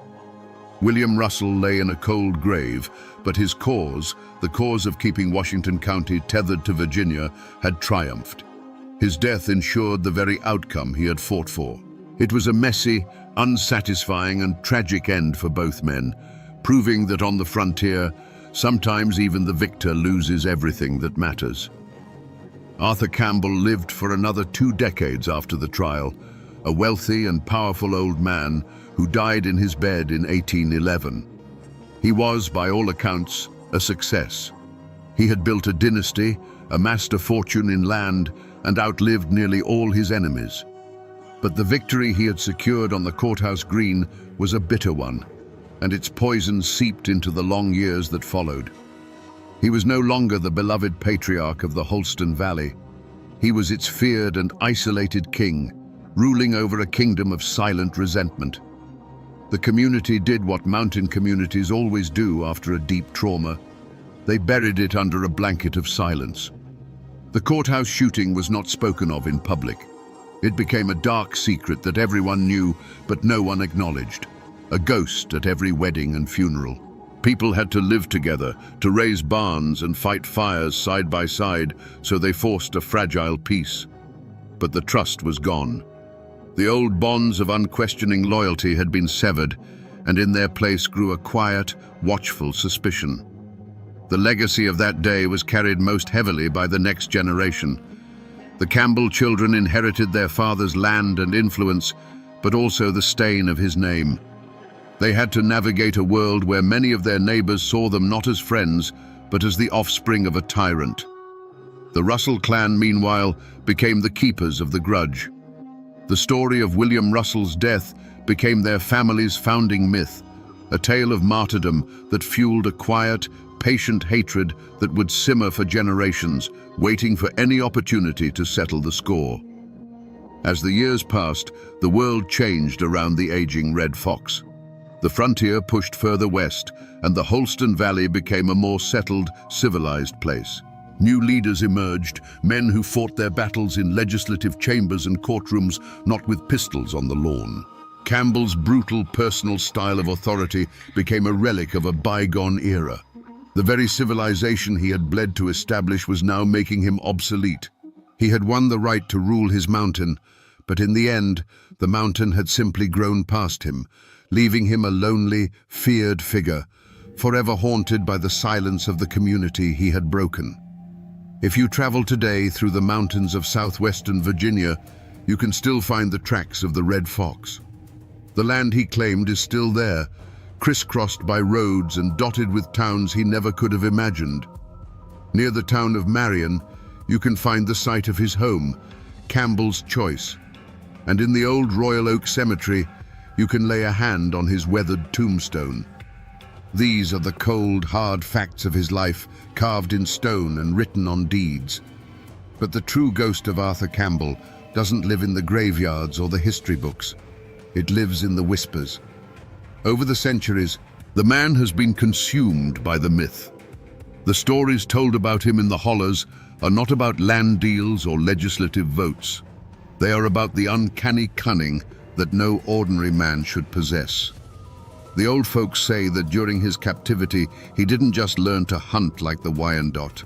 He learned their magic. They say a shaman taught him how to walk between the worlds, to move like a shadow through the woods, and know an enemy's plan before it was even formed. How else, they ask, could he appear from nowhere to strike the Cherokee, or anticipate every move of his political rivals? The darkest legends, of course, are told by the descendants of those he destroyed. They still tell the story of a Cherokee medicine man who laid a curse upon the Red Fox. He decreed that Campbell's spirit would never know peace, but would be forced to wander the ruins of the towns he burned for all eternity, his fiery red hair blazing in the gloom, forever hearing the ghostly cries of the starving and the slain. It is this story that gives the hook its power, the idea that a man's violence could so profoundly scar a landscape that his spirit is forever trapped there. Arthur Campbell is more than a historical figure now. He is a cautionary tale, a boogeyman, a local legend. He is the human face of the brutal bargain that was struck to settle these mountains. His name is whispered to remind children of the darkness that lies in ambition, and to remind adults that the foundations of their peaceful homes are built upon acts of terrible, unforgiving violence. The man is long dead, but his spirit, the embodiment of that ruthless, brilliant and terrifying frontier will, still haunts these mountains. For better or for worse, the shadow of the red fox is a part of the land itself. So we return to the question we asked at the beginning. Sitting here in the long shadow of the mountains, was Arthur Campbell a hero or a villain? The truth is, he was something far more complicated and far more human. He was a founder. He was one of those hard, uncompromising men who carved a civilization out of a wilderness. Such work is never clean.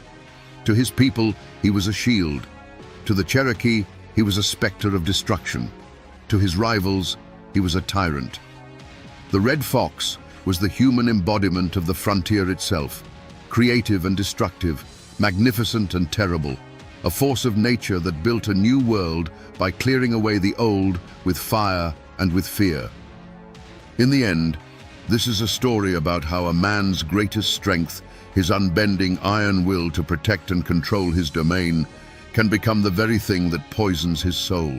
That same quality that made him the perfect leader to survive the French and Indian War made him incapable of accepting a political rival in a time of peace.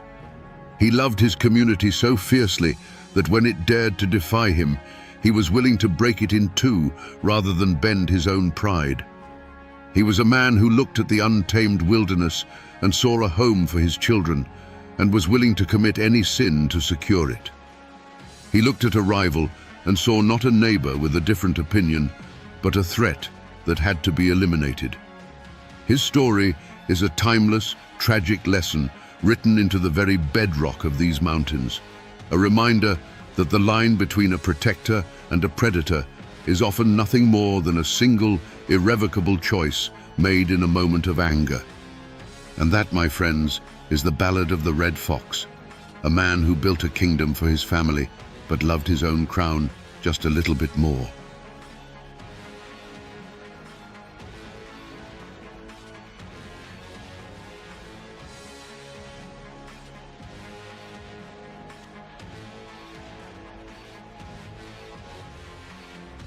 Imagine a man standing on the gallows, a crowd of thousands watching his every move. He is not pleading for his life, not trembling in fear. Instead, he calmly inspects the hangman's rope and, finding it lacking, reties the knot himself to ensure a quick death.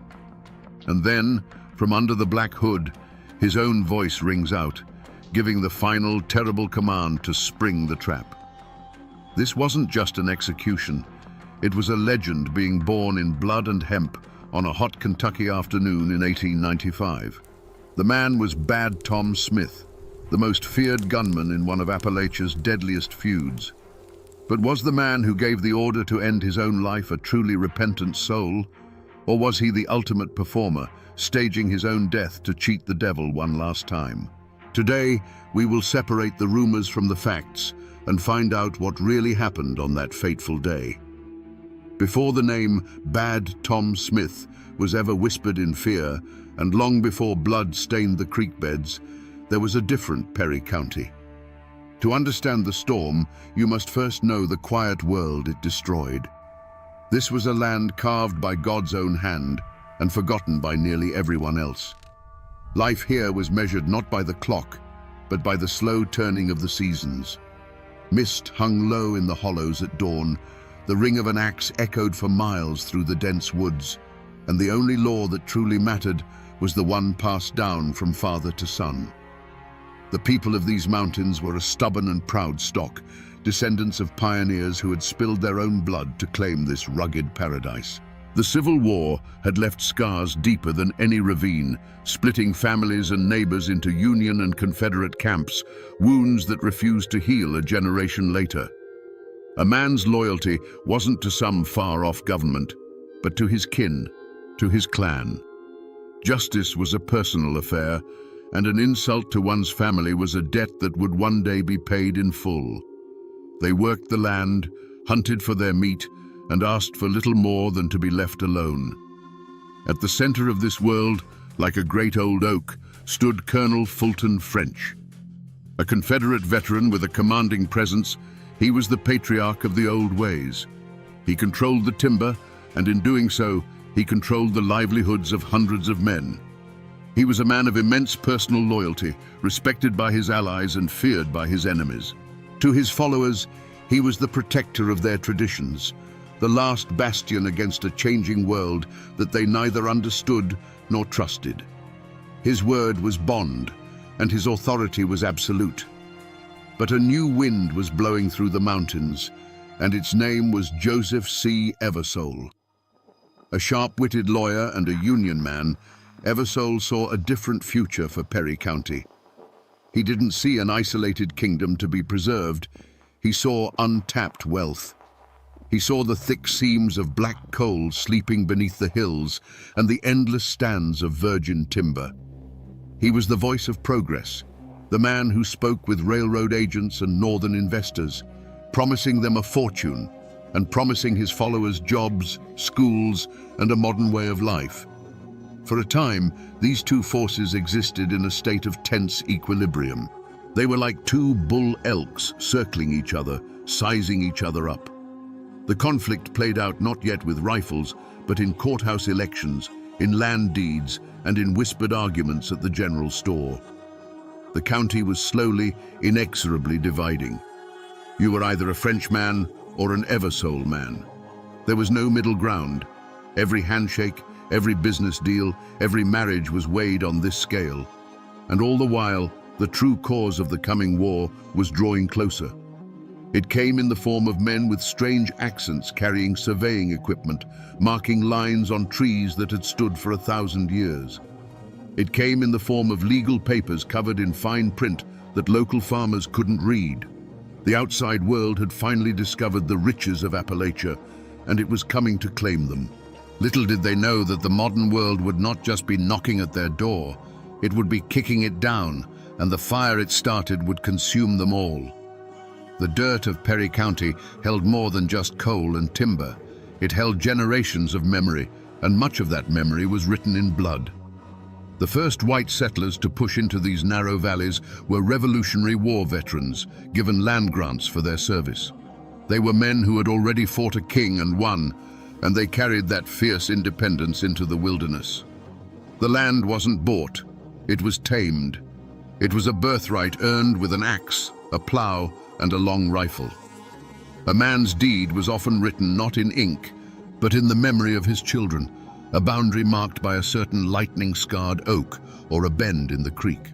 But the deepest crack in this foundation was blasted open by the Civil War. Kentucky, a border state, was a land of divided hearts, and nowhere was the split more vicious than in these mountains. Brother literally fought against brother. When the war ended, the soldiers returned, but the animosity did not. They went back to plowing the same fields and walking the same paths, but now they were forever branded. You were either a Reb or a Yankee. Fulton French had been a colonel in the Confederate Army, a leader of men who fought for the Old South. Joseph Eversole, by contrast, was a staunch Unionist, a man who believed in the power and authority of the federal government. The war didn't end at Appomattox for these men, it just went quiet for a while. The French-Eversole War was not a new conflict, it was the Civil War reignited, a smoldering ember fanned into a raging inferno by the winds of greed. The fight over timber and coal was just the surface. Beneath it lay the raw, unhealed wound of that older war, a deep well of bitterness and suspicion that poisoned everything it touched. In these mountains, a family name was a heavy burden, a thing that defined you from the cradle to the grave. It carried a history of pride, duty, and sometimes a legacy of hate. To stand with Fulton French meant you believed in the old ways, in a man's right to settle his own scores without interference from a distant government. It meant your loyalty was to your kin first, your neighbor second, and the law a distant third. To side with Joseph Eversole meant you saw the law as a tool, a way to build a future. and you saw the old clan system as a roadblock to progress. It was a clash not just of men, but of worlds, and the ground had been prepared for it by 100 years of history. Long before the first ambush, the war was fought with whispers.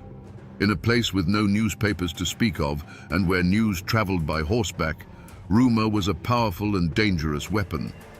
The front porch of the general store, the smoky interior of the blacksmith shop, the churchyard after Sunday service, these were the battlefields. Every land sale, every new hire at the timber mill, every drunken brawl was picked apart and analyzed. Was he one of ours or one of theirs? A simple greeting could be mistaken for a threat, and a cold shoulder could be seen as a declaration of war.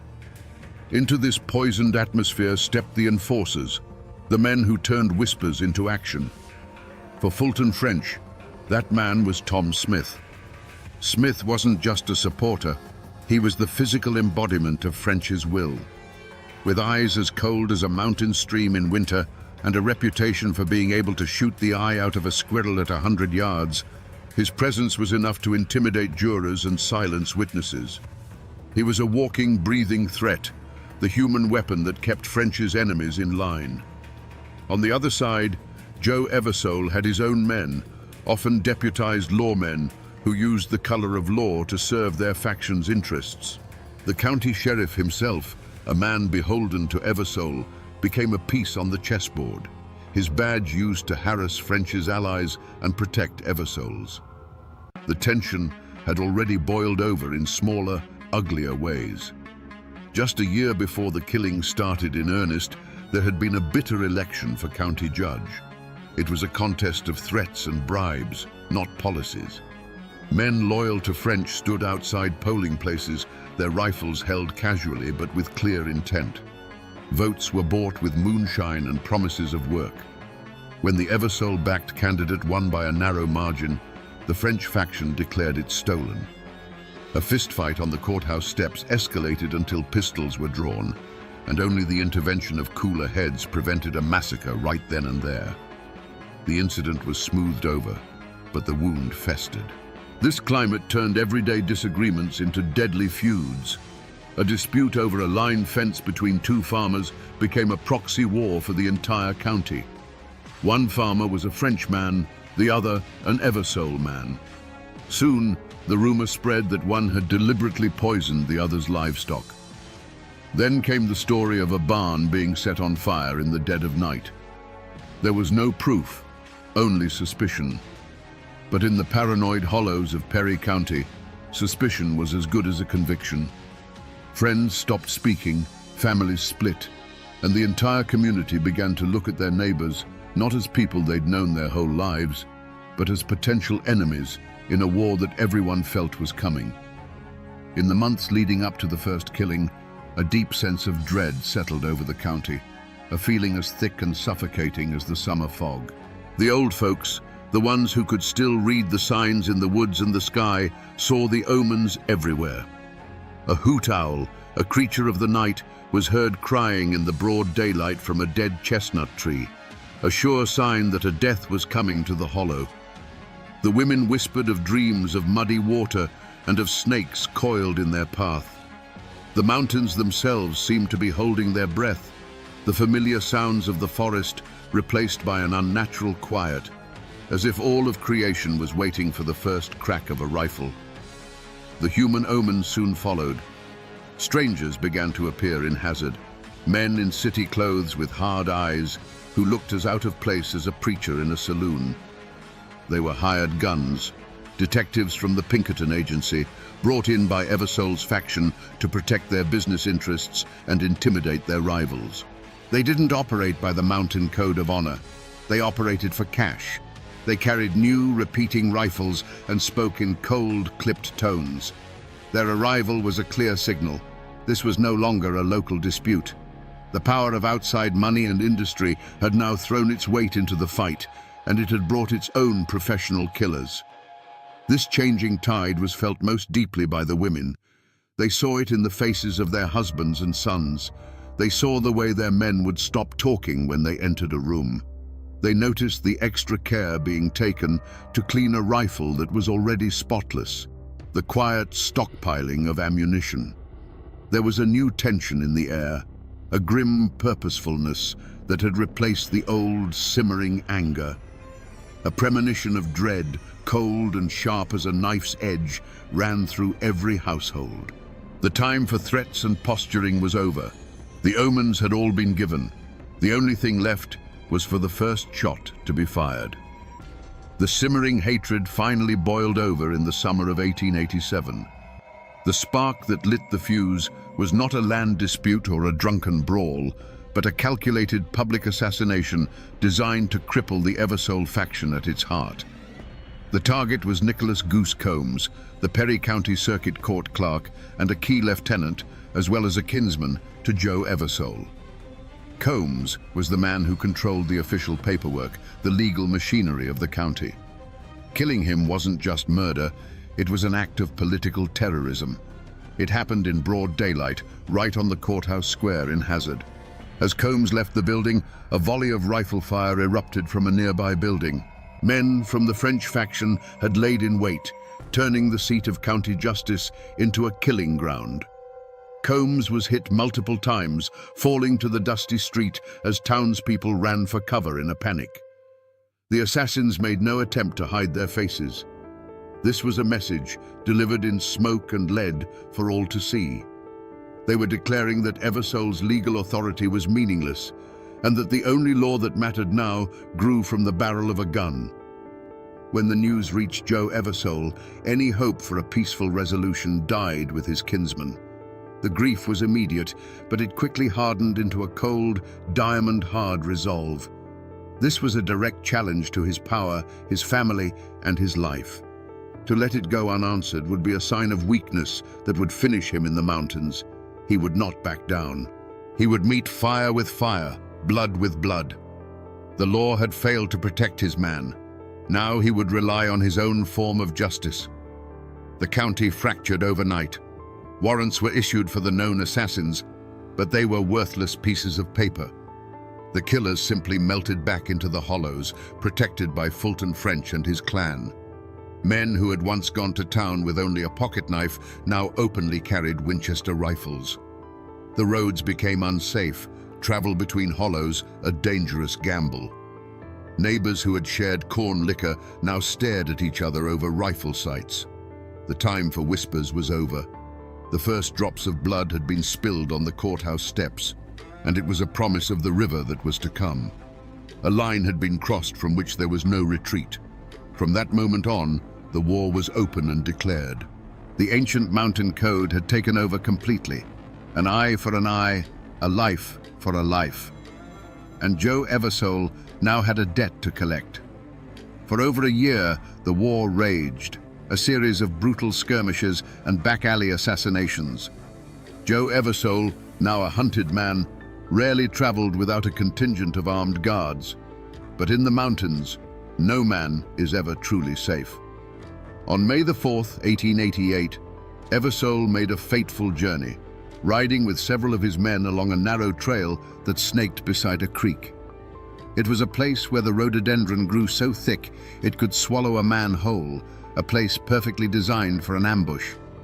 The sun was warm, the birds were singing, and for a fleeting moment, it might have felt like peace. But shadows were watching from the ridge above. Without warning, the quiet afternoon exploded in a symphony of death. A single heavy rifle crack echoed from the hillside, sharp and final. Eversole's horse reared violently as its rider was jolted backward in the saddle, his body suddenly limp. Before his guards could even process what had happened, a second volley of gunfire tore through their ranks. It was a perfectly executed trap. The assassins were invisible, hidden behind rocks and trees, firing down into the trail with murderous precision. The air, once filled with the scent of pine and damp earth, now tasted of gunpowder and finality. One of Eversole's men, a man named Allen, saw his leader pitch forward and fall from his horse, landing in the shallow waters of the creek. The fight was over before it had even begun. The surviving guards returned a panicked, useless fire into the dense woods, their bullets thudding harmlessly into tree trunks. They were firing at ghosts. The men on the ridge held their fire, their work done. They had struck the head of the snake. Joe Eversole, the lawyer, the politician, the man who dreamed of a new Appalachia, lay still in the very land he had fought so hard to control. Among the shadows on that ridge, one man's name would be whispered above all others. While many rifles had fired, the first shot, the one that found its mark with such deadly accuracy, was said to have come from the Winchester of Tom Smith. He was not just a participant. He was the tip of the spear, the instrument of Fulton French's vengeance. He had become the living embodiment of the feud's brutality, a man whose name was now synonymous with death itself. The most chilling image from that day was not one of violence, but of its aftermath. When the gun smoke cleared and the assassins had melted back into the wilderness, all that remained was the unnatural silence. A riderless horse, eyes wide with terror, galloped back towards Hazard, its empty saddle telling the entire story. The surviving guards, stunned and broken, gathered what was left of their leader and began the slow, grim journey back to town, carrying the news that would plunge the entire county into a new level of darkness. The word spread like a fever. They got Joe. Eversole is dead. The news traveled from cabin to cabin, a shockwave of fear and grim satisfaction. For the Eversole faction, it was a devastating blow, a loss that seemed to signal the end of their cause. For the French faction, it was a triumphant victory, a reassertion of the old mountain law. But for the state of Kentucky, it was the final straw. This was no longer a local feud. It was an open insurrection. The assassination of a prominent political figure in broad daylight could not be ignored. The governor called out the state militia, and the full weight of the law began its slow, grinding turn towards Perry County.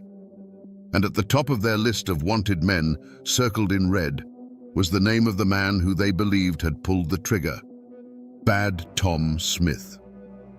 To understand what went through Tom Smith's mind as he lay on that ridge, you must first throw away every modern notion of law and justice. In his world, Joe Eversole was not a fellow citizen with a different political opinion. He was a foreign invader.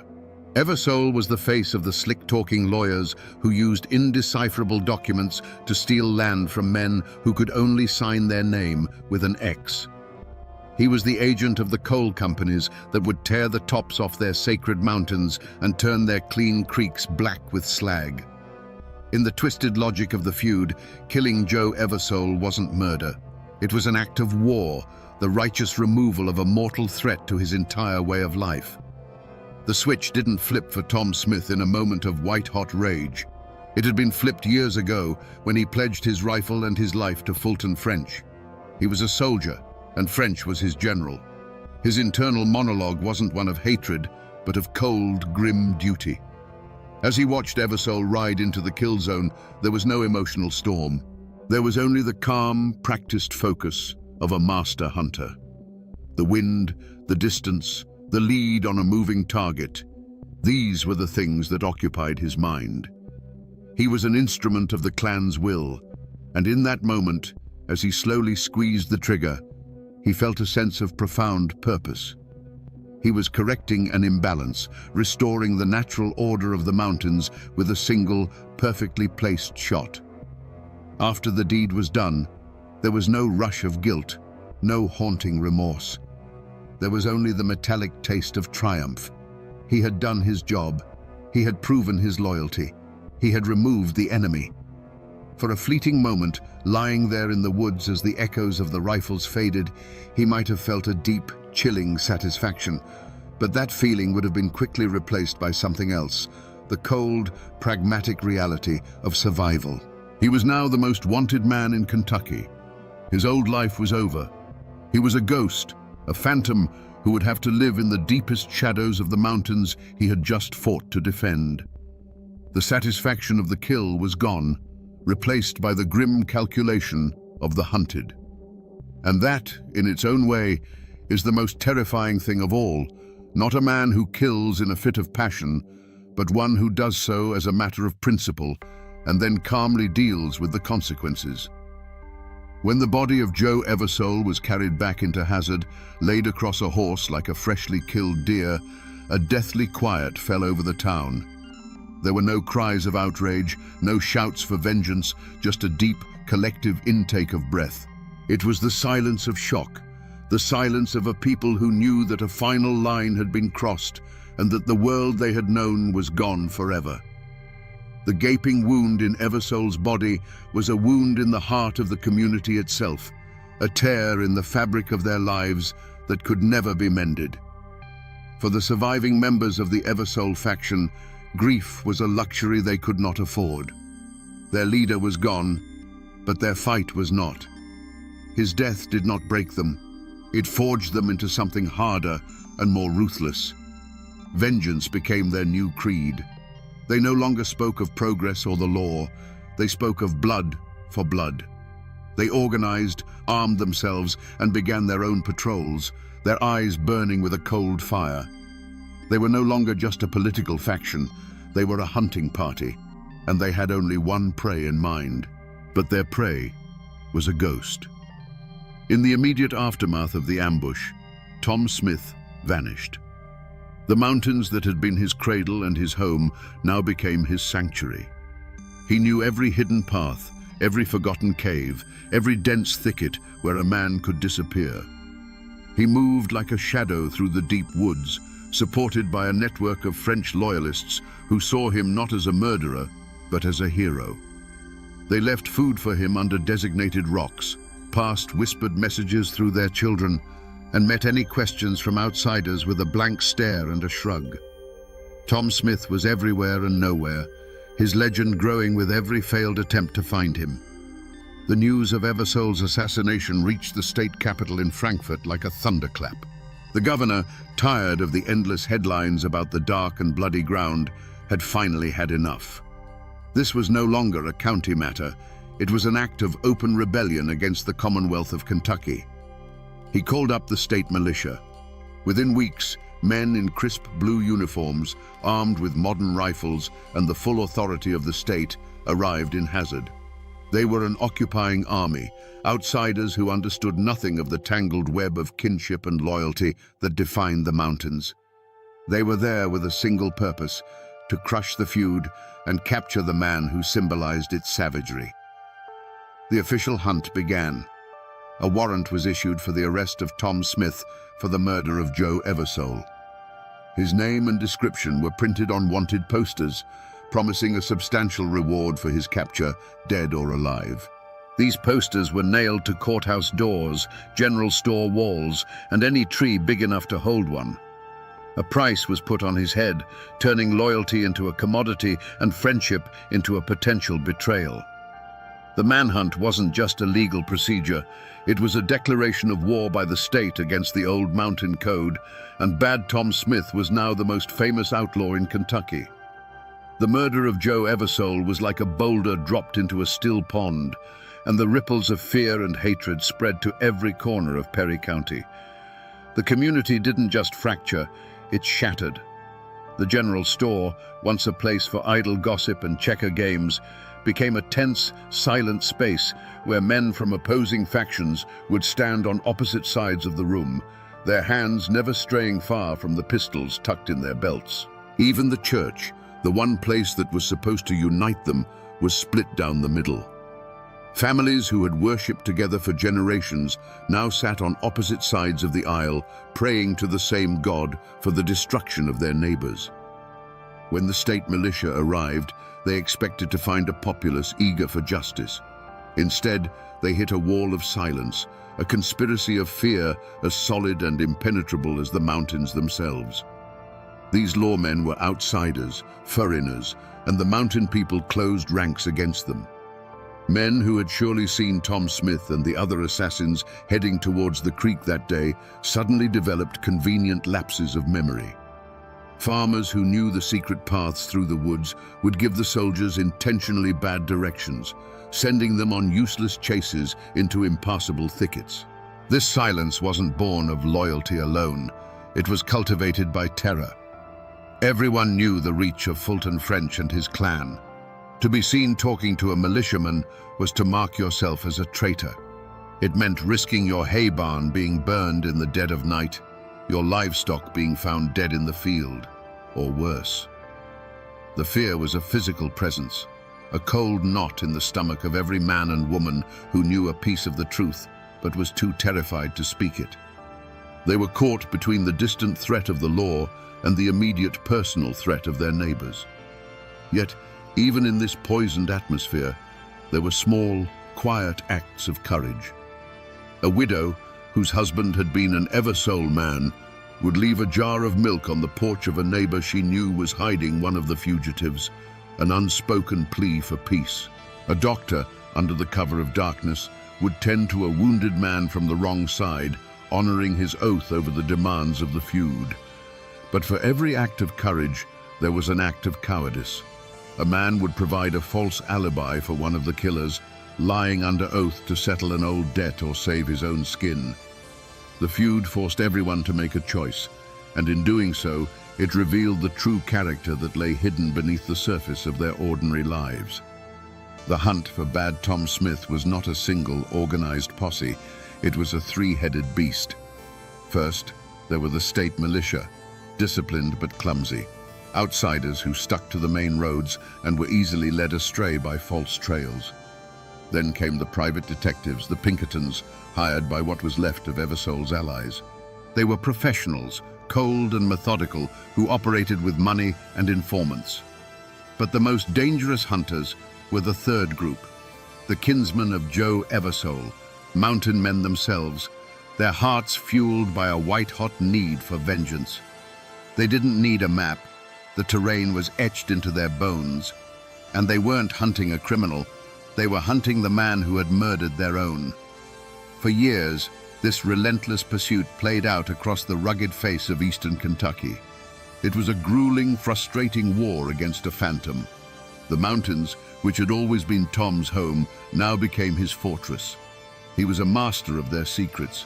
He could live for weeks on what he could carry in a satchel and kill with his rifle. He slept in rock shelters, where panthers once denned and drank from springs known only to the oldest hunters. The search parties would find his trail, follow it for days through sucking mud and impenetrable laurel thickets they called laurel hells, only to find a still warm campfire and the faint scent of wood smoke on the wind. He was always one step ahead. The chase wore down the hunters as much as the hunted. They were city men in a primal world, plagued by copperheads, sudden freezing rains, and the constant, unnerving feeling of being watched. Every shadow seemed to hold a threat. Every snap of a twig sounded like the cocking of a rifle. Tom Smith became larger than life, a boogeyman the militia whispered about around their fires. Stories spread that he could appear and disappear at will, that the woods themselves were protecting him. In truth, it was the people who were protecting him, the silent, tight-lipped clan who would rather die than betray their own. But time, like water, wears away even the hardest stone. The reward money grew larger, a tempting fortune in a land of desperate poverty. The constant pressure from the state wore down the French faction's resolve. After nearly 7 years on the run, the wall of silence finally cracked. A tip, bought and paid for with state money, led a posse of lawmen to a remote cabin deep in the hills of neighboring Breathitt County. They surrounded the cabin at dawn, rifles ready, expecting a bloody shootout, a final blaze of glory for the legendary gunman. The sheriff called out his name, his voice echoing in the morning stillness. There was a long, tense silence. But instead of a hail of bullets, the cabin door creaked open. A man stepped out onto the porch, blinking in the new light. He was gaunt and bearded, his clothes worn to rags. The fire was gone from his eyes, replaced by a deep, profound weariness. It was Bad Tom Smith, but he was a shadow of the fearsome enforcer they had hunted for so long. He held no rifle, only a strange look of resignation. The hunt was over, not with a bang, but with the quiet click of handcuffs around wrists that no longer had the strength to resist. The trial of Bad Tom Smith in the spring of 1895 was a spectacle. The town of Hazard swelled with people, a volatile mix of the curious, the vengeful, and the fearful. Armed guards from the state militia were posted on the rooftops surrounding the courthouse, their rifles glinting in the sun, a clear warning that any attempt at a rescue or an assassination would be met with overwhelming force. Inside the stuffy courtroom, the air was thick with tension. On one side sat the prosecutors, lawyers from Frankfurt, who saw this as a chance to finally tame the wild mountains. On the other, Tom Smith sat quietly, flanked by his court-appointed attorney, looking more like a tired farmer than a notorious killer. The prosecution built its case with eyewitnesses who had for 7 years been too terrified to speak. One by one, men who had been with Eversole that day took the stand, their voices sometimes trembling, and pointed a finger at Tom Smith. They told of the ambush, the crack of the rifles, the fall of their leader. But the defense lawyers were cunning. They attacked the credibility of the witnesses, painting them as biased members of the Eversole faction with their own scores to settle. They argued that in the chaos of the ambush, no one could have possibly identified a single shooter hidden on a wooded ridge 100 yards away. The most damning testimony came from within the French faction itself.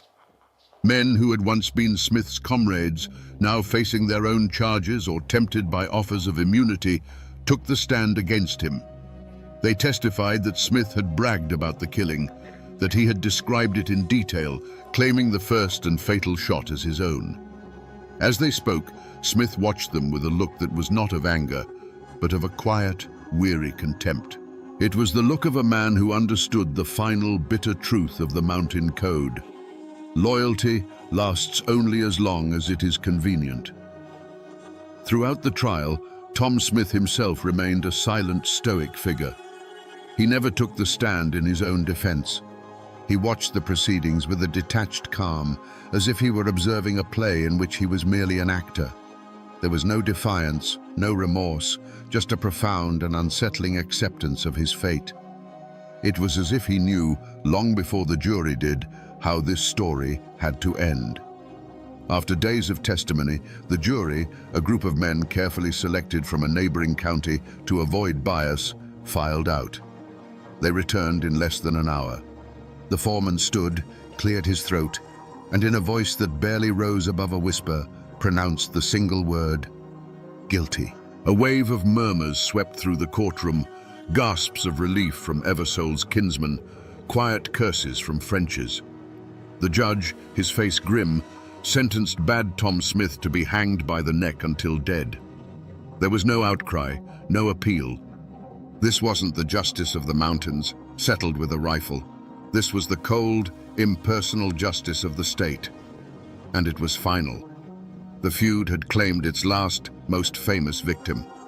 The hanging of Tom Smith was meant to be an ending, a final full stop on a bloody chapter of Kentucky history. But for the people of Perry County, it was more like a cauterized wound. The bleeding had stopped, but the scar ran deep and ugly. The great French Eversole War was over. The state had won. Yet there was no celebration, no sense of victory, only a profound and unsettling exhaustion. The cost had been too high. For the surviving members of the Eversole clan, justice was a bitter pill. Their enemy's most fearsome soldier was dead, but it couldn't bring back their leader. They had won the war, but lost the peace. Many of them, having looked into the abyss of mountain violence, wanted nothing more to do with it.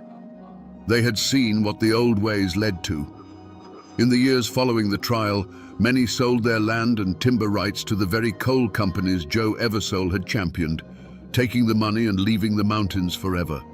They scattered to Ohio, to Indiana, to the west, anywhere they could escape the ghosts that haunted every creek and hollow. And what of the mastermind, Colonel Fulton French? He was never convicted for his role in the war. The law couldn't touch him. But he faced a different kind of justice, a slower and perhaps more fitting punishment. The execution of Tom Smith was a public spectacle of his defeat. His power, which had been absolute, was broken. Men no longer feared him because the state had proven it was the bigger, stronger beast.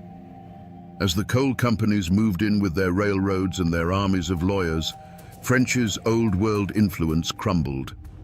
He died years later, not a revered patriarch, but a relic, a bitter old man who had watched the world he fought to preserve be bought, sold, and carved up by the forces of progress he had so despised.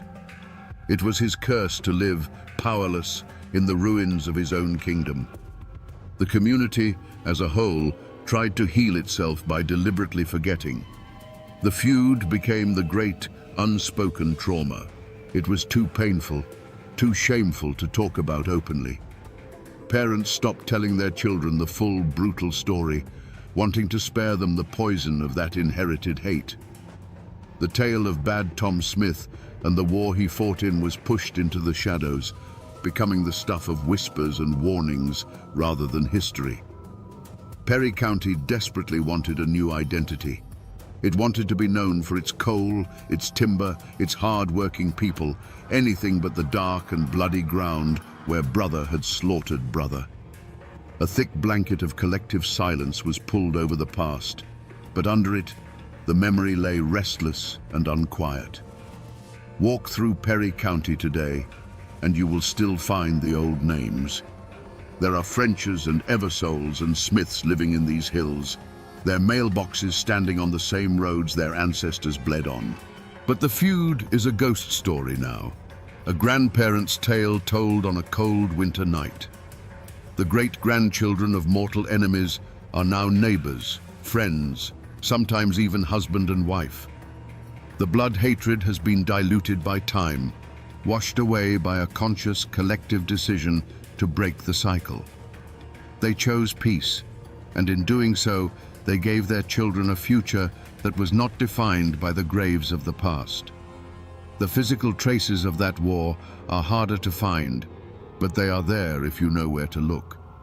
There is no monument, no plaque marking the spot where Joe Eversole was ambushed. But drive along the Kentucky River in Hazard, and you will find a quiet, unassuming field. Today, it might be a place where kids play baseball or families have picnics, but the older folks still know it by another name: Hangman's Hollow. The gallows are long gone, rotted back into the earth, but the name remains, a permanent scar on the landscape, a whisper of the day that thousands gathered to watch a man die. In an old cemetery overlooking the town, you can find the final resting place of Tom Smith. There is no grand tombstone, no epic inscription detailing his infamous life or his dramatic death. His grave is simple, almost anonymous, the resting place of a man, not a monster or a legend. It's a quiet, humble end for a life that was anything but. But the real echo of this story isn't found in stone or on a map. It's in the folklore, in the very air of the mountains. The official histories may gather dust in the courthouse basement, but the story of Bad Tom Smith is still alive. It's told by old men on their front porches, a warning about the poison of hatred. And some say, on a dark, moonless night in Hangman's Hollow, if you listen closely when the wind is just right, you can still hear a voice boom out from the darkness, clear and unwavering, giving its own final command. For though people may try to forget, the mountains remember everything. So we come back to the question that hangs over this whole story, a question that lingers in the air like the smoke from that final fatal shot on the ridge. Was the good Tom Smith who stood on the gallows a genuinely repentant soul who had made his peace with God? Or was he the ultimate outlaw, the final act of Bad Tom, a master performer who seized control of his own execution to rob the state of its victory and ensure his name would pass into legend on his own terms? The historical record is silent on this. The truth of it went with him into the dark. It's a mystery locked forever in the heart of a man who lived and died by a code the modern world will never fully understand. But in the end, the state of Tom Smith's soul is not the most important lesson of this story. His life and death are a monument to a bloody and bygone era. This is a story of how the poison of old hatreds, stirred by the coming of industrial greed, can turn a land of breathtaking beauty into a killing ground. It's a testament to the destructive power of blind loyalty, where allegiance to a clan becomes more sacred than the life of a neighbor. But it is also a story of the indomitable and sometimes terrifying Appalachian spirit, a spirit that values honor above life and that can face death not with a plea, but with a command. The great feud is long over. The rifles are silent, and the graves are covered with moss. But the story serves as a permanent warning carved into the memory of these mountains. A warning that the line between neighbor and enemy, between law and vengeance, is perilously thin. It reminds us that the blood of the past never truly washes away. It just sinks into the soil, waiting for a new conflict to bring it to the surface once more. And now, my friends, you know the rest of the story.